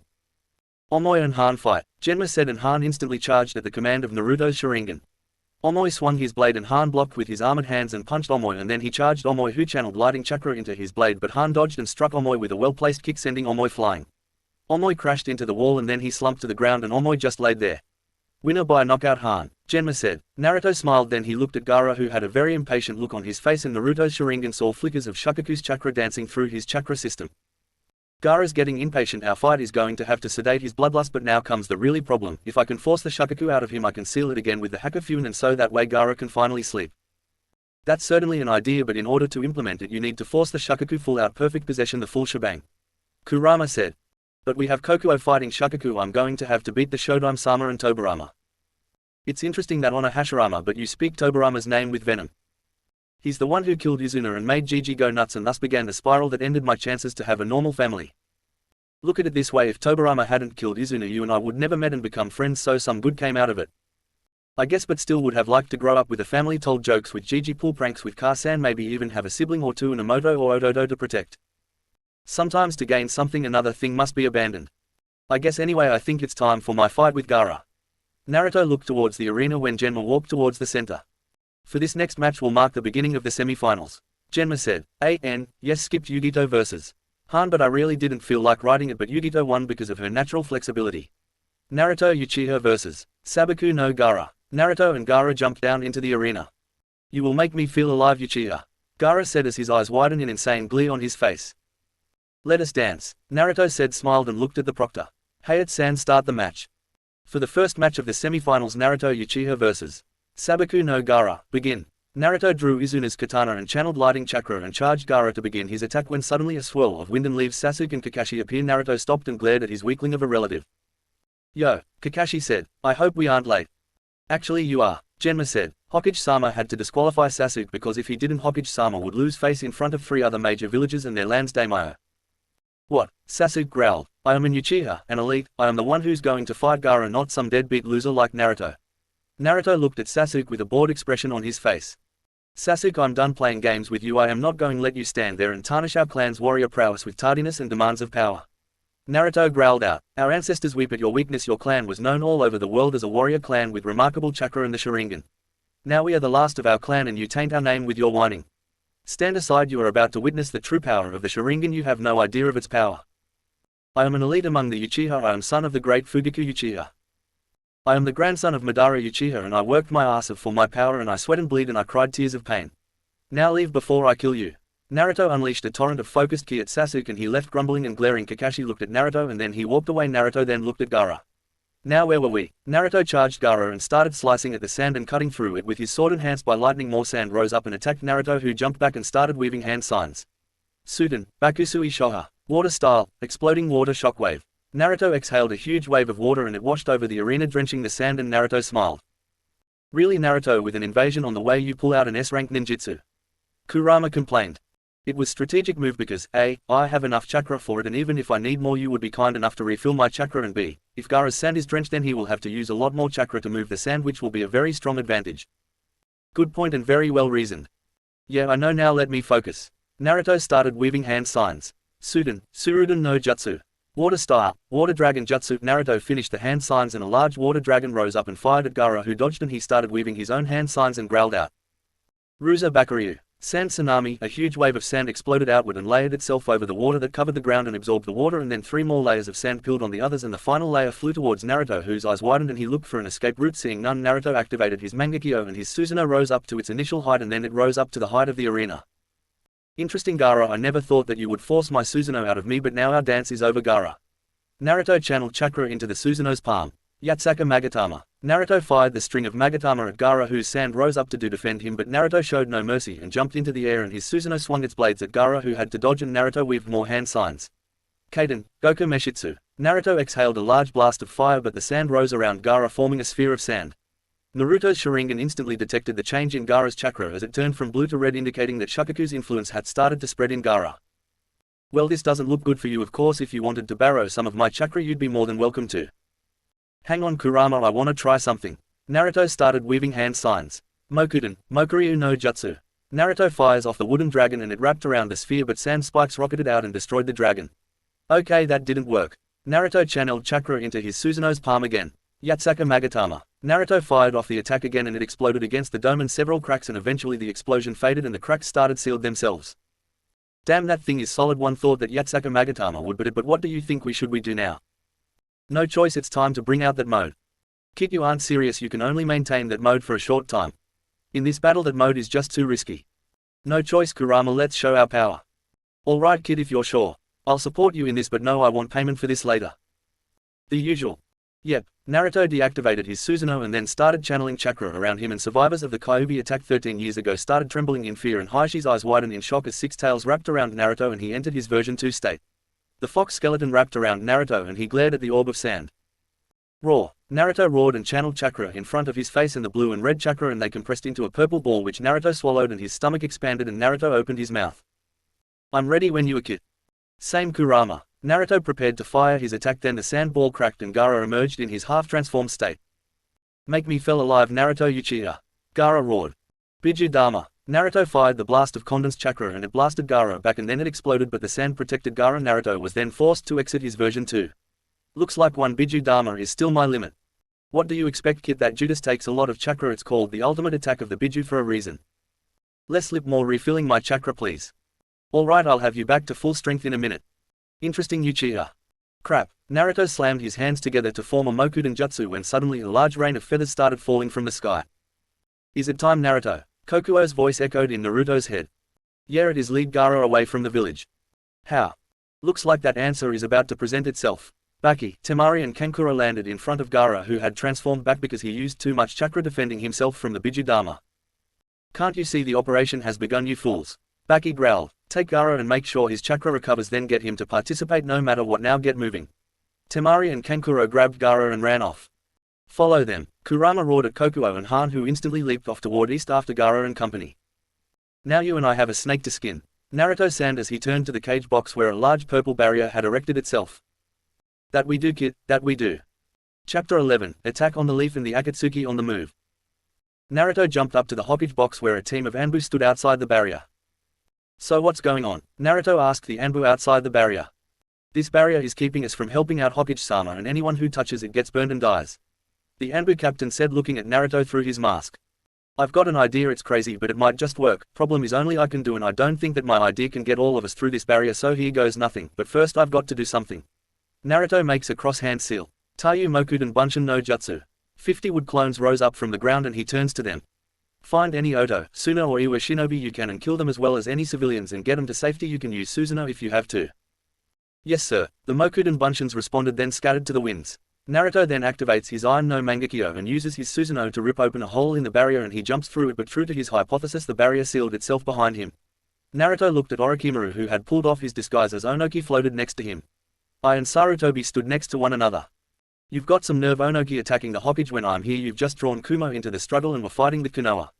I then turned and saw Naruto standing there. Young Uchiha, I assume you're here to help the Hokage, and I am Raikage-sama, cause I've got a snake to skin. Naruto growled as he looked at Orochimaru. Hello Naruto-kun. Orochimaru smiled, licking his lips. Okay www. Kurama said, reeling back. Tell me about it. Naruto shuddered, then he steeled his emotions and glared at Orochimaru. How I even the battlefield a bit, or not? Orochimaru started weaving hand signs and then he clapped his hands together. Kuchiyos, Edo Tensei. A coffin with the kanji for first on rose up. First, then a second coffin with the kanji for second rose up. Second. Shit, Sarutobi curse. I must stop the third at any cost. Sarutobi started weaving hand signs. Oh no you don't, Onoki shouted and clapped his hands together. Jinten, Genkai Hakuri no Jutsu. Onoki opened his hands and fired the jutsu at Sarutobi and Naruto, who were forced to dodge to the left and right to avoid the jutsu. The third coffin rose up with the kanji for fourth on it. Then all three coffins opened up, revealing Hashirama, Tobirama, and Minato. It's been a long time, Saru. Hashirama said. Oh, it's you. Tobirama said. You've gotten so old, Sarutobi. Where the hell am I? Minato asked, looking around confused. And who the hell are you two? Minato looked at Hashirama and Tobirama. What is going on? Naruto thought as he looked at his father. Why doesn't he remember anything, and more importantly, how is he here? He's supposed to be sealed in Shinigami-sama's stomach. There is legend of an old dagger wielded by the first Shinigami that opens a portal between his stomach and the human world, but in order to bring him back, all memories of the target are wiped, so he doesn't remember his own name, probably only remembers his techniques. Kurama said. Wait, you said the first Shinigami? You mean there is more than one? Of all three of the primordial gods, only the Shinigami has gotten bored of his job, but this world can't be left without the Shinigami, so when the Shinigami gets bored, he chooses a successor and passes all his power to that successor and fades from existence, and the successor becomes the new Shinigami. How do you know this? Rikudo Jiji would always tell us stories, and Kami-chan clarified it for me because Rikudo Jiji was never very clear in his stories. Okay, so if I force Toussaint to remember me, the contract is broken and the person is able to be almost fully reborn. But how to do that? The memory alteration seal on him, if you can break it, then he'll remember Madara and his mother, thus breaking the contract. Right, but Toussaint is a slippery bastard. That he is. I can't believe I have to fight my brethren in such a manner, what a vile trick. Sarutobi growled. A summoning jutsu, it seems he used the forbidden reanimation technique, how insolent. Tobirama says as the three coffins fall from behind him. Then tell me, Sarutobi, Hashirama says, does this summoning jutsu mean that we are being forced to battle against you? Enough with the reminiscing, Orochimaru sneers. It's time that we get started. Whenever you live, there is always war.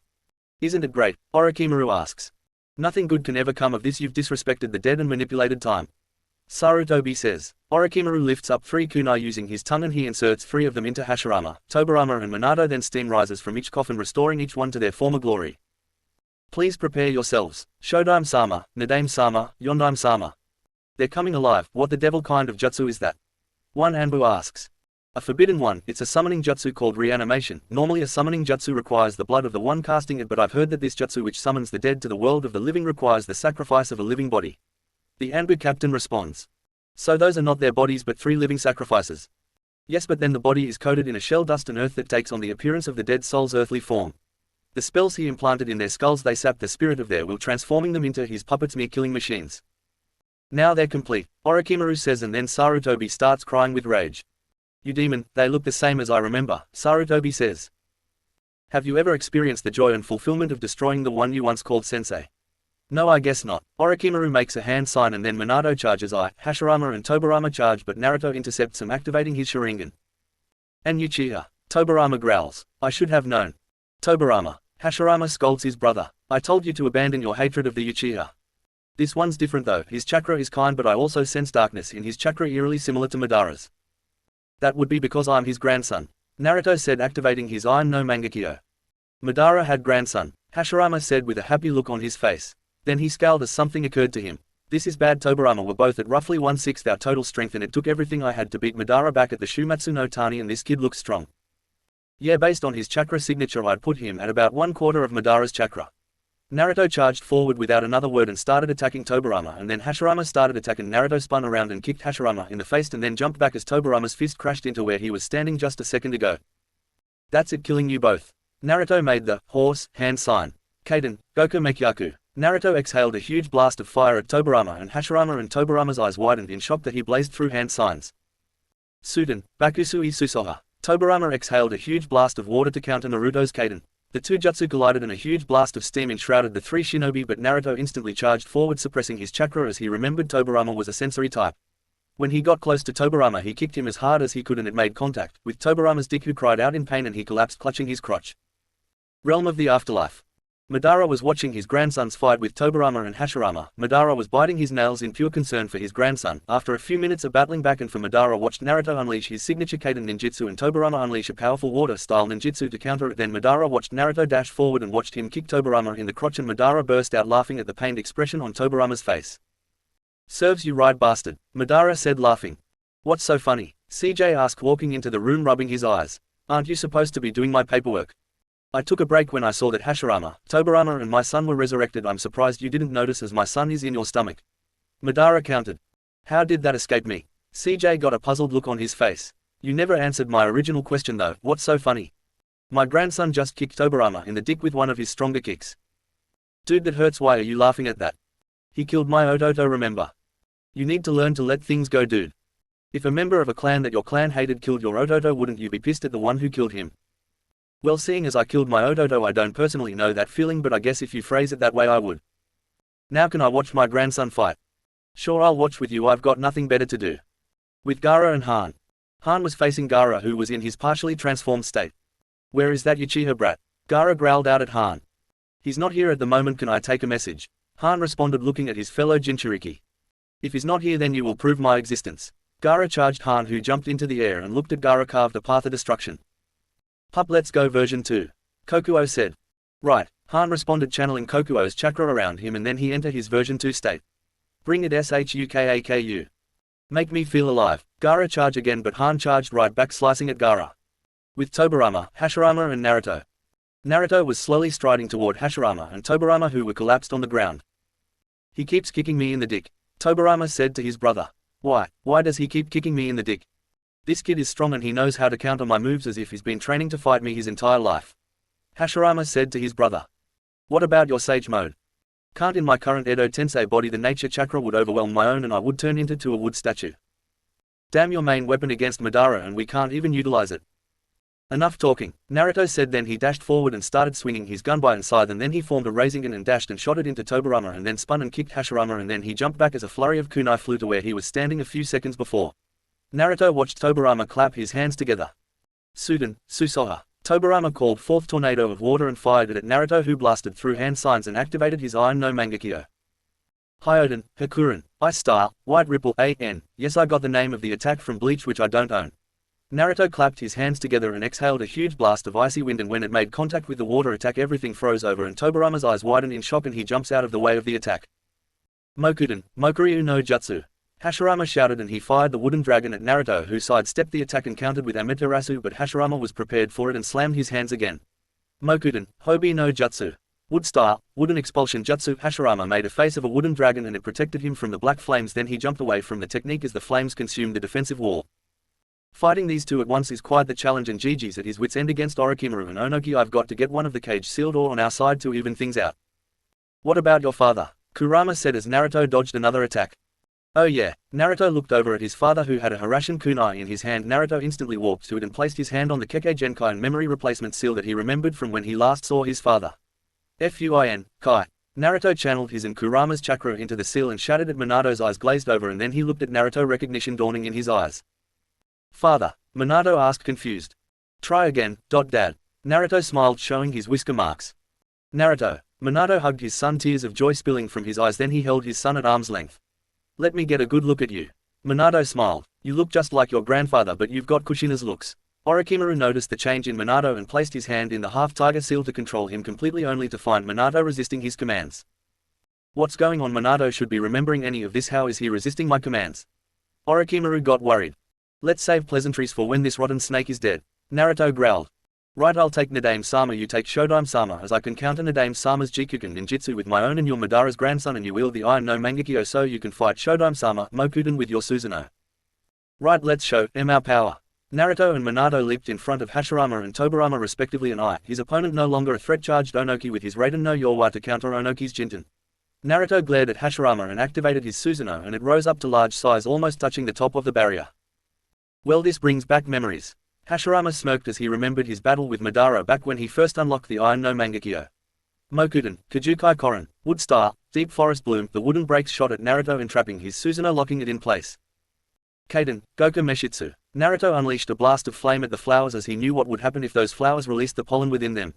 Nice try, Hashirama, but I won't fall for that like my grandfather did. Mokuden, Mokujin no Jutsu. Wood Style, Wood Golem Jutsu. Hashirama rose up on a wooden golem and charged Naruto, who slashed with his Susanoo's blade and then punched at the wooden golem, but it caught the Susanoo's fist, but another one forms the Yatsaka Magatama and blasts Hashirama with it, and the wooden golem falls apart, and Naruto instantly deactivates his Susanoo and leaps onto Hashirama, and he pulls a sealing tag out of his ninja pouch and slaps it onto Hashirama, and his body breaks apart as Edo Tensei is undone. Well done, grandson of Madara, you carry the high no Ishi after all. I may be Madara's grandson, but right now I'll give my life to defend those precious to me. Hashirama no Baka. Hashirama slunked his head and his eyes drooped. Really? Madara taught you that nickname? You still haven't gotten over that random spouts a depression thing, have you? At least I'm not some whiny crybaby whining for grandpa. Naruto scowled and stomped on Hashirama's crotch. Regret, regret. With that, Hashirama faded from existence. Just then Minato walked over to Naruto with an eviscerated Tobirama, who was nothing but a head and half a torso. You look like your battle went well. Naruto smiled at his father. Yeah, Minato smiled then dropped Tobirama with thud and an ow on Tobirama's part. Seal him please. Okay, Naruto slapped a seal tag on Tobirama's forehead. Fuck, you. Uchi. Naruto cut Tobirama off by slapping another seal tag on his mouth, sealing him twice as fast. Now let's go help out the old monkey. Yeah, Naruto dashed over to Onoki while Minato ran over to Orochimaru. With Naruto and I against Onoki.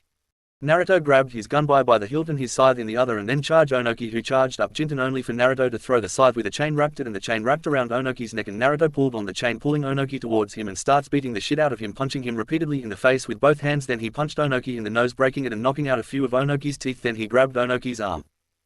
Please don't break my arm, Onoki pleaded. No. Naruto brought his elbow down on Onoki's upper arm and slammed it down into his knee, which caused Onoki to cry out in pain.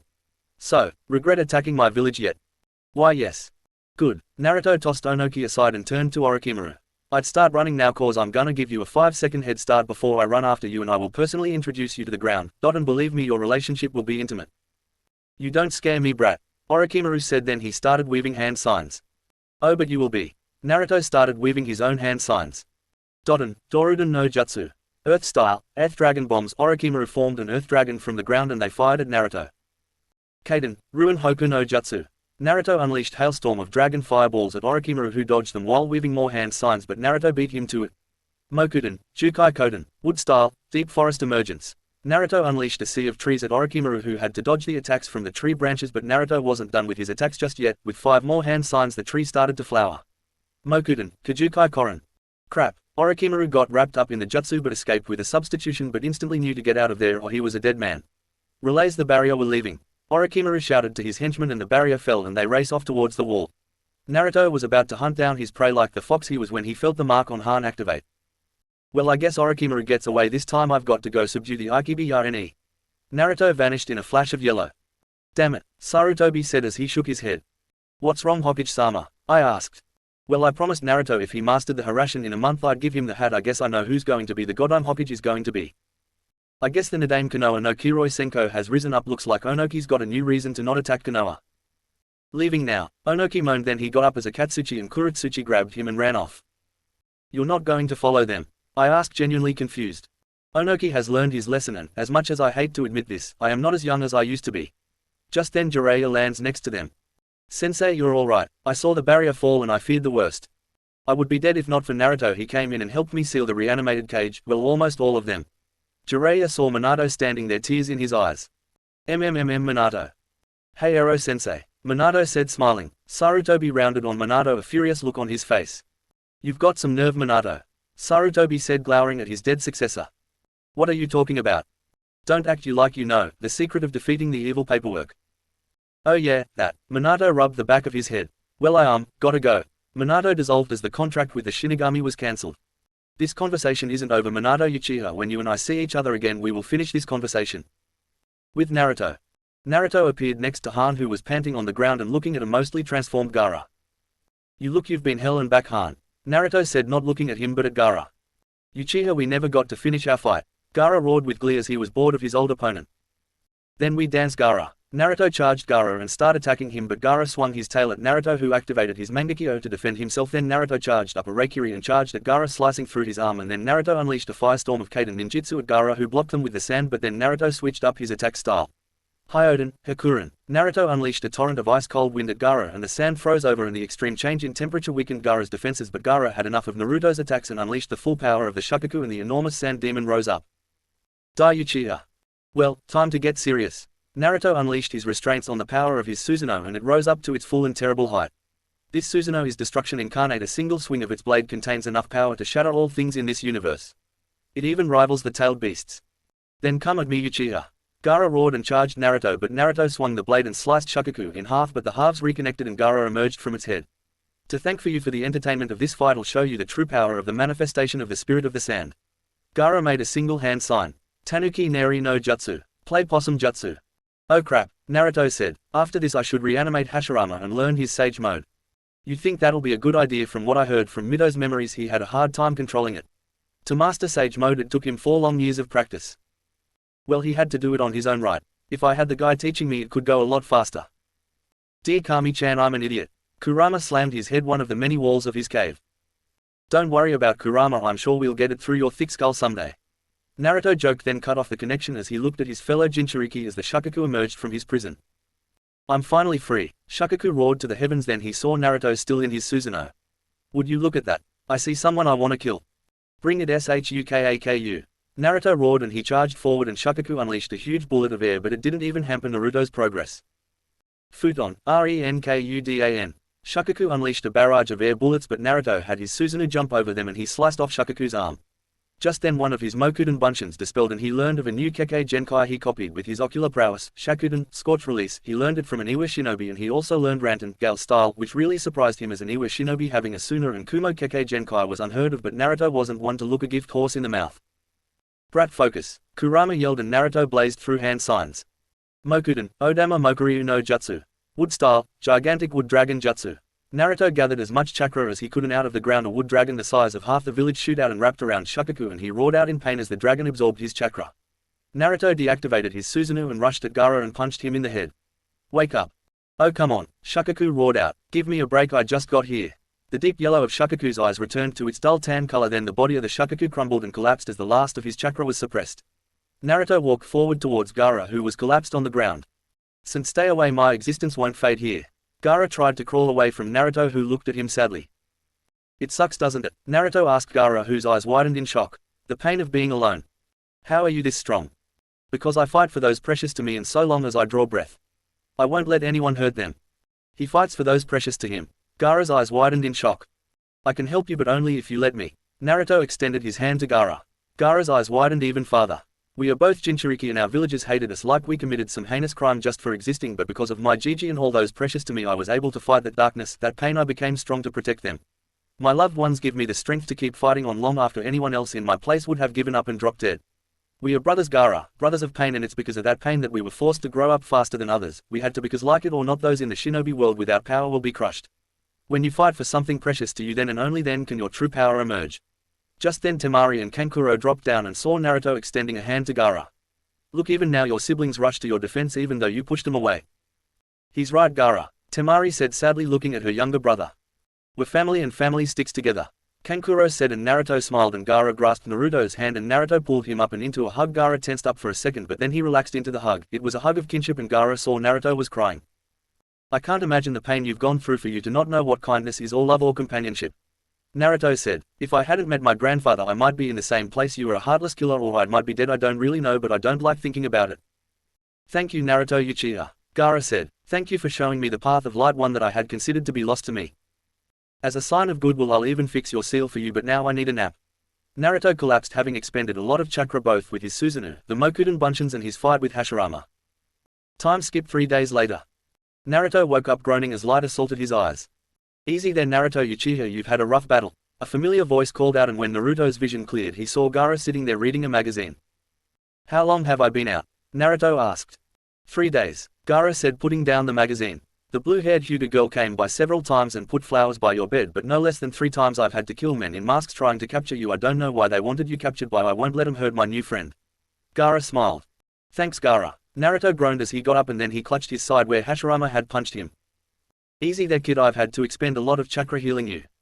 Kurama's voice echoed out. It's best if you take it easy for a few days. Thanks Kurama. Naruto got up and saw he was in a hospital gown. Ugh, where's my armor? Right next to you, Gaara said pointing to the hanger with armor on it. Thanks Gaara. Naruto drew the curtains and donned his armor. Just then Hinata walked in with some more flowers. Hey Naruto-kun, Hinata said smiling. Hey Hinata-chan. Naruto smiled, then his look turned somber. What's the damage report? How many good men and women died protecting this village? Significantly less than it could have been had you not told me of its inevitability. A third voice said, and Sarutobi walked into the room. Gigi. Naruto smiled at his surrogate grandfather. But we still lost a lot of people defending this village, but thanks to you breaking the wall of the enemy with your little stunt with Shukaku we won the day. I guess Hashirama no Baka was right. No matter when you live there's always war. Yeah, but look at this way, it could have been a hell of a lot worse if you hadn't shown up. I'd be among the dead. I was fully prepared to use the Shiki Fujin to seal your father and the other Kage and Orochimaru. Just then an Anbu appeared kneeling before Sarutobi. Hokage-sama, the council has requested your presence and Naruto-sama's. The Anbu said. Thank you Tenzo. No rest for the weary I guess. Sarutobi smiled at his surrogate grandson. By the way, I know I said I would make you Hokage if you mastered the Harasshan in the month time, but I can't actually do that because that damned council declared you unfit to be Hokage as you haven't been a shinobi of this village for more than 3 months, and unfortunately there is a minimum requirement of time you can be a registered shinobi in order to take the position of Hokage. Crap. Naruto slammed his head against his grandfather's gunbutt. That looked like it hurt, Gaara said as he heard the residual clang as Naruto's head collided with the metal object. Yeah, it did, but now let's see what the Honorable Council wants with little old me. When we're done with the meeting, I'll fix your seal, Gaara. Naruto smiled. Don't worry about Shukaku getting loose, I can suppress his power with my Mokuten. Naruto and Sarutobi walked into the council room. Naruto sensed several hidden chakra signatures scattered around the room but dismissed it as he figured it was the Anbu that Sarutobi kept around the room, but then he sensed several clusters of chakras gathered around Danzo. Then he felt something radiating off of Danzo's right side. It was Hashirama's chakra. Naruto sneered but otherwise remained impassive. Kid, I know you're pissed but remain calm. I too sense Hashirama's chakra, but I also smell those cursed eyes you wield, at least 11 other than yours. 11. What the hell would someone need with Izanagi? Of course Izanagi, I almost forgot Zetsu's intel on Danzo. Kurama suddenly growled so loudly that Naruto nearly jumped out of his skin. His right eye. This chakra Shisui Uchiha. Shisui Uchiha. That name rings a bell. It should remember what Zetsu told us about the Uchiha clan failed coup d'etat. Yeah, how Itachi watched Shisui kill himself, and that's how he unlocked the Mangekyo Sharingan. Danzo stole his right eye. That bastard, he's tainted my family's bloodline and transformed it into his plaything. He will pay dearly for this. So why has the council summoned me and Naruto Uchiha? Sarutobi asked, breaking Naruto's focus and conversation with Kurama. The council has watched your fight with Neji Hyuga and Sabaku no Gaara. Sakura's mother said, stepping forward. We feel it is in the best interest of Konoha at large if you teach Sasuke-sama everything that Madara Uchiha taught you, including how to utilize that Susanoo that you used to defeat the Aikibi. You want me to do what? Naruto said, smiling a sickly sweet smile that who saw it were reminded of Kushina. We aren't asking you, we are commanding you to teach Sasuke-sama everything that Madara Uchiha taught you, and failure to do so will result in your banishment. Never. Naruto roared and unleashed a huge blast of his chakra. The room started cracking under the pressure. The desks cracked and several walls cracked. Just then 3 Anbu jumped out of the shadows and surrounded Sarutobi, but to their shock Sarutobi wasn't reacting at all. Hokage-sama, are you alright? Tenzo asked. I'm perfectly fine, I'm going for a cup of sake after this, why do you ask? Just then another Anbu burst into the room. Hokage-sama, civilians left and right are collapsing all over the village. The Anbu said, even some of our shinobi are collapsing. They are alive and breathing, but this isn't key, we don't know why it's happening. It's presence, pure presence, and it's Naruto. Afterlife. CJ was standing at the edge of an inverted glass dome that showed the world below him. CJ took a closer look at Konoha and his divine eyes showed him that a powerful chakra was coating the village, asserting its presence, commanding the user's respect. Madara, get in here right now. CJ roared. Madara walked in, cracking his back. You called me Shinigami-sama? Madara asked. Yes, come take a look at this. It's Konoha and people are passed out in the street, nothing out of the ordinary. Smart ass. CJ got a tick mark on his face. Place your hand on my back and gaze through my eyes. Madara placed his hand on CJ's back and he looked again and saw his grandson's chakra asserting its power over the entire village. Is that Naruto? Madara said, his eyes wide.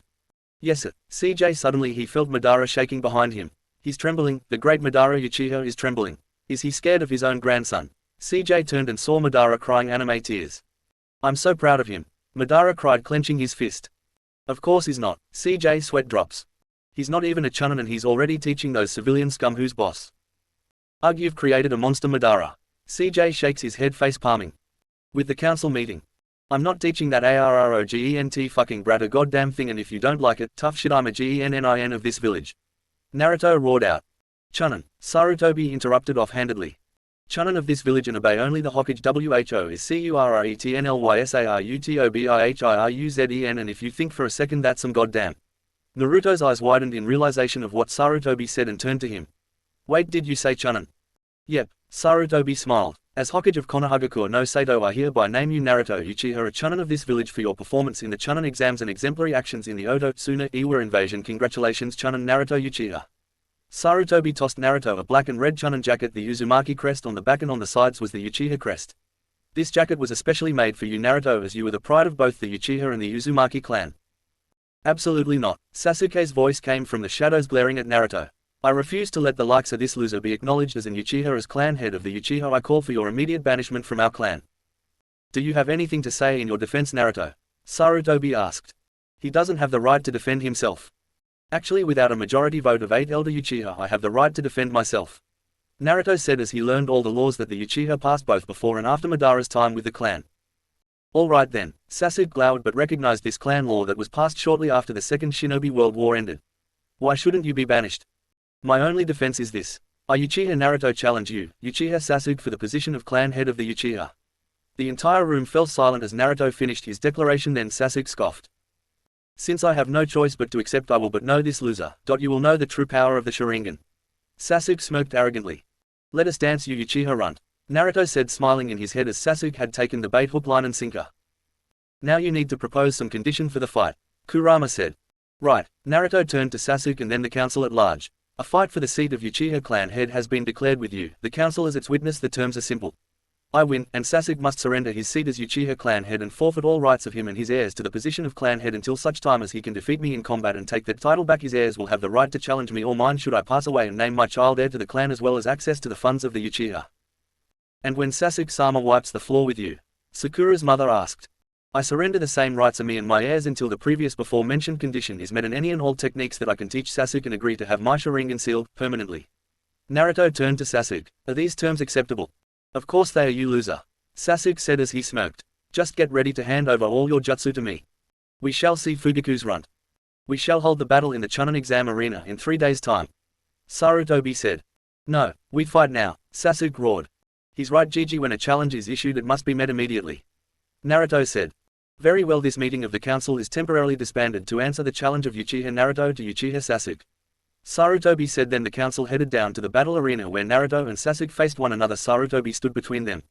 The fight between Uchiha Naruto and Uchiha Sasuke for the title of clan head will now begin, Hajime.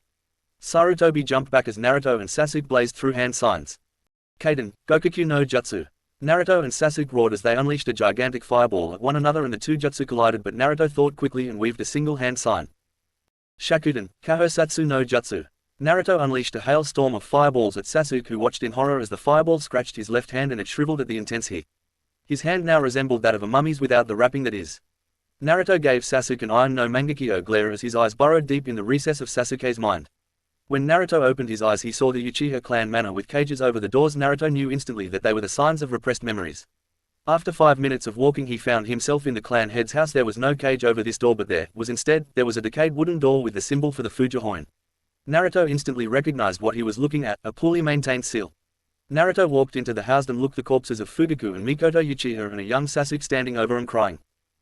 It didn't have to be like this. Mother and father didn't have to die. If only I'd been stronger. If only I had more power. So you are the embodiment of the curse seal of heaven. Yes, I am. Who are you? The curse mark asked as his form shimmered and transformed into an older photo-negative Sasuke. I am Naruto Uchiha and you are in my way.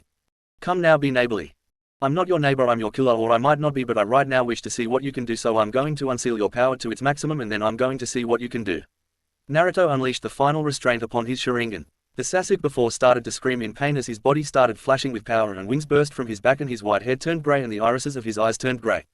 Once the transformation was complete, Dark Sasuke stood up and stated, laughing. Fool, now I can kill you. Dark Sasuke charged, but Naruto held up his hand and his right eye swirled and unleashed a barrage of black rods that blasted themselves into black Sasuke and darkness crept over him. But how? Your eyes can only copy elemental Kekkei Genkai, I heard so myself. That was only a taste of these eyes' power. You see, when I first unlocked the power of my eyes, I never dreamed they would contain 4 powers. Let me show you the past. Naruto unleashed his power and the world swirled around Dark Sasuke, and when the world stopped, Naruto was sitting on the ground in front of Zetsu, who had a blank look on his face. Your training with your eyes is amazing, Black Zetsu said. To think that the legend was actually true. Madara would be proud of you. What legend? Naruto asked, confused. They say once every 70 years in Uchiha who obtains the power of the Iron no Mangekyo, they are gifted with a unique power. While every Mangekyo set has only 1 power, this particular Uchiha is said to have up to 5 unique powers. The last Uchiha to unlock this power was none other than your great-grandfather Tajima Uchiha. Tajima was unique among the Uchiha. His sons Madara and Izuna gained his unique power but couldn't achieve it, so the chakra was passed on to you, and with your Uchiha and Senju blood and the power of the fox within you, the power worked its way to the surface. Madara would be proud of you, kid. Zetsu smiled. The world swirled around Dark Sasuke and the Uchiha clan room appeared again. What was the point of that? Proving my power. Naruto faded from Sasuke's mind and appeared before him. Sasuke was in the curse mark 2nd stage. With this power I can finally kill Itachi. Sasuke smiled. Hopefully you will be more powerful now. I unlock the hidden potential locked deep within you. Now I'm going to see what you can really do, Uchiha Sasuke. Naruto dropped into the Dragon Interceptor stance. The two charged each other and Naruto danced around Sasuke with ease. Then he noticed Sasuke's eyes started flashing and changing colors. The Sharingan's color schema inverted itself. The tomo in Sasuke's eyes turned blood red and the outer layer turned pitch black. Kurama, you ever see anything like this before? Never seen this before, but if I were to hazard a guess it would be that his Sharingan is trying to advance itself but his eyes can't handle the strain. But to advance beyond the third state requires the death of your closest friend. That's the only way to advance the Sharingan to the Mangekyo anyway. The curse mark. What about it? I think the cursed chakra is trying to force trigger the unique chakra of the Mangekyo Sharingan. That could be it. Naruto's eyes narrowed, but if that's the case I need to end this now. Naruto activated his Mangekyo and unleashed his Susanoo Yatsaka Magatama. Naruto unleashed the barrage of attacks and they all connected with Sasuke, causing an explosion, and Sasuke was thrown into the wall where he slumped into unconsciousness. Winner Naruto Uchiha, Jiraiya said. Now that's battling with your eyes, never underestimate me. Back in the council room. Naruto and the others were standing back in the council room.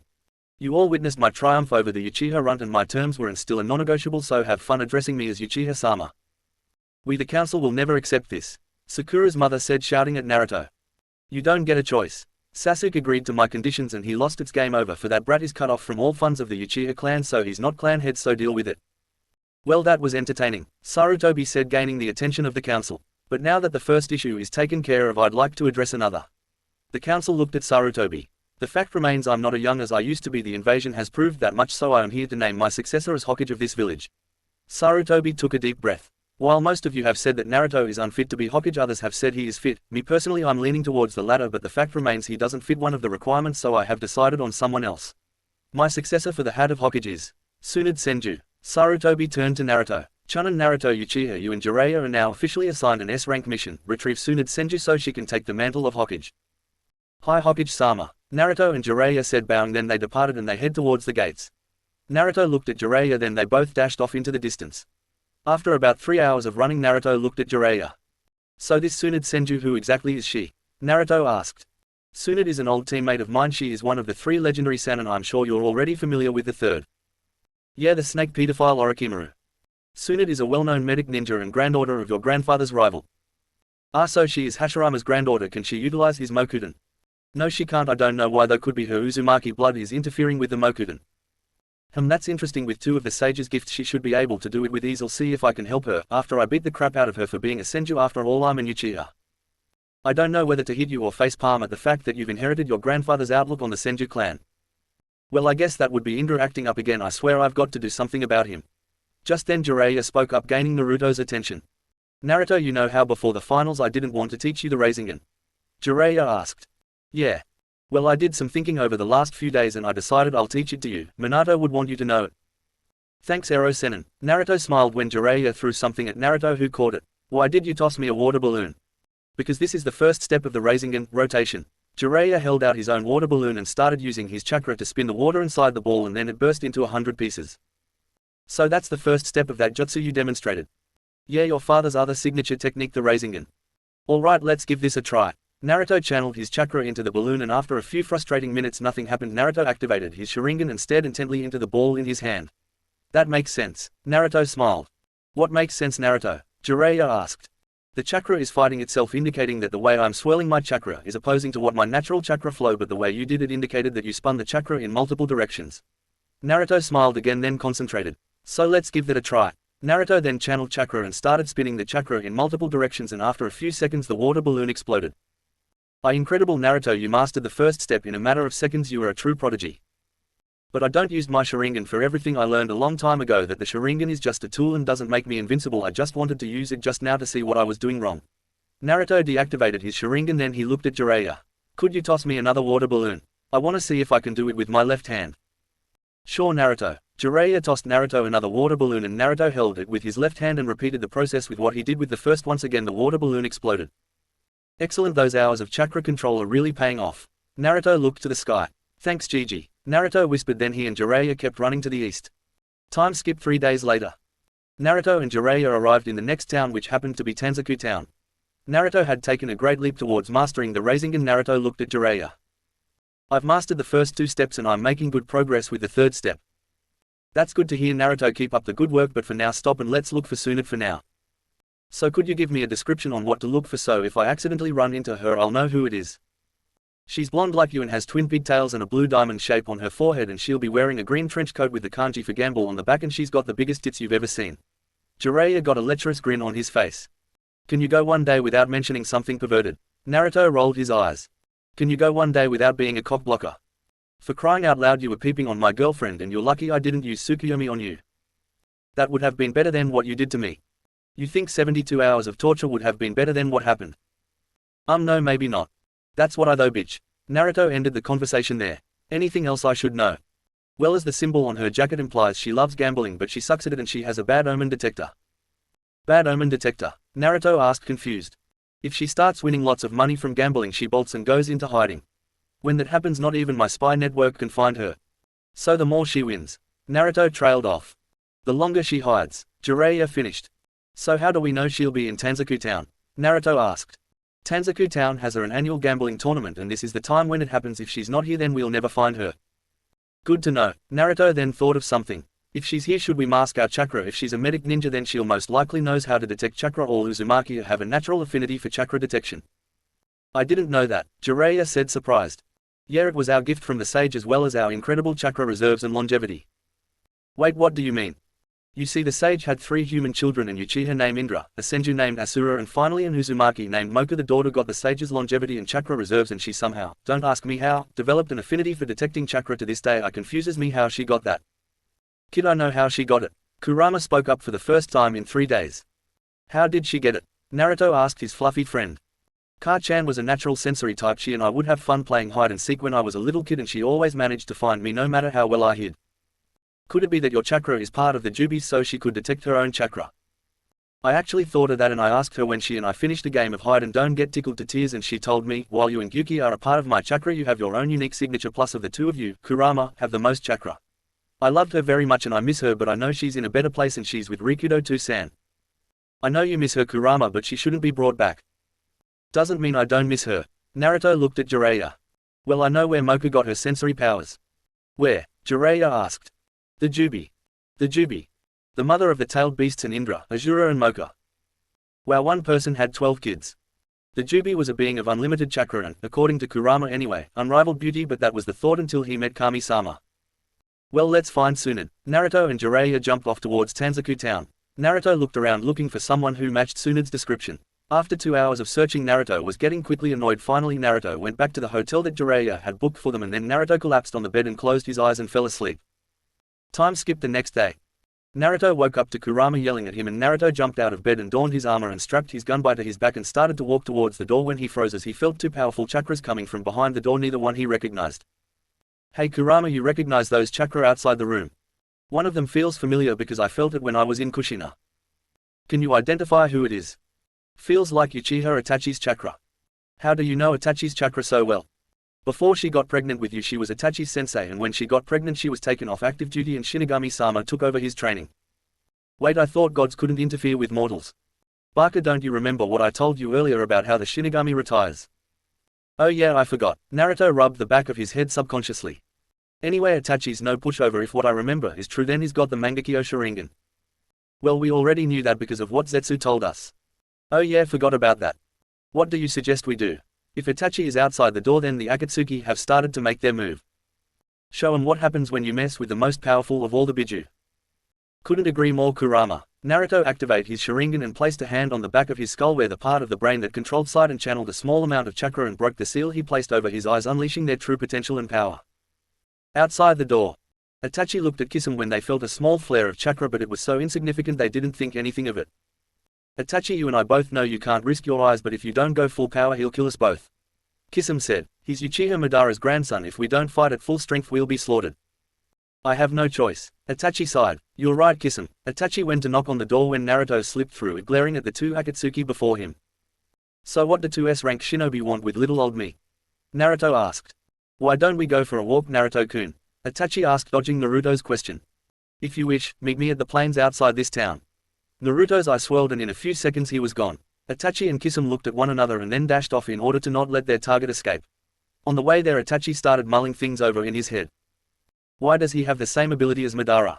I thought no 2 Mangekyo Sharingan had the same ability. Could it be their shared DNA? But how did he learn of Madara's existence? I thought he didn't want to reveal himself, yet he told Naruto who he was, and why didn't he mention his grandson before or after the massacre? I'll get answers out of Naruto or Madara after this little assignment of ours is over. Kisame and Itachi arrived at the field. They saw Naruto standing there looking bored.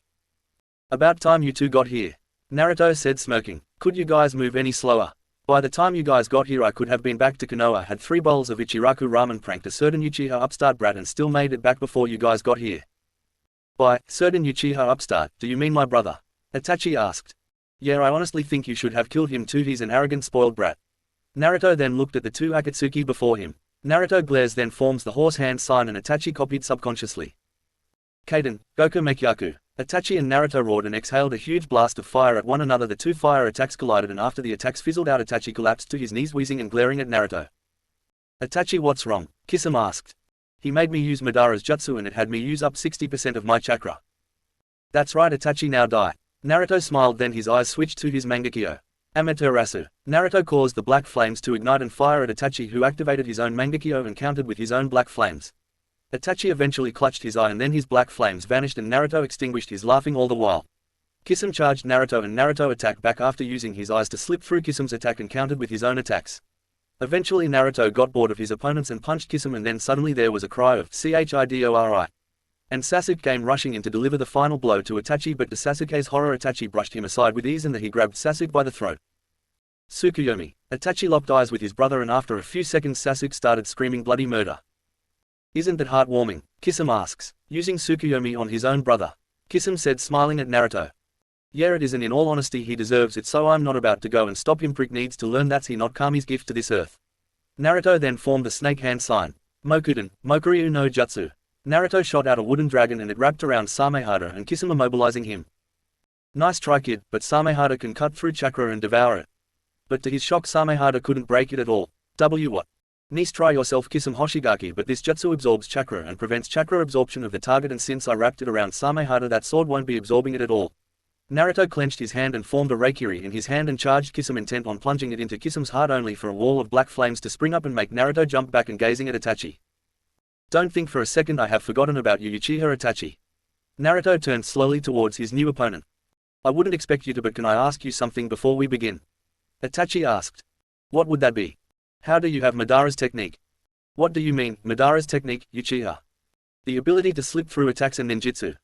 Madara never had such an ability, as far as he told me. However, I know exactly who you're talking about, and let me tell you something, that man you are referring to is not my grandfather. That man is the murderer of my parents and I want you to send him a message. Naruto unleashed a huge torrent of ki and focused its power on Itachi, freezing him to the spot. Tell him that the maelstrom drowned the Mugen Tsukuyomi in a massive water storm. Itachi was still frozen in fear and Naruto walked right through the black flames and smashed Itachi to the ground with his Susanoo, fracturing Itachi's ribcage. So by all means flee, run and cling to life, survive in an unsightly way. Naruto glared at Itachi with his iron no Mangekyo. And one day when you possess the same eyes that I do, come before me again. Those words, they're the exact same words that told Sasuke long ago. Naruto focused his power into his right eye and absorbed the black flames, then he cancelled the wood dragon. You two are no match for me, so I will let you live, only for you to inform your leader that the 9 of you can't fight me anymore. Naruto swirled away into his pocket dimension and out of the corner of his eye Itachi saw a second Naruto grabbing Sasuke and his eye swirled again, pulling Sasuke into his pocket dimension. Itachi and Kisame looked at one another, then Itachi looked at Kisame. We need to get out of here and tell Leader Sama the new development that Naruto is way too strong for even you and me. Itachi leapt off and Kisame followed him. We're running again, great. Kisame rolled his eyes. If you want to stay here and get killed, that's fine by me, but I'm getting out of here. If Naruto shows up again I guarantee he'll slaughter us. He was merciful this time, Kisame. If he's truly Madara's grandson, then we were lucky he let us get away this time. With Naruto. Naruto was walking through town trying to sense out Jiraiya's chakra, which he found with a woman who was clearly in a genjutsu. Naruto could tell just by his Sharingan. Hey Jiraiya, we've got a problem, Naruto said with Sasuke slung over his shoulder, unconscious. Not now, brat, can't you see I'm busy? Jiraiya said, not looking at Naruto. The weasel has come after the fox, Naruto said cryptically. Jiraiya's eyes widened in shock and he looked at Naruto confused, who sent out a wave of chakra as he dispelled the genjutsu on the woman, who looked around with shock and confusion trying to find out where she was. Genjutsu, but how, when? Jiraiya asked. A girl wouldn't willing date you, Ero Sennin, but Itachi knew your weakness and used his Sharingan to cast a genjutsu on her to separate you from me, but they underestimated my power and I sent them off with their tails between them legs. You fought 2 members of an S-ranked criminal organization and won. Just how powerful are you?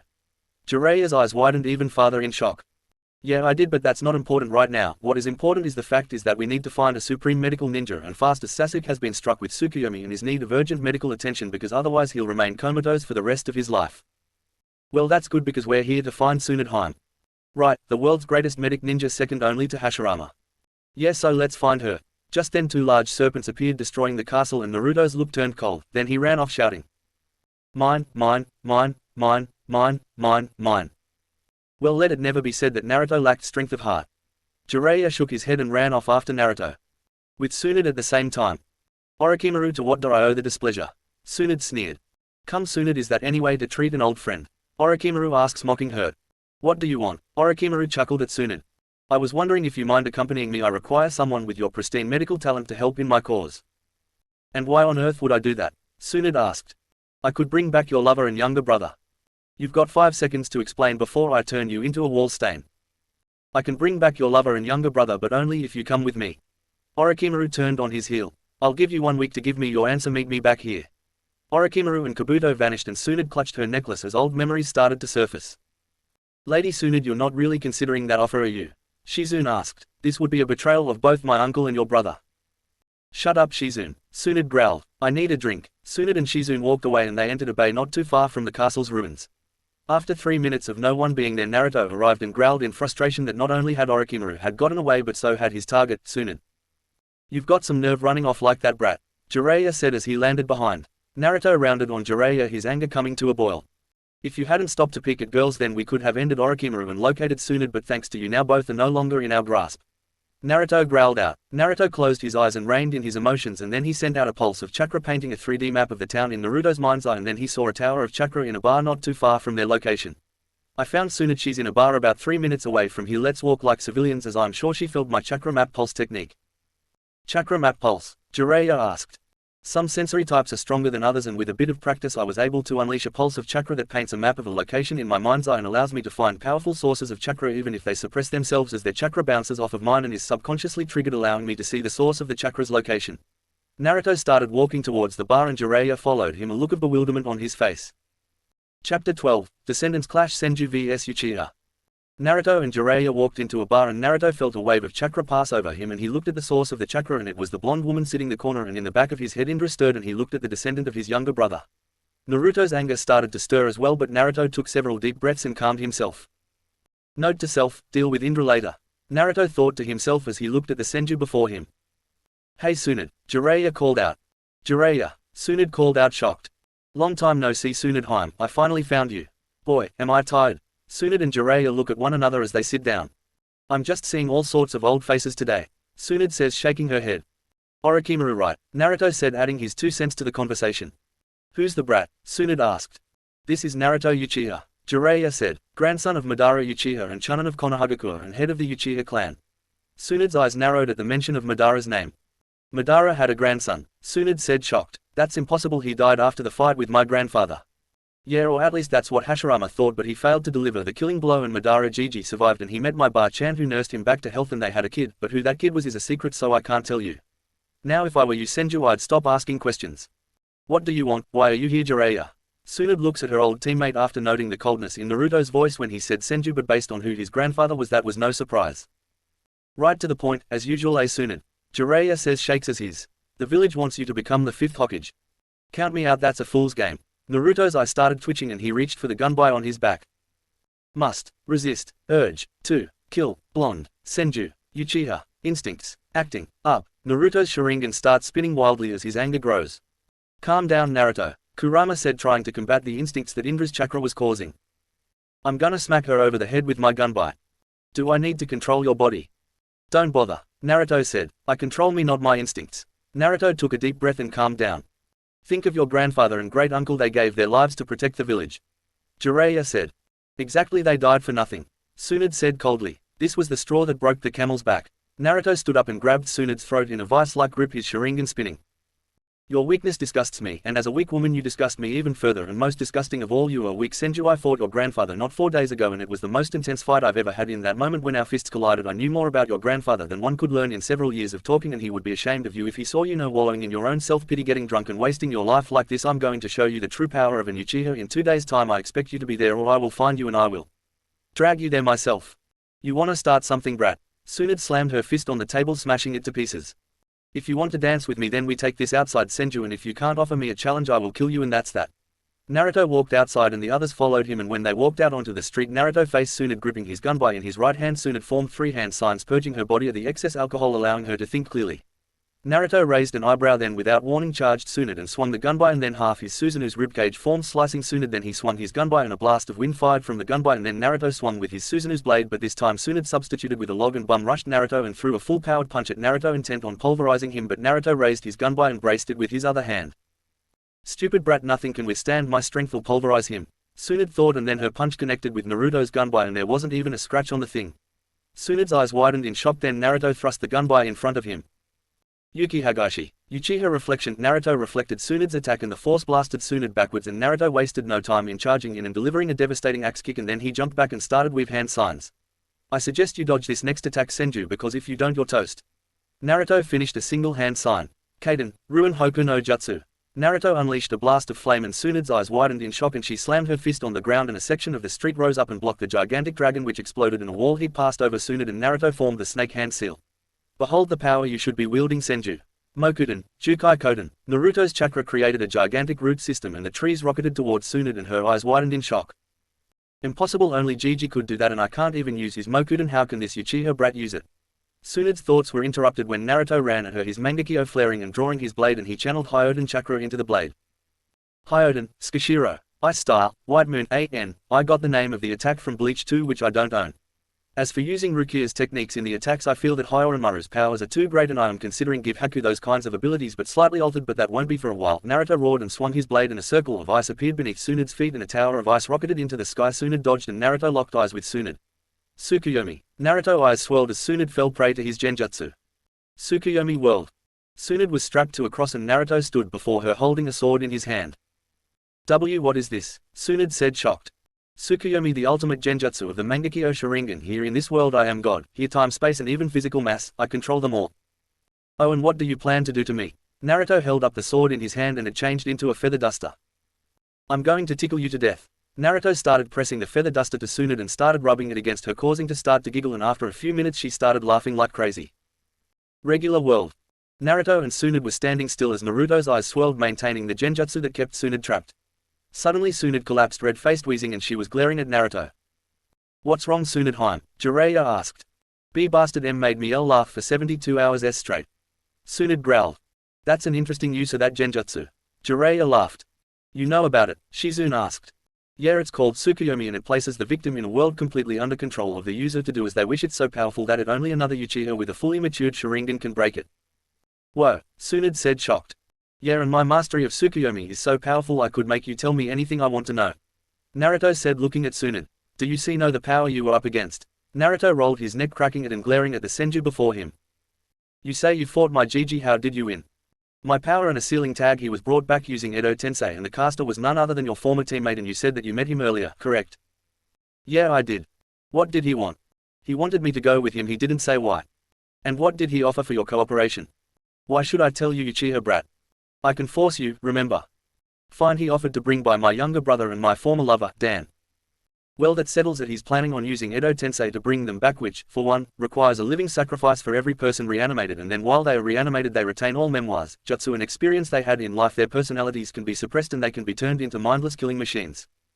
You know a lot about that jutsu, Jiraiya said suspiciously. Remember who I was raised by? Gigi knew a lot about reanimation and he even helped Tobirama invent it, but of course your great uncle would never mention he had help from an Uchiha, and while he didn't hate our clan he still was a Senju through and through. I saw your grandfather when I was a little girl and he was always scary. Yeah, Gigi was a scary man, but he had a kind and companionate side that he only let his loved ones see. Anyway, Orochimaru is not a man of his word. My spy has told me this much has been made clear to me. The moment you give Orochimaru what he wants he'll kill you and most likely use Dan and your younger brother to do it. Why do you care for a Senju like this? You are an Uchiha. Because I am also an Uzumaki, and we Uzumaki never abandon our kin, and the Senju clan are cousins of the Uzumaki, so while one part of me calls for your death, two parts call for kinship. We both share a portion of Azura Senju's chakra. Who? Of course you don't know about Azura, do you? He was the sage's youngest of 3. His older siblings were Indra Uchiha and Moka Uzumaki. The daughter never knew her younger brothers as she left to forge her own path. It broke her father's heart to see his little girl go, but he knew what she had to do. So why did you say we share Azura's chakra? You aren't a Senju. Naruto's eye darkened. What I'm about to tell you may infuriate you, but know that I will not abuse the power I've been granted. You see, when I was 5, my grandfather had one of his agents to capture me in order to save me from Konoha's fox hunts. When they attacked me in attempt to kill me, Gigi saved my life by binding some of Hashirama's tissue that he acquired back at the Shumatsu no Tani. When my grandmother saved my grandfather, she implanted some of the tissue that Gigi bit off Hashirama back during their struggle, and she found that in his mouth, and desperate to save the man before her, she implanted the flesh into the hole in Gigi's skin and channeled her chakra into the chakra, which instantly responded. And the tissue formed around the wound and even repaired Gigi's damaged heart, and Gigi learned what she did and scraped some of the tissue off himself and had it growing into a small lump which he stored away in case of an emergency. Eventually he had artificial Hashirama clones create from the flesh, and he used that to save my life. That's how I can use Mokuden. Tsunade's eyes widened in shock at the story that the boy before her had just said. So you've got my grandfather's tissue bound to your skin, eh? However, that doesn't explain why you look like a normal person and in no way like my grandfather. Ever hear of the medical technique, Ninpo, Hada Yugo no Jutsu? I'm sure a medical ninja of your caliber would have heard of it. Yeah, I've heard about it, Tsunade said. My grandfather invented it and said he uses it to help heal injuries, or when a new arm is attached he used it to make sure that it functioned properly. Correct, but it was with Madara's help that he perfected it in the years that my grandfather and yours lead the village. They were always helping the other perfect techniques. For example, your grandfather helped Gigi perfect his signature Kaiden ninjutsu, Gokumekyaku. Interesting, Jiraiya said. Anyway, we're getting off topic. Naruto looked at Tsunade. What will you do as far as Orochimaru goes? I'm still weighing my options, Tsunade said. After all I've told you, you're still going to consider that bastard's offer. If Orochimaru offered to bring your loved ones back to you, wouldn't you consider it? My father is out of the question. He's sealed inside the Shinigami's stomach, so even if Orochimaru wanted to, he couldn't bring back my dad, and I know my mum is at peace. I wouldn't dare bring her here to satisfy my selfish desires. Naruto glared. To top it off, my grandfather wouldn't like me to betray my beliefs for some stupid desire. He raised me better than that. Well, other than my grandfather's Mokuden, what other benefits did you get? Well, other than the fox's natural healing powers, I got a boost to both my chakra. I'm about mid to upper Biju in pure chakra. Why do you want me to come back? I thought the Uchiha always wanted to be acknowledged as the strongest. An opportunity to become Hokage is not something an Uchiha would pass up. I lack the qualifications to be Hokage, so the village has chosen another Senju to lead the Konoha. Poor Uchiha-kun never once has your clan lead our village, and yet a Senju will lead the village for a third time. Jiraiya said mockingly. That's assuming I agree, Tsunade said darkly. Naruto grabbed Tsunade by the throat. I am so done playing games with you. You're becoming godime even if I have to use a technique I swore I would never use. And what would that be? Tsunade asked. Naruto's next words stopped her heart for a few seconds. Koto Amatsukami. Shisui's technique, but how do you know it? Every so often a wielder of the Iron no Mangekyo will be born with the ability to use up to 5 different abilities. The first ability I unlocked was time reversal, the second one was unlocking or sealing the hidden power with everyone, the third was Kamui, which allows me to pass through attacks with ease, the fourth, Koto Amatsukami, and then finally I unlocked the final ability, copying elemental Kekkei Genkai. Impossible, Tsunade scoffed. Impossible, then how did I use Hyoden ninjutsu? Kushina Ka-chan never had Hyoden, neither did my father. Tsunade's eyes widened in shock at that name. Why, you're Kushina's kid. What's it to you, Senju? Naruto growled. What I'm about to tell you is something you can never repeat to anyone. My father, Hashirama's son, had another brother who inherited everything that Midobaa-chan was. I'm talking full-on Uzumaki bloodline. He had the red hair, temper, extreme chakra reserves, and he was the most badass sob on the block. But a few years before the start of the Second Shinobi World War, my uncle went to Uzushiogakure, and after many years of not hearing from him, I received word from one of Jiraiya's summons that Uzushiogakure had been destroyed and my uncle couldn't make it out and lost his life as a result of the battle. But then a few years later a small kunoki appeared. Bearing an uncanny resemblance to my brother, I had a DNA test to ensure my suspicions were correct, and they were. Kushina Uzumaki was my uncle's daughter, your mother was my cousin and a descendant of Hashirama Senju. Tsunade finished, and Naruto dropped Tsunade in shock and he reeled back in shock. Afterlife. Madara was having a bad day. Shinigami-sama had ordered him to specifically focus on paperwork, and it was late at night. He was exhausted both physically and mentally, and to top it all off he was forbidden from seeing his wife, which was the only thing that would help him keep sane. However, let it never be said that Lady Luck never smiles on Madara. Today was a relatively easy day, and Madara actually did something that no one considered possible. He completed the Shinigami's paperwork and he was about to clock out for the night when a roar of, "You have got to be kidding me!" ripped through the silent world of the afterlife. Madara fell over and knocked over the neat stacks of completed paperwork. Oh fuck me, Madara roared, slamming his head on the desk in front of him. Just then CJ walked in and said nothing as he watched Madara slam his head repeatedly on the desk. You done? CJ asked the former terror of the shinobi world. I hate my afterlife. I just managed to get every piece of paperwork finished and organized just like you told me. When this shout shocks me and I fall over and knock off all the paperwork, and now I'm not going to get any sleep. Madara slammed his head against the desk again. CJ's eyes widened in shock.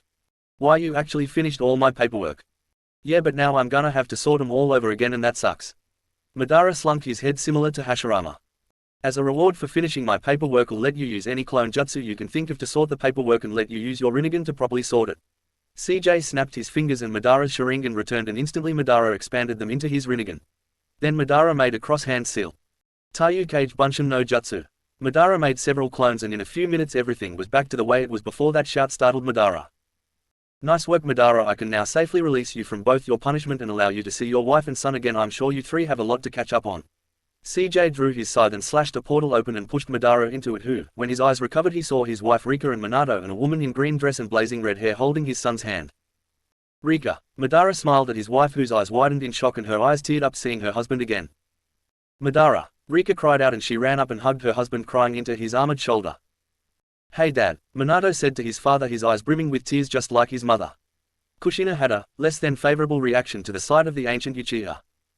Why are you here, Uchiha? Kushina snarled. Was I talking to you, Senju?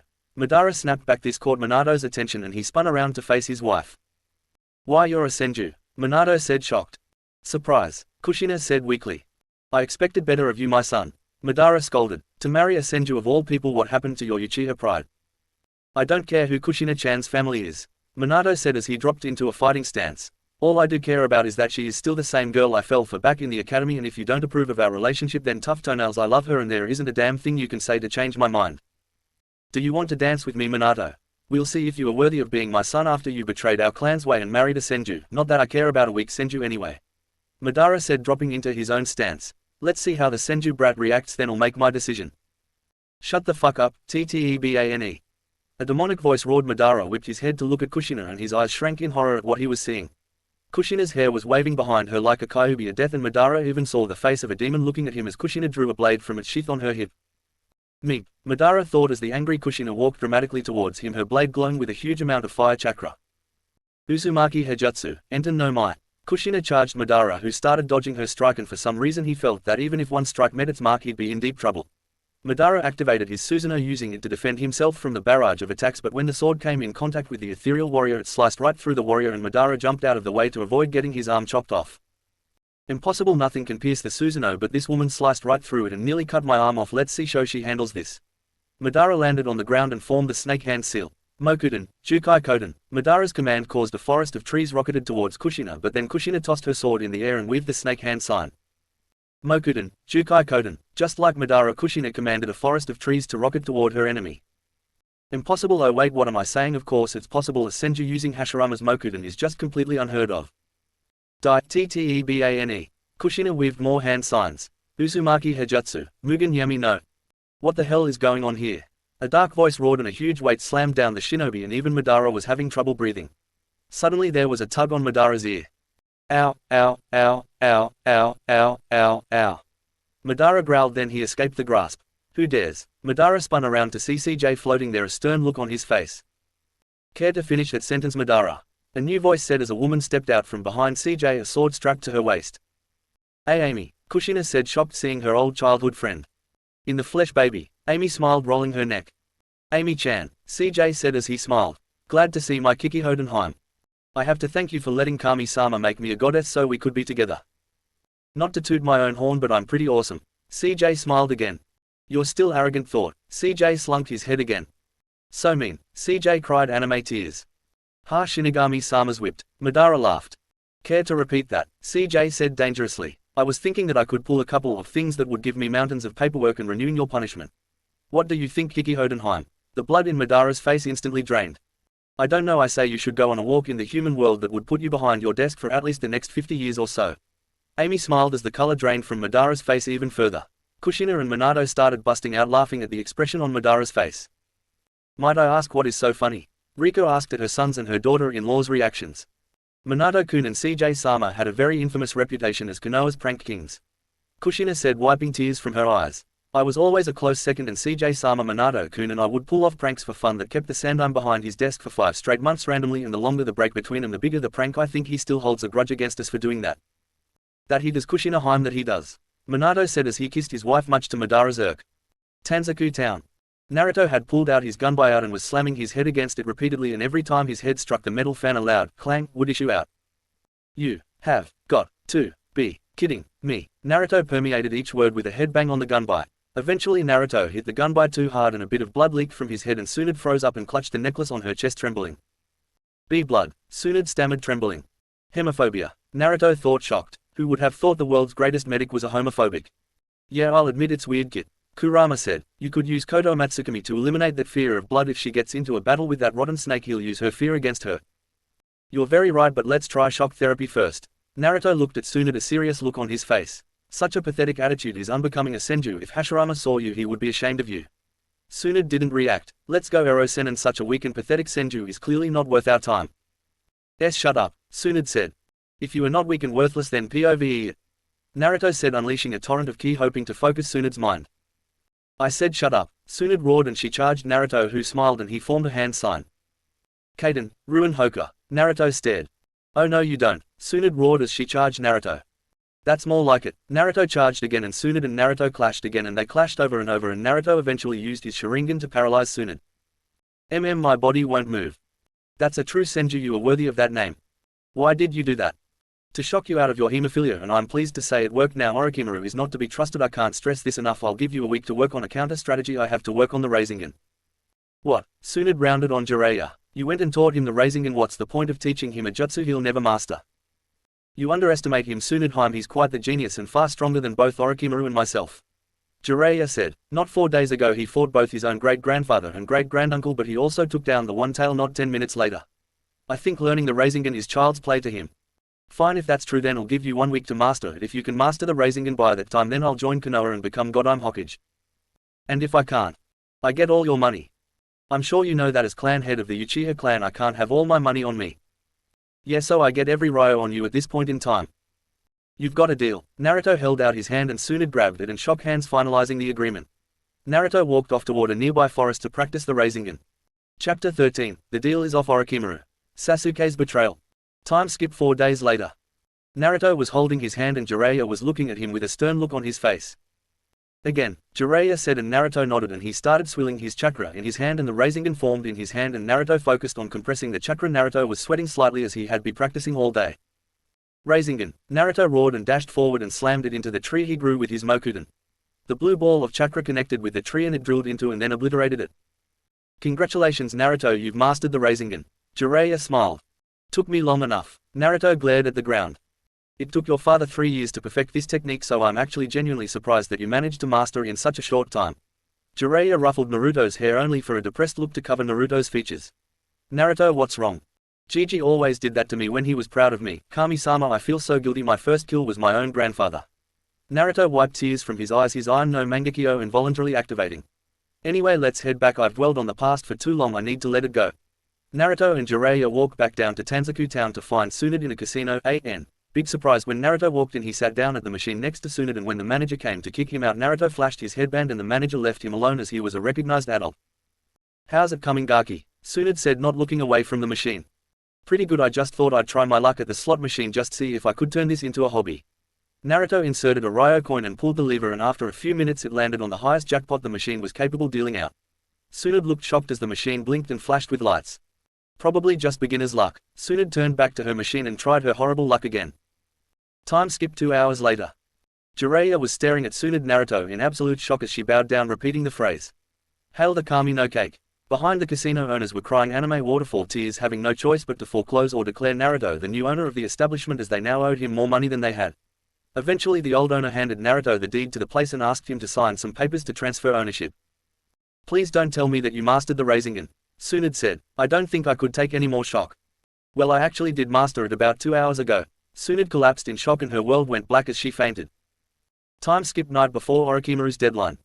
Tsunade was watching Naruto spar with Jiraiya and Shizune and she gripped Hashirama's necklace in her hand thinking about tomorrow.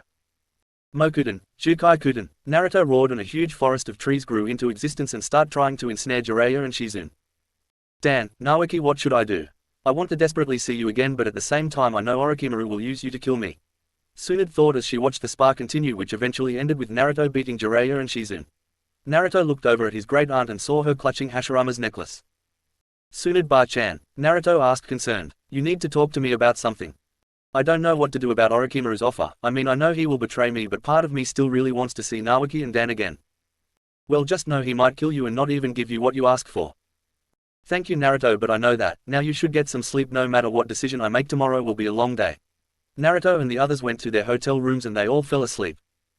Time skip 8 hours later. With sleep came the answer. Tsunade finally sought whether to give Orochimaru what he wanted, and her answer was 2 words. Fuck off. Tsunade punched Kabuto in the chest, almost killing him, but he substituted with a log at the last second. You decline my offer? How surprising, Tsunade. Orochimaru chuckled. I thought you wanted to see your beloved Naoki and Dan again.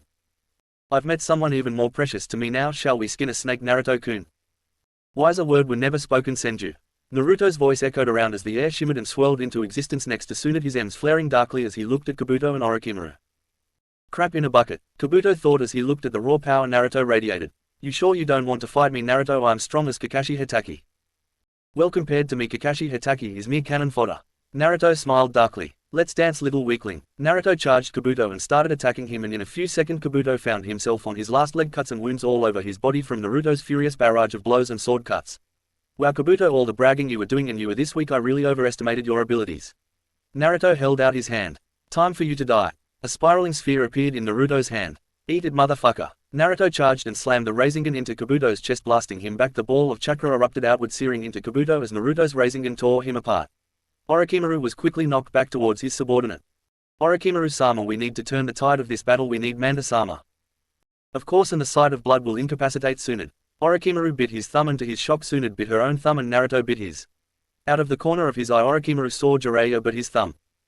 Kuchio's no jutsu. In 4 flashes of smoke the boss summons of the Slug, Snake and Toad clans appeared, but they all froze when a deep malice filled the air. Manda started shaking. Gamabunta remembered that horrible night almost 13 years ago, and Katsuyu looked on in horror, and Kurama appeared in all his glory. His eyes slit, his tails billowing behind him.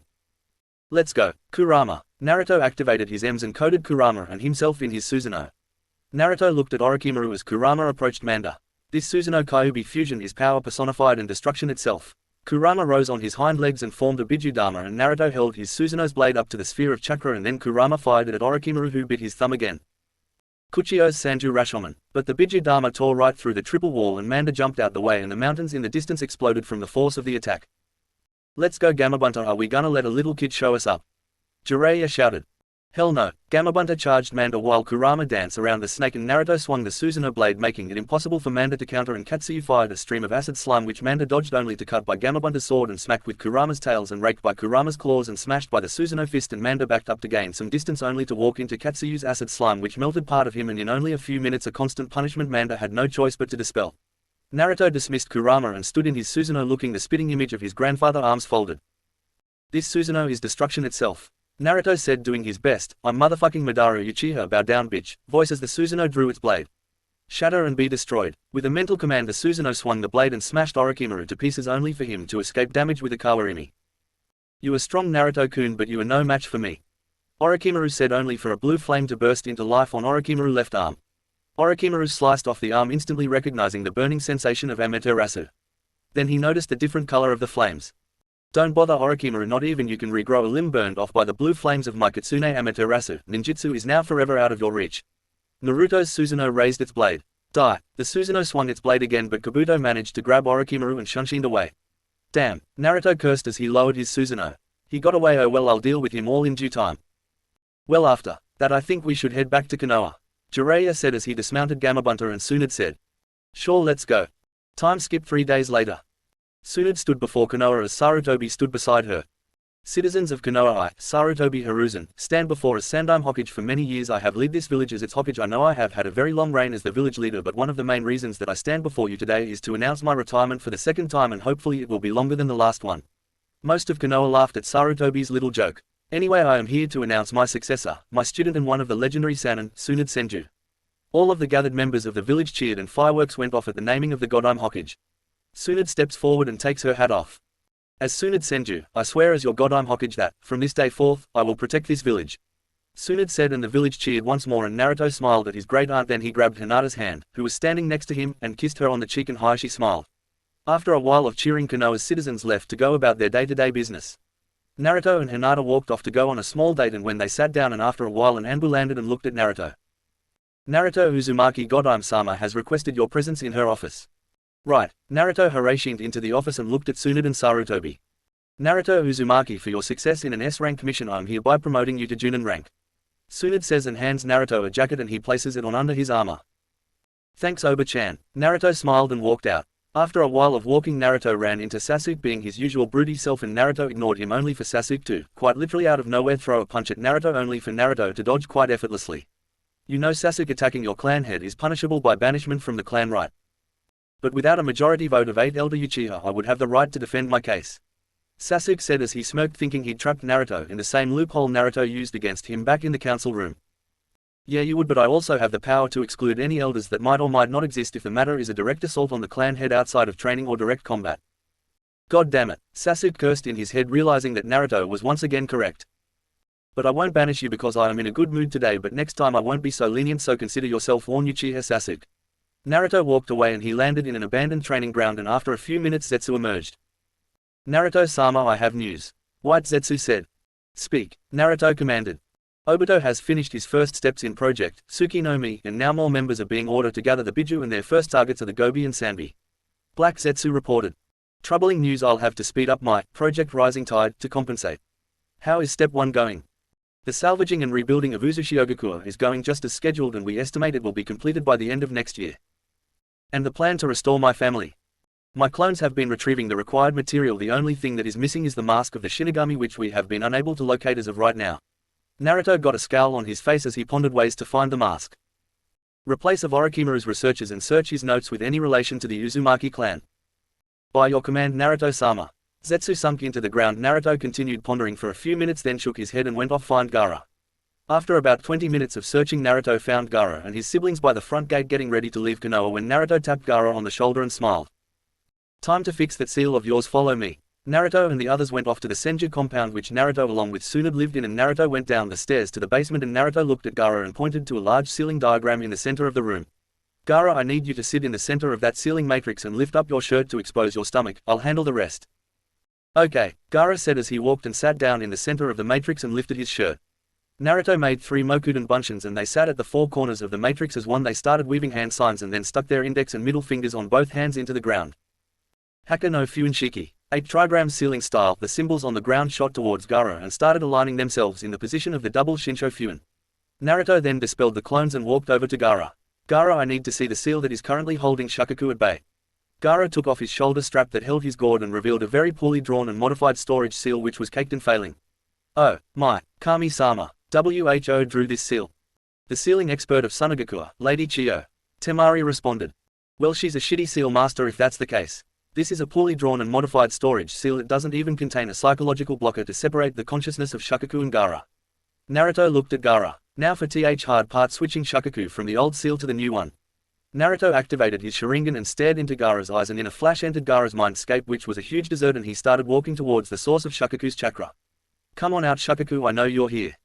So the little Uchiha brat finally decides to seal me away. Shakaku's voice echoed around him and rose up in front of him. This isn't what father would have wanted you to do, Shakaku. Kurama's voice echoed as he emerged from the shadows, transforming half the landscape into a dense forest.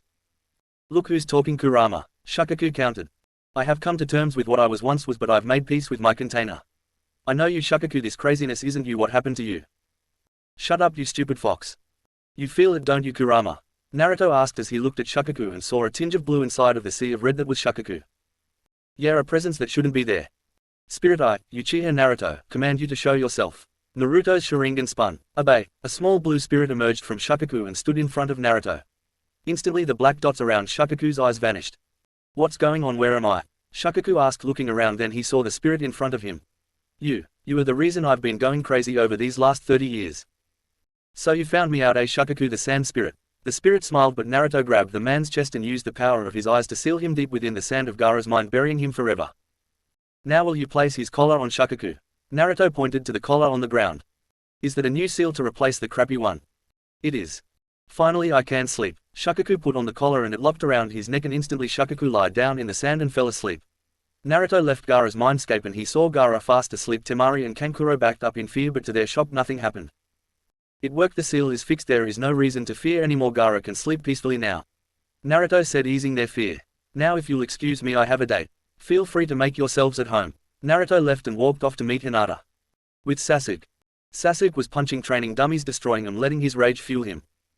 Stupid. Sasuke punched another dummy. All-powerful. Loser. Sasuke used Chidori and destroyed the dummy. Just then 4 shinobi landed next to him. Who the hell are you? Sasuke asks. We are the Sound Ninja 4, I'm Kidomaru of the East Gate. Kidomaru says. I'm Sakin of the West Gate. Sakin continued. I'm Jirobo of the South Gate. Jirobo says. I'm Tayuya of the North Gate, shitface. Tayuya finishes. We are Orochimaru-sama's most elite bodyguards. Sakin said, Orochimaru-sama has sent us to extend an offer to join him. He can give you power. Power enough to get your revenge. We'll give you a day to think about it. Sasuke smiled darkly. There is nothing to think about it, I'm in. Sasuke said, his Sharingan activating and spinning. Then come with us once you have your stuff ready. Time skip 1 hour later. Sakura was walking down the street when she saw Sasuke walking towards the gate.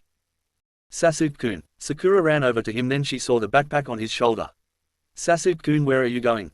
I'm out of here. Sasuke responded. This village holds nothing for me anymore. Sakura's eyes widened in shock and she started crying. Why, Sasuke? Why won't you tell me anything? Why should I tell you, say anything to you? Sasuke bellowed. You are just so annoying. Sakura started to cry even more. Sasuke just spun around and started walking away again. Sasuke-kun, don't leave me. Sasuke vanished and chopped her in the back of neck. Goodbye. Sasuke continued off towards the gate and left. Time skipped the next morning. An Anbu patrol landed next to the gate and saw Sakura laying on the bench. They prodded her and woke her up. Sasuke-kun, no. Sakura shot up and looked around. Time skipped 2 hours later. Naruto and Shikamaru were standing in front of Tsunade. What's going on here? Naruto asked. Late last night Sasuke Uchiha left Konoha and I'm certain that he's headed to Otogaku. Naruto glared, his chakra turning darker by the second. This will be your first mission as a Junin of this village. However, it will be more dangerous than you think. There is a strong possibility that Orochimaru's men are guarding him. I knew it. Naruto glowered. He's left for the sake of power. You have 30 minutes to gather whatever genin you two think are up for the task. By your command, Hokage-sama.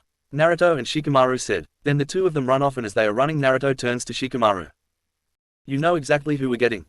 Yep, I already have them in mind. Just then they arrive at Choji's house. Shikamaru starts knocking on the door. Wake up, man, Shikamaru calls out. After a few minutes there is no response, so Shikamaru sighs. Guess there's no choice. Shikamaru sits down and pulls out a bag of potato chips and opens them. Naruto gives Shikamaru a weird look. Potato chips, Naruto says incredulously. They're a barbecue flavored, you're helping. Shikamaru and Naruto start to eat them, and when they reach the last one, Naruto and Shikamaru both feel Choji coming. When he bursts out of the door, he grabs the chip. I refuse to let anyone but me have the last bite, Choji says. I've been on Choji's team a long time, so asking him is a no-brainer, we work well. Oh, okay, Naruto drawls out, completely confused. Just then as Choji's about to take the bite, he sees a dark shape rushing toward him. Too late, then Choji eats the chip and the figure is revealed to be Akamaru and Kiba's standing behind him. Wait, don't tell me Shino's next. Naruto asks, genuinely interested in Shikamaru's choices. Shino's away on a special mission with his dad. Kiba responds. Okay then, Shino's out, that's just perfect. Can I make a request? Naruto asks. Sure, who? Shikamaru asks. Neji, he's a master of the gentle fist and a great asset, and we should get Lee with us if we can. Good thinking, Naruto, even if the Sharingan is powerful we can't rely on you to bail us out. That reminds me. Naruto reaches into his kunai pouch and hands each of them one of his Harasshin kunai. Keep this on you at all times in case you need help, just channel chakra into it and I'll know. Now let's go. The four have run off toward the gate as Naruto briefs them on the situation. So that's it, guess it was worth it to wake up this early. Kiba says. Just then Naruto feels Lee's and Neji's chakra at the top of a stairway and the four of them rush towards it. Oi Neji, Lee, Naruto calls out. Neji and Lee jump down looking at Naruto and he briefs them on the mission. Naruto-kun, I would love to join you on this youthful mission, but I'm still sore from my surgery and I would only be a hindrance. Lee says, slightly depressed. What about you, Neji? I can see why you chose me. If Lady Hinata accompanied us you would be worried about her the entire time. You're important too. Naruto smiles and Neji laughs slightly. Let's go. Then, Naruto, Neji, Shikamaru, Choji, Kiba and Akamaru run towards the front gates and then they swing open and Naruto expands his sensory abilities in order to pick up Sasuke's trail. Just then Lee walks up to bid him the best of luck on their mission. I am ready when you are. Shikamaru asks Naruto. Strategy's not my forte, so I think you should come up with it. Naruto responds. Alright then, I've got a plan, but you all need to do exactly as I say or we're all going to die. Everyone gives him a shocked look, but Naruto however gains a determined look. We need a formation in order to be able to counter an enemy ambush. We're going in a straight line formation, but since that is susceptible to ambush our scout needs to be the front, so in other words that's you, Kiba.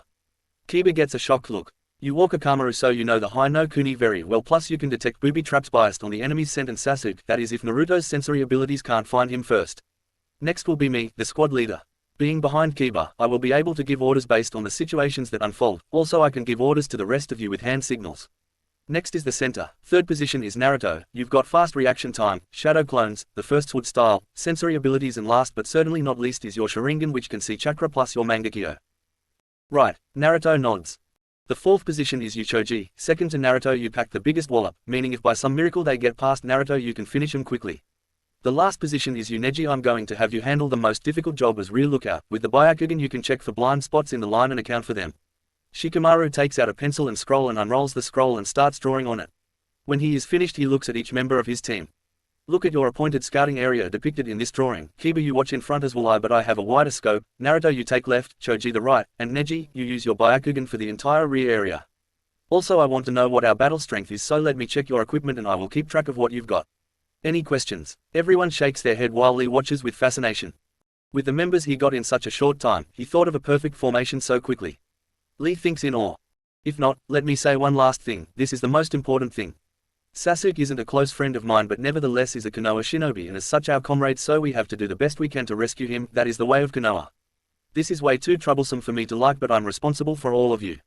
Everyone gives Shikamaru an encouraging smile. Then they show Shikamaru their equipment. Alright, let's go. Everyone starts to leave when a voice calls out. Wait, everyone turns to see Sakura standing there. Sakura, I heard what happened from Lady Tsunade. Unfortunately we can't take you with us, you have too much of an emotional attachment and we can't risk another incident. Shikamaru says. Plus you would just slow us down. Naruto says coldly. Everyone looked at him with shock. Please bring Sasuke-kun back to me. Sakura pleaded. I'll bring him back, but if I do it might be in a body bag. Naruto says. He's a traitor to this village now, if he's back his fate is sealed. He will die. Alright, let's head out. Then everyone leaps off in the direction of Sasuke's scent. With the sound ninja 4. Saken, Tayuya, Jirobo and Kidomaru stop. This should be far enough. Saken says. Right, let's get this over with. Kidomaru says. Saken takes out a small bottle of pills and the open Sasuke's mouth and then takes out a barrel with seals on it. Kidomaru feed him the pill, everyone else get ready. Kidomaru shoves the pill down Sasuke's throat and the unconscious Sasuke swallows it, then his face contorts in pain. Hurry or Sasuke will die. Jirobo places the unconscious Sasuke in the barrel and everyone gets into position and weaves the necessary hand signs, then dark energy gathers from their palms and the surrounding area, then they thrust their hands down and the dark mist spirals into the barrel. Shikokumujin. The four cry out simultaneously and then the barrier seals itself and then Saken throws 5 takes onto the barrel. Fukoku Hoin. The 5 tags lock the barrel shut. Good, the first part is done. The scene between the Genma squad and the Sound Ninja 4 goes exactly as canon. With the Sasuke retrieval squad. Naruto suddenly stops dead in his tracks and everyone looks at him with confusion. Naruto, what's wrong? Neji asks. I just sensed a very dark power unleashed and this chakra feels pretty damn dark, not as dark as Gigi's but dark nonetheless. Naruto says, shocked. This is bad. 5 cents just collided with 2 others and one of the cents is Sasuke's. Kiba says. The Sound Ninja 4, let's hurry. We can't be careless about what Naruto and Kiba have picked up, so we're changing from scout position and close in by walking slowly. Shikamaru says. If we go there, Sasuke will cross the border and be out of Hai no Kuni. Neji says. We might encounter traps if there was a battle, don't be careless.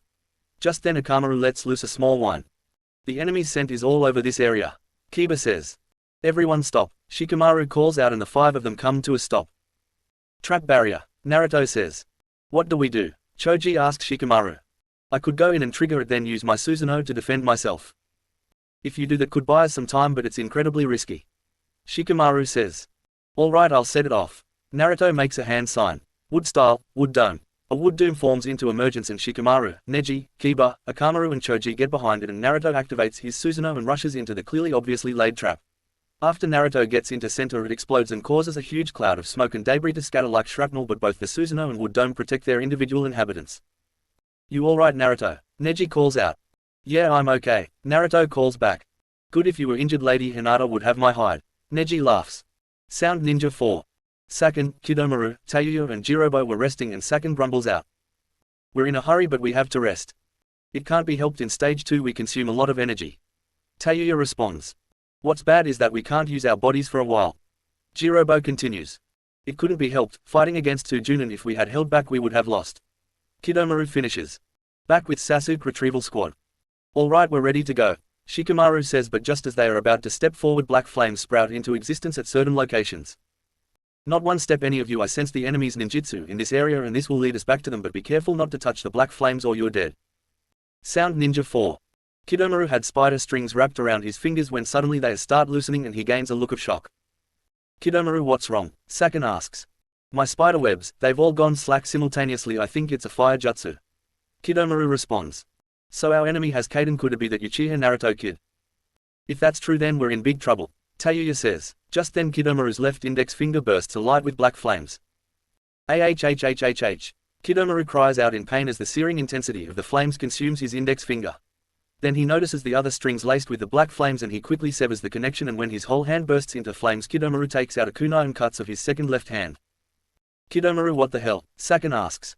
Lord Orochimaru told us about those black flames. They consume anything they touch. If I hadn't done that, I would be a smoldering pile of ashes right now. Got it. One. A voice calls out and Naruto steps out, his Susanoo ribcage surrounding him. How did you find us? Saken asks. Naruto doesn't respond but merely laughed. That doesn't really matter, but what does matter is you're all dead. Naruto charged forward, gun by drawn and eyes ablaze with fury. You wish, kid, there are 4 of us and 1 of you, or should I say 5. Kidomaru pulls on a separate set of strings and Kiba, Shikamaru, Neji and Choji come flying in. When they realize they're caught, Kiba throws a smoke bomb. What's with the smoke bombs? You can't escape them. They are stronger than wire but thinner than paper. Just then Kidomaru's body freezes. What the? I can't move. Nice work, Shikamaru, Kiba. Naruto smiles. Kijime no jutsu complete. But I have this technique. Shikamaru says, smiling. Thanks for letting everything go according to my plan. You got me, Saken says, but I still have this technique. Suddenly shuriken fly from behind at Shikamaru. What the? Shikamaru dodges to the left but one hits him and the shadow possession was ended. Jirobo started making hand signs. Doden, Doro Domu. The Earth Dome surrounded the gang but Naruto simply smiled and in a flash of his Mangekyo Sharingan his Susanoo rose up, busting the dome. Pathetic. Kaden, Goku Meshitsu. Naruto unleashed a wave of fire at Jirobo, who dodged only to walk into Choji's Nikuden Sensha, which blasted him into Shikamaru's kick, which ping-ponged him into Kiba's Gatsuga and it left him open to Neji's Hakurokuju Yonsho. Jirobo slumped onto the ground out of chakra and wounded and Naruto grabbed him by the throat. You really are pathetic. You are just dead. Wait, I will cleanse this world of those who are pathetically weak like yourself. Amaterasu. Jirobo burst into flames and in a few seconds he was ashes. Come on, no more sneak attacks. We have the edge at 6-3. Let's finish this and get back, Sasuke. Right. With the Sound Ninja 3. The Sound Ninja 3 were in a bad situation. Not only had it taken longer to convince Sasuke than they expected, but the retrieval squad did too well in tracking him. Then they thoroughly annihilated Jirobo in seconds based on how fast his chakra had disappeared. This is bad, Saken said. I know if we are late Orochimaru-sama will kill us, Tayuya said, concerned. Just then black flames burst into life in a wide arch. Unfortunately Orochimaru is the least of your worries. Naruto's voice echoed out and 4 Narutos landed and 3 of them dissolved to wood, indicating 3 Mokuden Bunshins. You 3 aren't going anywhere. Naruto slammed his palm on the ground and 4 Mokuden Bunshins appeared and jumped to the edge of a large clearing and slammed their palms on the ground. Yonju Uchiha Kaijin, quadruple Uchiha flame formation. At the clone's command the 4-walled red burning barrier surrounded the clearing. Naruto smiled darkly. Choji, you and Shikamaru take Tayuya. She's a typical long genjutsu long range type with Doki summons, so keep an eye on that. Neji, you, Kiba and Akamaru, you take on Saken and Yukin. Beware that they can merge with you skin and take you down from the inside. I'll take on Kidomaru. From my intel my skill set is perfect against him. Yes sir, the Sasuke retrieval squad replied and took their positions in front of their foe. Kiba and Neji vs. Saken and Yukin. Kiba looked at Neji then at his foe without a word. Both Genin charged the 2-headed servant of Orochimaru. Kiba started attacking in his family's style of fighting and Akamaru would help with their combo attack. Saken and Yukin effortlessly dodged the attacks but Neji's eye was quick and his instinct sharper. He managed to get quite a few jabs in on Saken and Yukin and no matter how hard they tried neither Kiba nor Neji couldn't land the final blow on the demonic twins. You pieces of trash are getting on my nerves. Saken growled. He channeled chakra into his curse mark and both he and his brother grew horns. ARF, ARF. Akamaru says. I see those horns are not just for show. Kiba says. ARF. When the guy on the right came out his chakra increased tenfold. We're already in a desperate situation, damn it. What's your preference, big brother? Saken asks. Those 2, in pieces. Yukin said. Now things get dangerous. If what Naruto said is true then he'll try and take us down from the inside, but close-range combat against a Hyuga is tantamount to suicide. Neji smiles and then he looks at Kiba and Akamaru. The latter was biting Kiba's hand. Being bitten by you, I must be a pathetic owner. Kiba thinks as he watches Akamaru. Okay Akamaru, I'll do as you say. We must do that. Garoga. Wolf Fang over Fang. Saken and Yukin dodge Akamaru and they punch at Kiba, who blocks only for Yukin to slam Kiba in the gut. Kiba grabs Saken's hand. Now Akamaru. What? Yukin asks. Get him good Akamaru, show him what we've been training for. Akamaru jumps in the air. Dynamiku making you. Dynamic marking. Akamaru spins and pisses in Saken's eye, marking them with the scent. Ah! Yukin cries out. Damn your dirty tricks, Saken roars. Now everything is set. Kiba leaps of the rock and Akamaru lands on his back. Jinja Konbi Henge, Sodoro. An Azuka-style combination transformation. Two-headed wolf. The Akamaru head starts drooling and Saken laughs. All that to see it drool. Saken mocks. What can it do? Yukin asks. Kiba doesn't respond and he leaps into the air and starts spinning. Take this. Kiba roars and they start rocketing towards Saken and Yukin, but they leap out of the way, but the wind shockwave cause a cut to appear on their left leg. Then Saken and Yukin land in the drool only to get stuck. The drool, Saken says shocked. Saken, what are you doing? Right side, Yukin yells. Oh shit, Saken says as they both see Kiba and Akamaru go rocketing toward them. Then Kiba and Akamaru collide with them.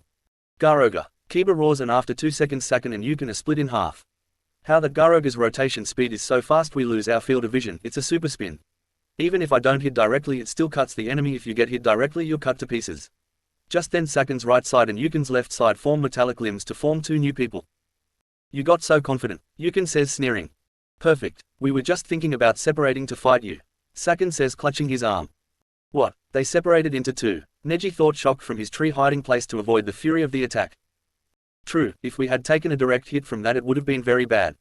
Yukin says. The real fight starts now. Kiba steps back as his chakra drops. Damn it, Kiba thinks. ARF, ARF. Akamaru says. Yeah I know Akamaru, we've only got one more shot with double wolf fang and that's it. Kiba and Akamaru start spinning again. Garoga. Saken and Yukin jump behind a tree to hide. It's no use hiding, I told you we can't see, and so we're not chasing you with our eyes, we're using your scent after you were marked in order to attack. Kiba redirects his attack and rockets back towards Saken and Yukin, who bite their thumbs and slam their palms on the ground. Kuchios, Rashomon. Kiba goes spinning toward the gate, but of course since he couldn't see it he slammed right into it, causing a huge dent in the gate, but the Rashomon stood strong. Kiba and Akamaru fall towards the ground.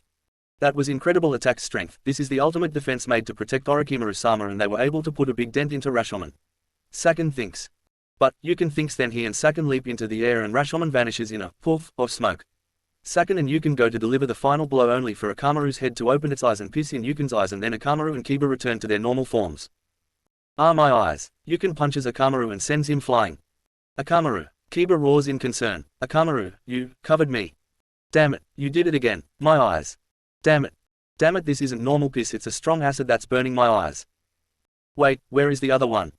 Yo, who are you looking for? I'll do the rest, go wash your eyes out in the river over there. Yukin says. Then Kiba throws a punch at Kiba, only for Saken to grab the punch. Having a good sense of smell and sharp claws won't be enough to defeat me. Not against my ability anyhow. You do know that the passage that runs chakra is heavily concentrated around your organs, right? These passages are interconnected and surround the tissues that create the organs, the cells that make up the tissues, even the protein, which is the main ingredients of the cells. During my stage 2, I'm able to freely disassemble and reconstruct these cells with my chakra. Simply put, I can smash my body into pieces and then get inside an enemy's body. Then I am able to reconstruct everything back to the way it was and get outside. Unfortunately you forgot you have two opponents. Neji's voice came from behind the fused pair, Neji's Byakugan ablaze. Yukin. Neji thrust his palm and sent chakra into Yukin's brain, killing him instantly. The body parts that were in Kiba died and were burned away with the death of its user. UKON. Saken roared out in fury and he charged, but Neji and Kiba nodded at each other and Neji grabbed Kiba's arms and started spinning. Hakusho Kaiden. Neji roared. Gachuga. Neji tossed Kiba, who used the rotation speed of the Kaiden to double his rotation speed, and ripped Saken in half. Kiba wins. Fatality. Neji said, and Kiba gave him a really look. Oh, don't give me that look, it was there. You know, for a genius you're an idiot sometimes. I blame Lee. Just then an explosion rocked the forest and the barrel that held Sasuke was in a crater, and Sasuke was standing there laughing. With Shikamaru, Choji and Tayuya 5 minutes earlier. Choji was standing next to Shikamaru, and the nodded Shikamaru fired of his Gijmain and Choji expanded and wrapped a bunch of kunai around him and started spinning. Nikuden Hari Sensha. Spiky human boulder Tayuya jumped back to avoid Shikamaru's shadow and substituted with a log to avoid the Choji, and she played her flute to summon her Doki summons to attack the pair, but Choji stopped spinning and dropped the kunai, and he whips out a pill container and swallowed a green pill and expanded to 4 times his normal size and grappled with one of the summons, while Shikamaru used the added shadow of Choji's size to ensnare the other two and force them to turn on Tayuya, but Tayuya entered her version 2 state and reasserted her dominance over the creatures, and they broke the shadow while enhanced by the power of her curse mark. Choji slammed the summon into his twins and Choji looks at Shikamaru, who nods, and Choji swallows the yellow pill and Shikamaru fired of his shadow and 2 of them latched onto Choji.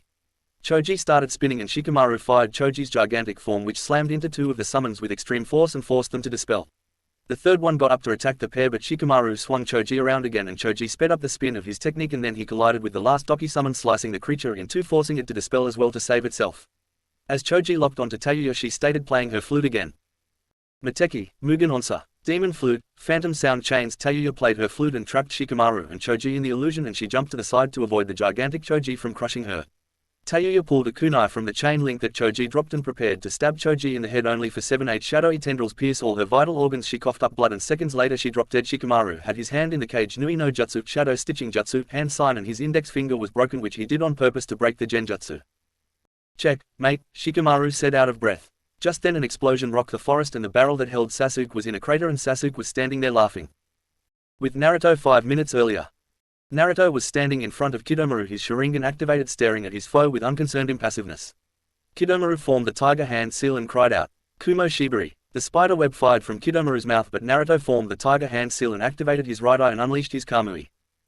Kaden, Bakufu Rambu. Fire style, bomb blast dance. Naruto unleashed a fire stream and the Kamui distorted the fire stream and unleashed a firestorm, incinerating the spider webs and forced Kidomaru to retreat, and he waved hand signs of his own and opened his mouth. Kumo Nenkin, sticky spider thread. A line of thick golden web fired at Naruto, but Naruto simply smiled and let it pass right through him, and he jumped onto the thread and charged in with a barrage of taijutsu attacks. Kidomaru held a temporary edge due to his 6 arms, but no matter how hard he tried he couldn't land a blow on Naruto. After a while Naruto decided to stop playing games with Kidomaru and formed the snake hand seal. Mokuden, Mokuryu no Jutsu. The wooden dragon wrapped around Kidomaru, restraining the ninja and his chakra. Naruto slowly approached as his victim struggled to get free, as Naruto charged up a Reikiri and charged in to deliver the killing blow when a cry from above had him jumping back. Karamatsu no Mai. Large danced suddenly an albino man with bones protruding from pretty much everywhere. As Naruto jumped back, the new man was joined by Orochimaru and Kabuto, who cut Kidomaru free. Hello Naruto-kun. Orochimaru licked his lips. Naruto, you wounded Orochimaru-sama and now you will suffer the consequences. Kabuto said, forming chakra scalpels. Kimimaro formed a bone sword and Kidomaru dropped into his Kumo no Ken stance. Oh, this will make things very interesting. Let's dance. Naruto charged, drawing his gunbai and combating the shinobi before him with ease. As Orochimaru struck out with his Kusanagi blade, Naruto jumped over him and unleashed a barrage of high-speed punches and kicks, and then jumped and spun in the air to avoid the bone sword and Kabuto. Then he drew a kunai and stabbed Kabuto in the back of the shoulder blade, pushing Kurama's chakra into the kunai, corroding Kabuto's arm, killing the nerve endings in the arm. Kabuto screamed in pain and Naruto spun and kicked Kidomaru and he sent him crashing into the trees. When Kimimaro came charging in, Naruto ducked under his attack and locked eyes with him, his Sharingan activating and casting his spell. Kimimaro froze and Naruto activated his Mangekyo and burned Kimimaro and Kidomaru to ashes with Amaterasu. Naruto dropped to one knee confused. What's going on? I know I haven't used that much chakra. Kid, your chakra is fluctuating. I don't know what's causing it, but use my chakra to compensate. Kurama said. Gotcha. Naruto drew upon Kurama's chakra and his body grew a yellow chakra cloak over his armor. Naruto's chakra skyrocketed and his eyes turned a dark crimson, and the center of Naruto's Sharingan turned to a slit. Naruto dashed in, laying down a monster beat down upon Orochimaru and the wounded Kabuto. As Naruto went to deliver the final blow to end Kabuto, an explosion rocked the forest and the barrel that held Sasuke was in a crater, and Sasuke was standing there laughing. Finally I have it. Sasuke laughed even harder as he spun around to reveal his Mangekyo Sharingan. So Sasuke's got his Mangekyo. Kurama said. Relax Kurama, we got this. Ah Sasuke-kun, I see you've gained the party. Orochimaru smiled. Then he shot towards Naruto, but Naruto inhaled and formed the horse hand seal. Kaden, Goku Mekyaku. Amaterasu. Sasuke countered, channeling chakra into his right eye. Naruto dashed to the side to avoid the black flames. Then Naruto spun around, his own Mangekyo activated, and he saw chakra channeled to Sasuke's left eye, and the black flames behind Naruto turned into a dragon. Enten, Kuro Ryu. Inferno Star. Black Dragon. Naruto smiled darkly and laughed. Nice jutsu, hope you don't mind if I throw it back at you. Enten, Kuro Ryu. Naruto used his own black flames from earlier to create the dragon, and the two dragons clash, and the black flames tried to counter one another but found it impossible.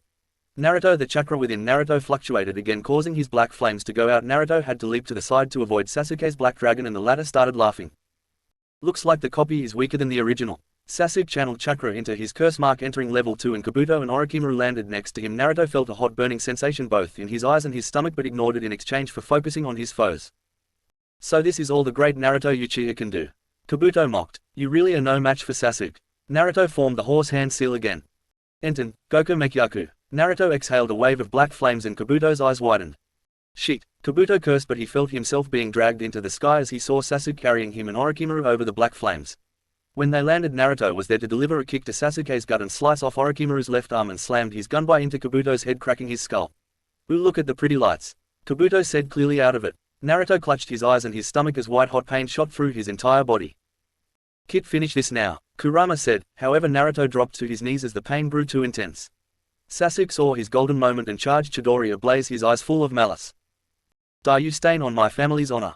Chidori. Sasuke got closer and closer to Naruto, and just as he was about to plunge his hand into Naruto's heart, he blasted back by an invisible shockwave.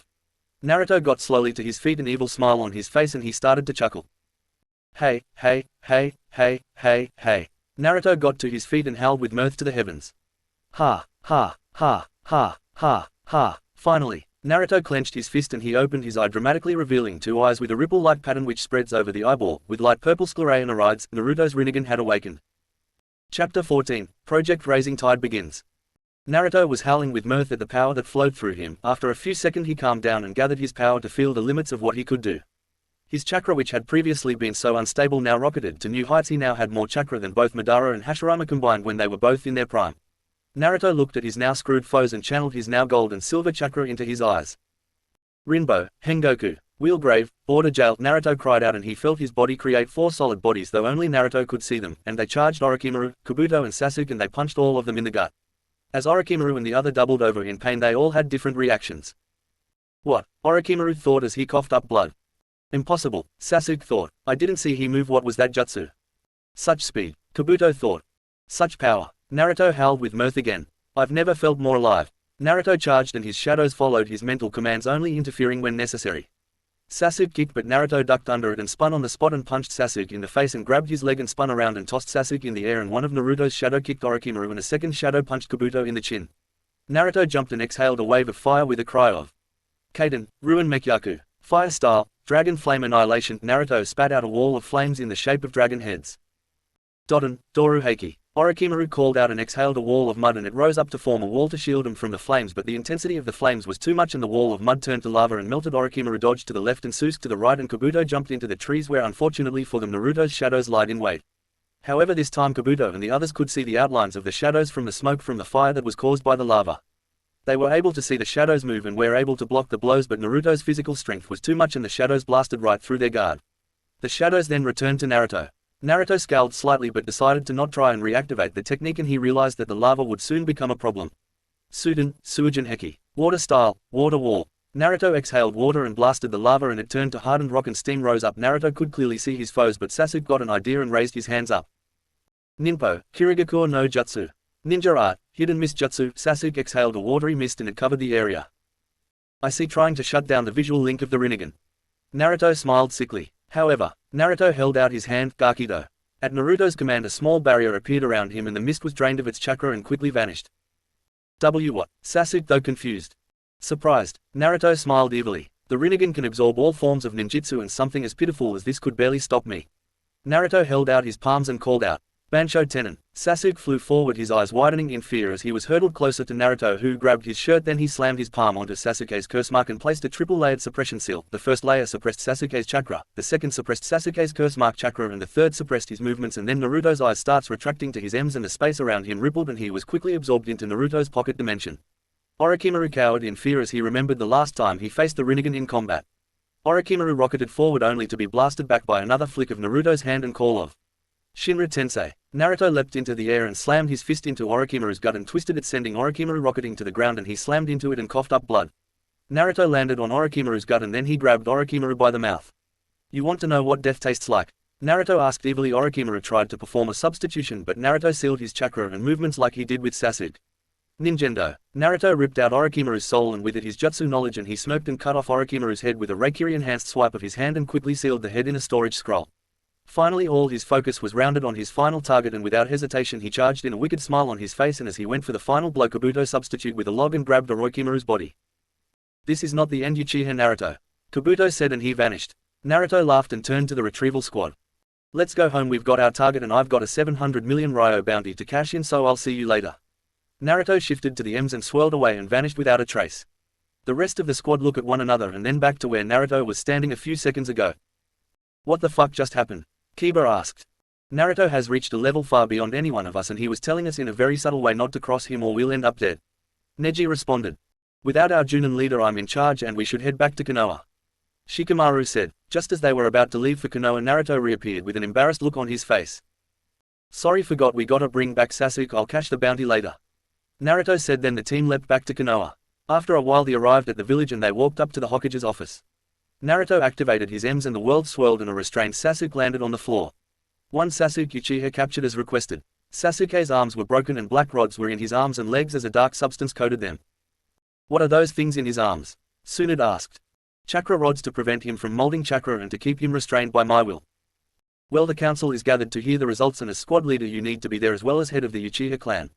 Naruto rolled his eyes and he followed Swan dragging Sasuke in chains as they were escorted by a squad of Anbu. Council chambers 10 minutes later. Tsunade looked at the assembled council and sat down. Thank you all for attending, we are here to discuss. Why is Uchiha-sama in chains? Mebuki shrieked out. My weakling clan member is in chains to face trials of abandonment. Naruto responded, his Sharingan glowing in the darkness. Uchiha-sama would never do that. Yeah, my Sasuke-kun was corrupted by the curse mark Iwakuma. Lies. Naruto simply countered as he revealed Sasuke's neck and the fact that the curse mark was gone, and Naruto closed his eyes dramatically and revealed his Rinnegan. Thanks to the power of my divine eyes I was able to remove that curse mark with ease. Thanks to the Rinnegan I am all powerful and none of you can command me, not that you could in the first place. Naruto jumped down and unsealed the seal that kept Sasuke asleep. Welcome to your trial, my weak cousin. Sasuke Uchiha, you are charged with abandoning the village, how do you plead? Tsunade said. Not guilty. Sasuke smirked. Then this trial will begin, and as this is a shinobi matter only the shinobi council can vote on his guilt or innocence. Tsunade smiled. The civilian council was up in arms complaining and accusing the Hokage being prejudiced because she was a senju. Naruto however has had enough and unleashed his ki chakra, silencing the civilian council. Sasuke Uchiha abandoned the village. I was within my rights to kill him but I didn't, so shut your half-wit pie holes. Naruto nodded to Tsunade to continue and she looked at Sasuke. The evidence you is great, Sasuke Uchiha. Tsunade said. First witness to your crime, Haruno Sakura. Sakura disappeared and then reappeared in the witness stand, then Naruto formed two hand signs and an array of seals spread over Sakura. Sakura Haruno, the seals that spread over your body are truth enforcement seals, they will only hurt you if you lie. Now answer the following question, did Sasuke Uchiha leave the village willingly? No, the curse mark was controlling him. The seals on her skin glowed and then did nothing. Danzo smiled. I knew it was worth it to use Shisui's eye to manipulate the Haruno girl into believing that Sasuke was controlled. Danzo thought as he watched the trial. The power of Shisui's eyes flowing through him. Interesting, I know that's a lie but the seals did nothing. Naruto thought, then he looked over around the room and saw Danzo's smirk and Naruto remembered the information that Zetsu gave him. Objection, Naruto called out. Tsunade looked at him. On what grounds? Tsunade asked. Tampered with witness. Proof. An earlier testimony by this same witness claimed Sasuke was leaving of his own accord and even attacking her before departing. Sustained. Tsunade as she held the incident report in her hand. Next witness, Uchiha Naruto. Naruto walked down to the stand and deactivated his Sharingan and activated the same seals and they spread over his own skin. At this point Danzo was sweating bullets as he didn't know Sakura submitted a report and now the stories contradicted each other and Tsunade declared Sakura an invalid witness. Naruto Uchiha, your clansman has been accused of leaving the village without authorization. How does the Uchiha clan answer these charges?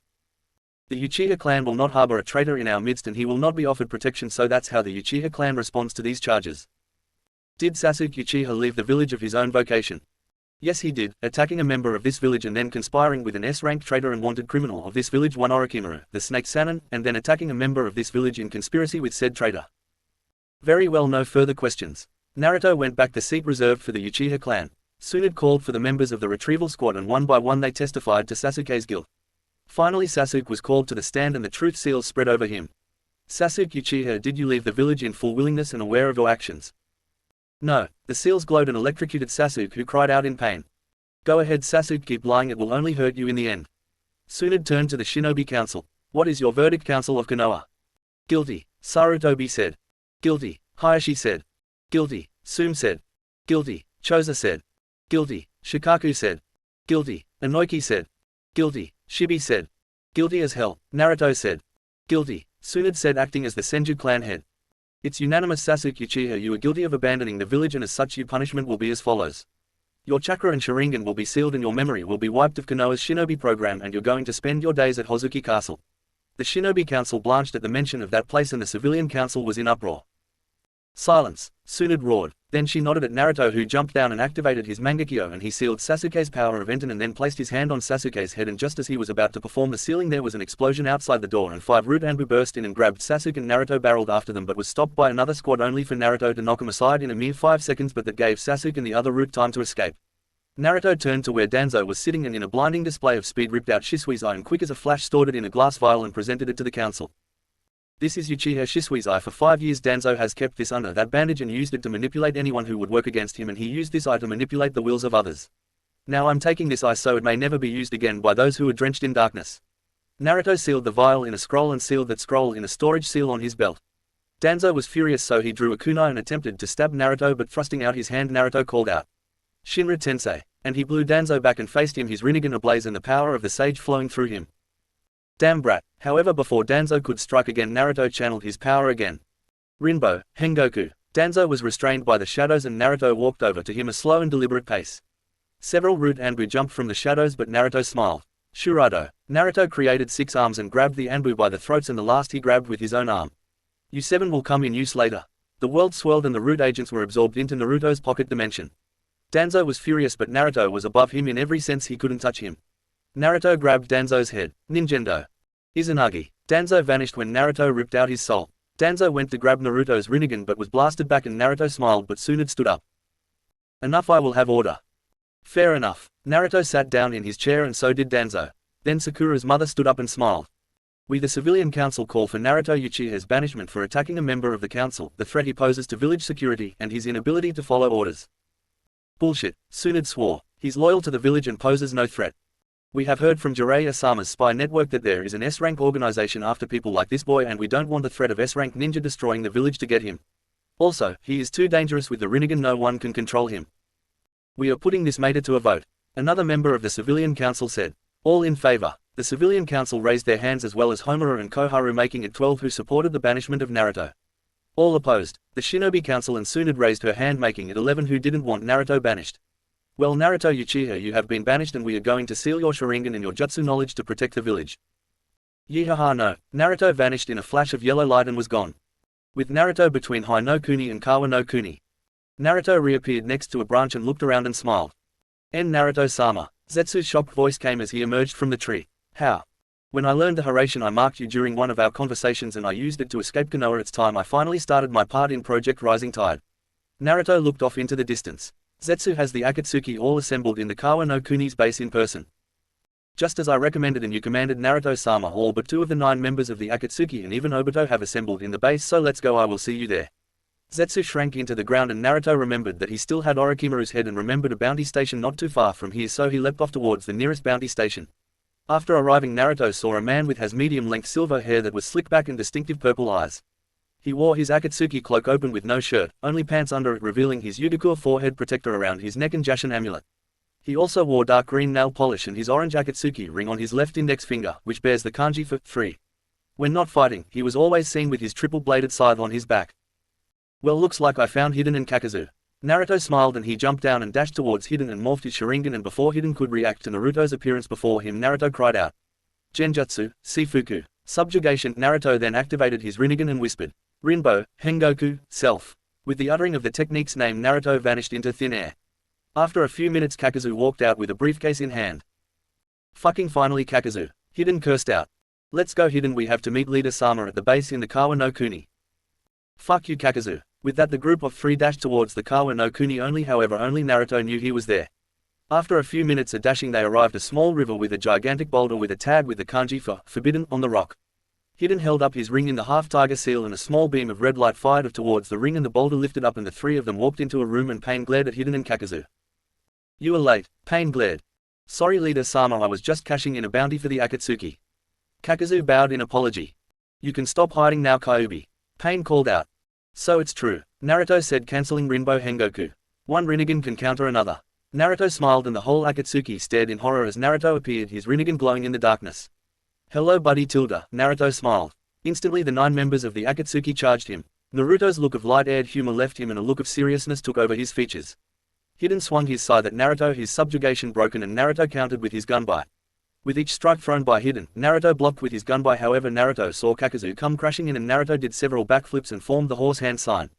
Kaiden, Goku Mekyaku. Naruto exhaled his blast of flame and Kakazu countered with his own hand signs.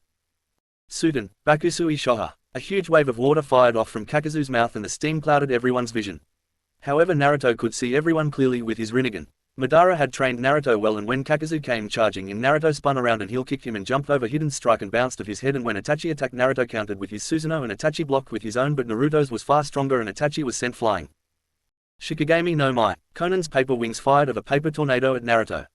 Child's play. Naruto scoffed. Kaden, Goku Meshitsu. Naruto exhaled a concentrated blast of flame incinerated the wave of paper. Naruto opened a can of whoop ass as each member of the Akatsuki attacked him. Naruto jumped back and smiled as he channeled chakra. Playtime is over. Naruto activated his Susanoo and obliterated the ceiling as his true Susanoo rose up. Drowned in despair, this is the power of Naruto Uchiha divine power. Naruto smiled with glee as he saw the look of horror on the members of the Akatsuki's faces. So this is the power of Madara Uchiha. Pain thought in horror. Do you doubt my power now? Naruto asked. Naruto swung the blade and destroyed the mountain range before him. Naruto then deactivated the Susanoo and looked around, then he sensed Obito in the area. So Obito, you finally chose to show yourself. Well, that was a nice display of power, Naruto, but now I'll end you. Fine, it's time, end Project Tsuki no Mi once and for all. Stand back Akatsuki, I'll handle this, Obito said as he dropped into a stance. Naruto blazed through hand signs. Uzumaki Fuinjutsu, Oreikurukosu no Kekai. Seal of Orichalcos. Yes, I got that from Yu-Gi-Oh, which I don't own. A wave of seals spread around the floor. This seal prevents us from using our Mangekyo's abilities, so let's fight. Oh crap, Obito thought. Then Naruto charged in and Obito charged as well and they exchanged blow. It was clear that Naruto held the upper hand. After he landed one more blow, the two separated. Naruto thrust out his hand and several tattoos on Obito's body glowed and a group of chains formed in Naruto's hand and they wrapped around Obito, pinning him to the ground. Game over, Obito. Naruto leapt toward him and gripped the back of Obito's neck. This is for my parents. Naruto activated his Rinnegan, Ninjendo. Naruto ripped out Obito's soul and killed him. Naruto looked at the members of the Akatsuki, a dark look on his face.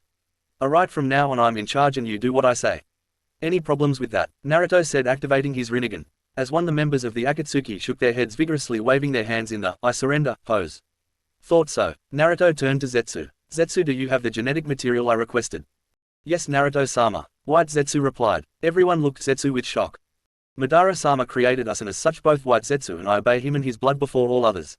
Black Zetsu explained. Then he reached into his cloak and pulled out a storage scroll and tossed it to Naruto, who caught it and opened it, revealing the kanji for blood written 8 times. Naruto smiled and the world swirled and the 7 Anbu agents he stole from Danzo fell onto the ground. Naruto then turned to Zetsu. Fetch me 2 White Zetsu and then the mask of the Shinigami. Yes, Naruto-sama. 2 White Zetsu rose up. First Madara Gigi. Naruto dragged one root agent forward and threw him onto the ground. Naruto then started weaving hand signs. Tiger greater than snake greater than dog greater than dragon. Then he clapped his hands. Kuchio's Edo Tensei. The sealing ritual appeared around the root agent, got covered in dirt and he roared out in pain as the dust covered him as the soul of Madara bound to his body. As the last of the dirt covered him and Madara opened his eyes, his Sharingan activating. Well, after some time I walk among mortals. Hey Gigi. Naruto smiled. Naruto. Madara said, shocked. Yep. Madara looked at his body and noticed the cracks on his armor and skin. What is this jutsu? Edo Tensei, it was Tobirama teams I utilized it, bring you back. How did you learn it?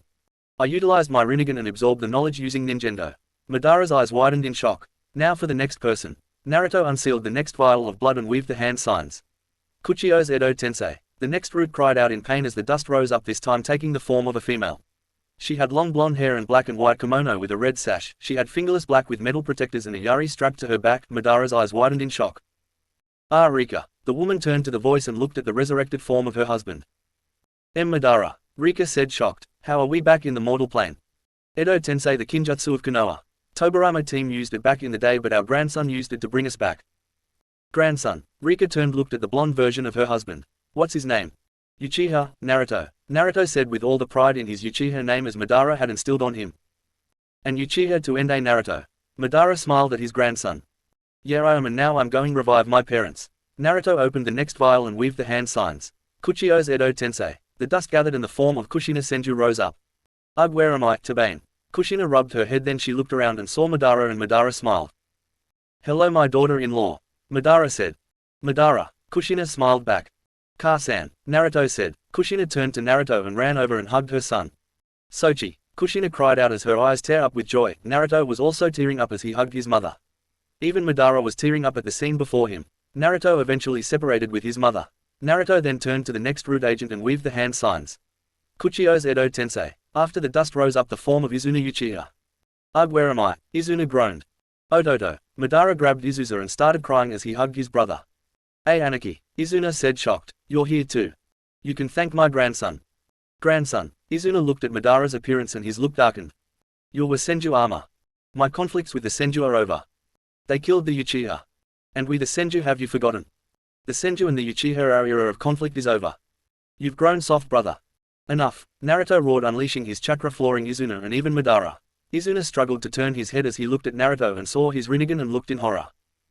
Rinnegan. Well done, my grandson, Madara said with pride. You've unlocked the Rinnegan like did long ago. Izuna spun and looked at his brother.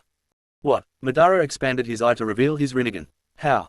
When Rika-chan attached Hashirama's cells to my wounded heart, I inherited the power of Asura Otsutsuki chakra, and with my body resonating with Indra's chakra, the missing half that I lacked, awakened the Rinnegan. Using your eyes I reached a level far beyond most shinobi. Madara turned to his grandson. And now my little Naruto has grown into a force even beyond me. Madara wiped tears from his eyes. I'm so proud of him. Now that reunion is over, it's time for the next person I'm resurrecting. Naruto said, but Kushina stopped him. How did you get the sacrifices for this jutsu? I'm using root and with it attacked me as I fled the village that banished me. They banished you, Kushina said, shocked. All because I'm too powerful to control. Naruto said, the village viewed me as a demon. Now I have reached a level far beyond even Hashirama. Naruto clapped his hands together again and summoned the next person, Hashirama. Madara's face lit up with glee. Hashirama. Madara snatched the gunbai off Naruto's back and charged only for a pink ethereal arm to grab him, and everyone turned to see Rika with a Mangekyo Sharingan. Everyone's jaw dropped and Madara smiled at the look on Rika's face. I get it. Madara returned Naruto's gunbai and walked over and grabbed Rika's hand. Madara, you got a girlfriend? Hashirama asked, shocked. More than a girlfriend, a wife and a lover. Madara kissed Rika's cheek. After all, I've got a grandson. Good point, Hashirama said, shaking his head. So we meet again, Uchiha Naruto. Hashirama said, turning to Naruto. Glad to see you've grown stronger, but now I wonder why you have summoned me and the others. Please save all questions until I have resurrected all participants. Naruto weaved the hand signs again, and this time it was Tobirama, and both Madara and Izuna glared at him, but at one look from Naruto told them both to get along because he would kick their asses if they didn't. Tobirama looked around. So I am summoned once again by my own jutsu and by an Uchiha as well. Do the ironies ever end? Tobirama said. Then he saw Madara and Izuna and he charged only for Naruto to blur in front of him and kick him back. No, bad Tobirama. Why you? Tobirama rose up only to be slammed by Madara and Izuna. Of course you did. Naruto grabbed his grandfather and granduncle and slammed their heads together. Ow, Madara and Izuna complained. Shut up, Naruto roared, and both brothers backed off as Naruto gave them both a death glare. Now I know you have all had issues in the past, but man up and get the fuck over it. Why yes sir, Tobirama, Izuna and Madara trembled. Now for the second to last resurrectee. Naruto weaved the hand signs and summoned up Mido Uzumaki, and when she came to her senses she saw her husband and ran over and kissed him. Now for the final piece of the puzzle. Naruto looked over at Zetsu, who nodded and handed a white Zetsu clone the mask of the Shinigami and preformed the Shiki Fujin no Kai and unsealed Minato's soul, and Naruto preformed Edo Tensei and summoned his father, who looked around and saw Madara and then Naruto and Kushina, and then he cried out and hugged his father, wife and son. After a few minutes of catching up everyone was happy, but then Naruto clapped his hands. Now I have to do something I need to do to bring you all back for the dead. Madara's eyes widened and saw Naruto weaving the hand signs for Rinnya Tensei. Gedo, Rinnya Tensei no Jutsu. Steam rose up off the reanimated dead and Madara and Izuna's eyes dissolved. Nagato, my great uncle's eyes please. Nagato sighed and pulled out his eyes, and Naruto replaced them with a new Rinnegan that he created using a while ago in preparation for this day. Madara started laughing like crazy as he felt the power of his eyes flow through him again. Niai-san, you're crazy. Izuna sweat dropped. Sorry, old habits, Madara said, but how is Izuna Odoto going to see cause I have his eyes? Easy, I'll give him my old eyes and Oba-chan and Two-san can switch eyes. Good planning, Naruto. Except for the fact that you order me to dispose of your original eyes, Naruto-sama. Black Zetsu said. Naruto slapped his forehead. Damn it, past Naruto. Why not use your Rinnegan to recreate your old eyes? Madara asked. Good idea. Naruto slammed his palms together and channeled on Myoden chakra and recreated his old Sharingan and inserted one into Izuna's socket, and Izuna took the other eye and inserted it and activated his new eternal Mangekyo Sharingan. So this is the power I gave Niai-san. Izuna said, shocked. Incredible. Can someone please explain what's going on here? Deodara shouted. Simple, Naruto said. This is the start of the new Akatsuki. Naruto laughed and spun on his heel. And we have a lot of work to do.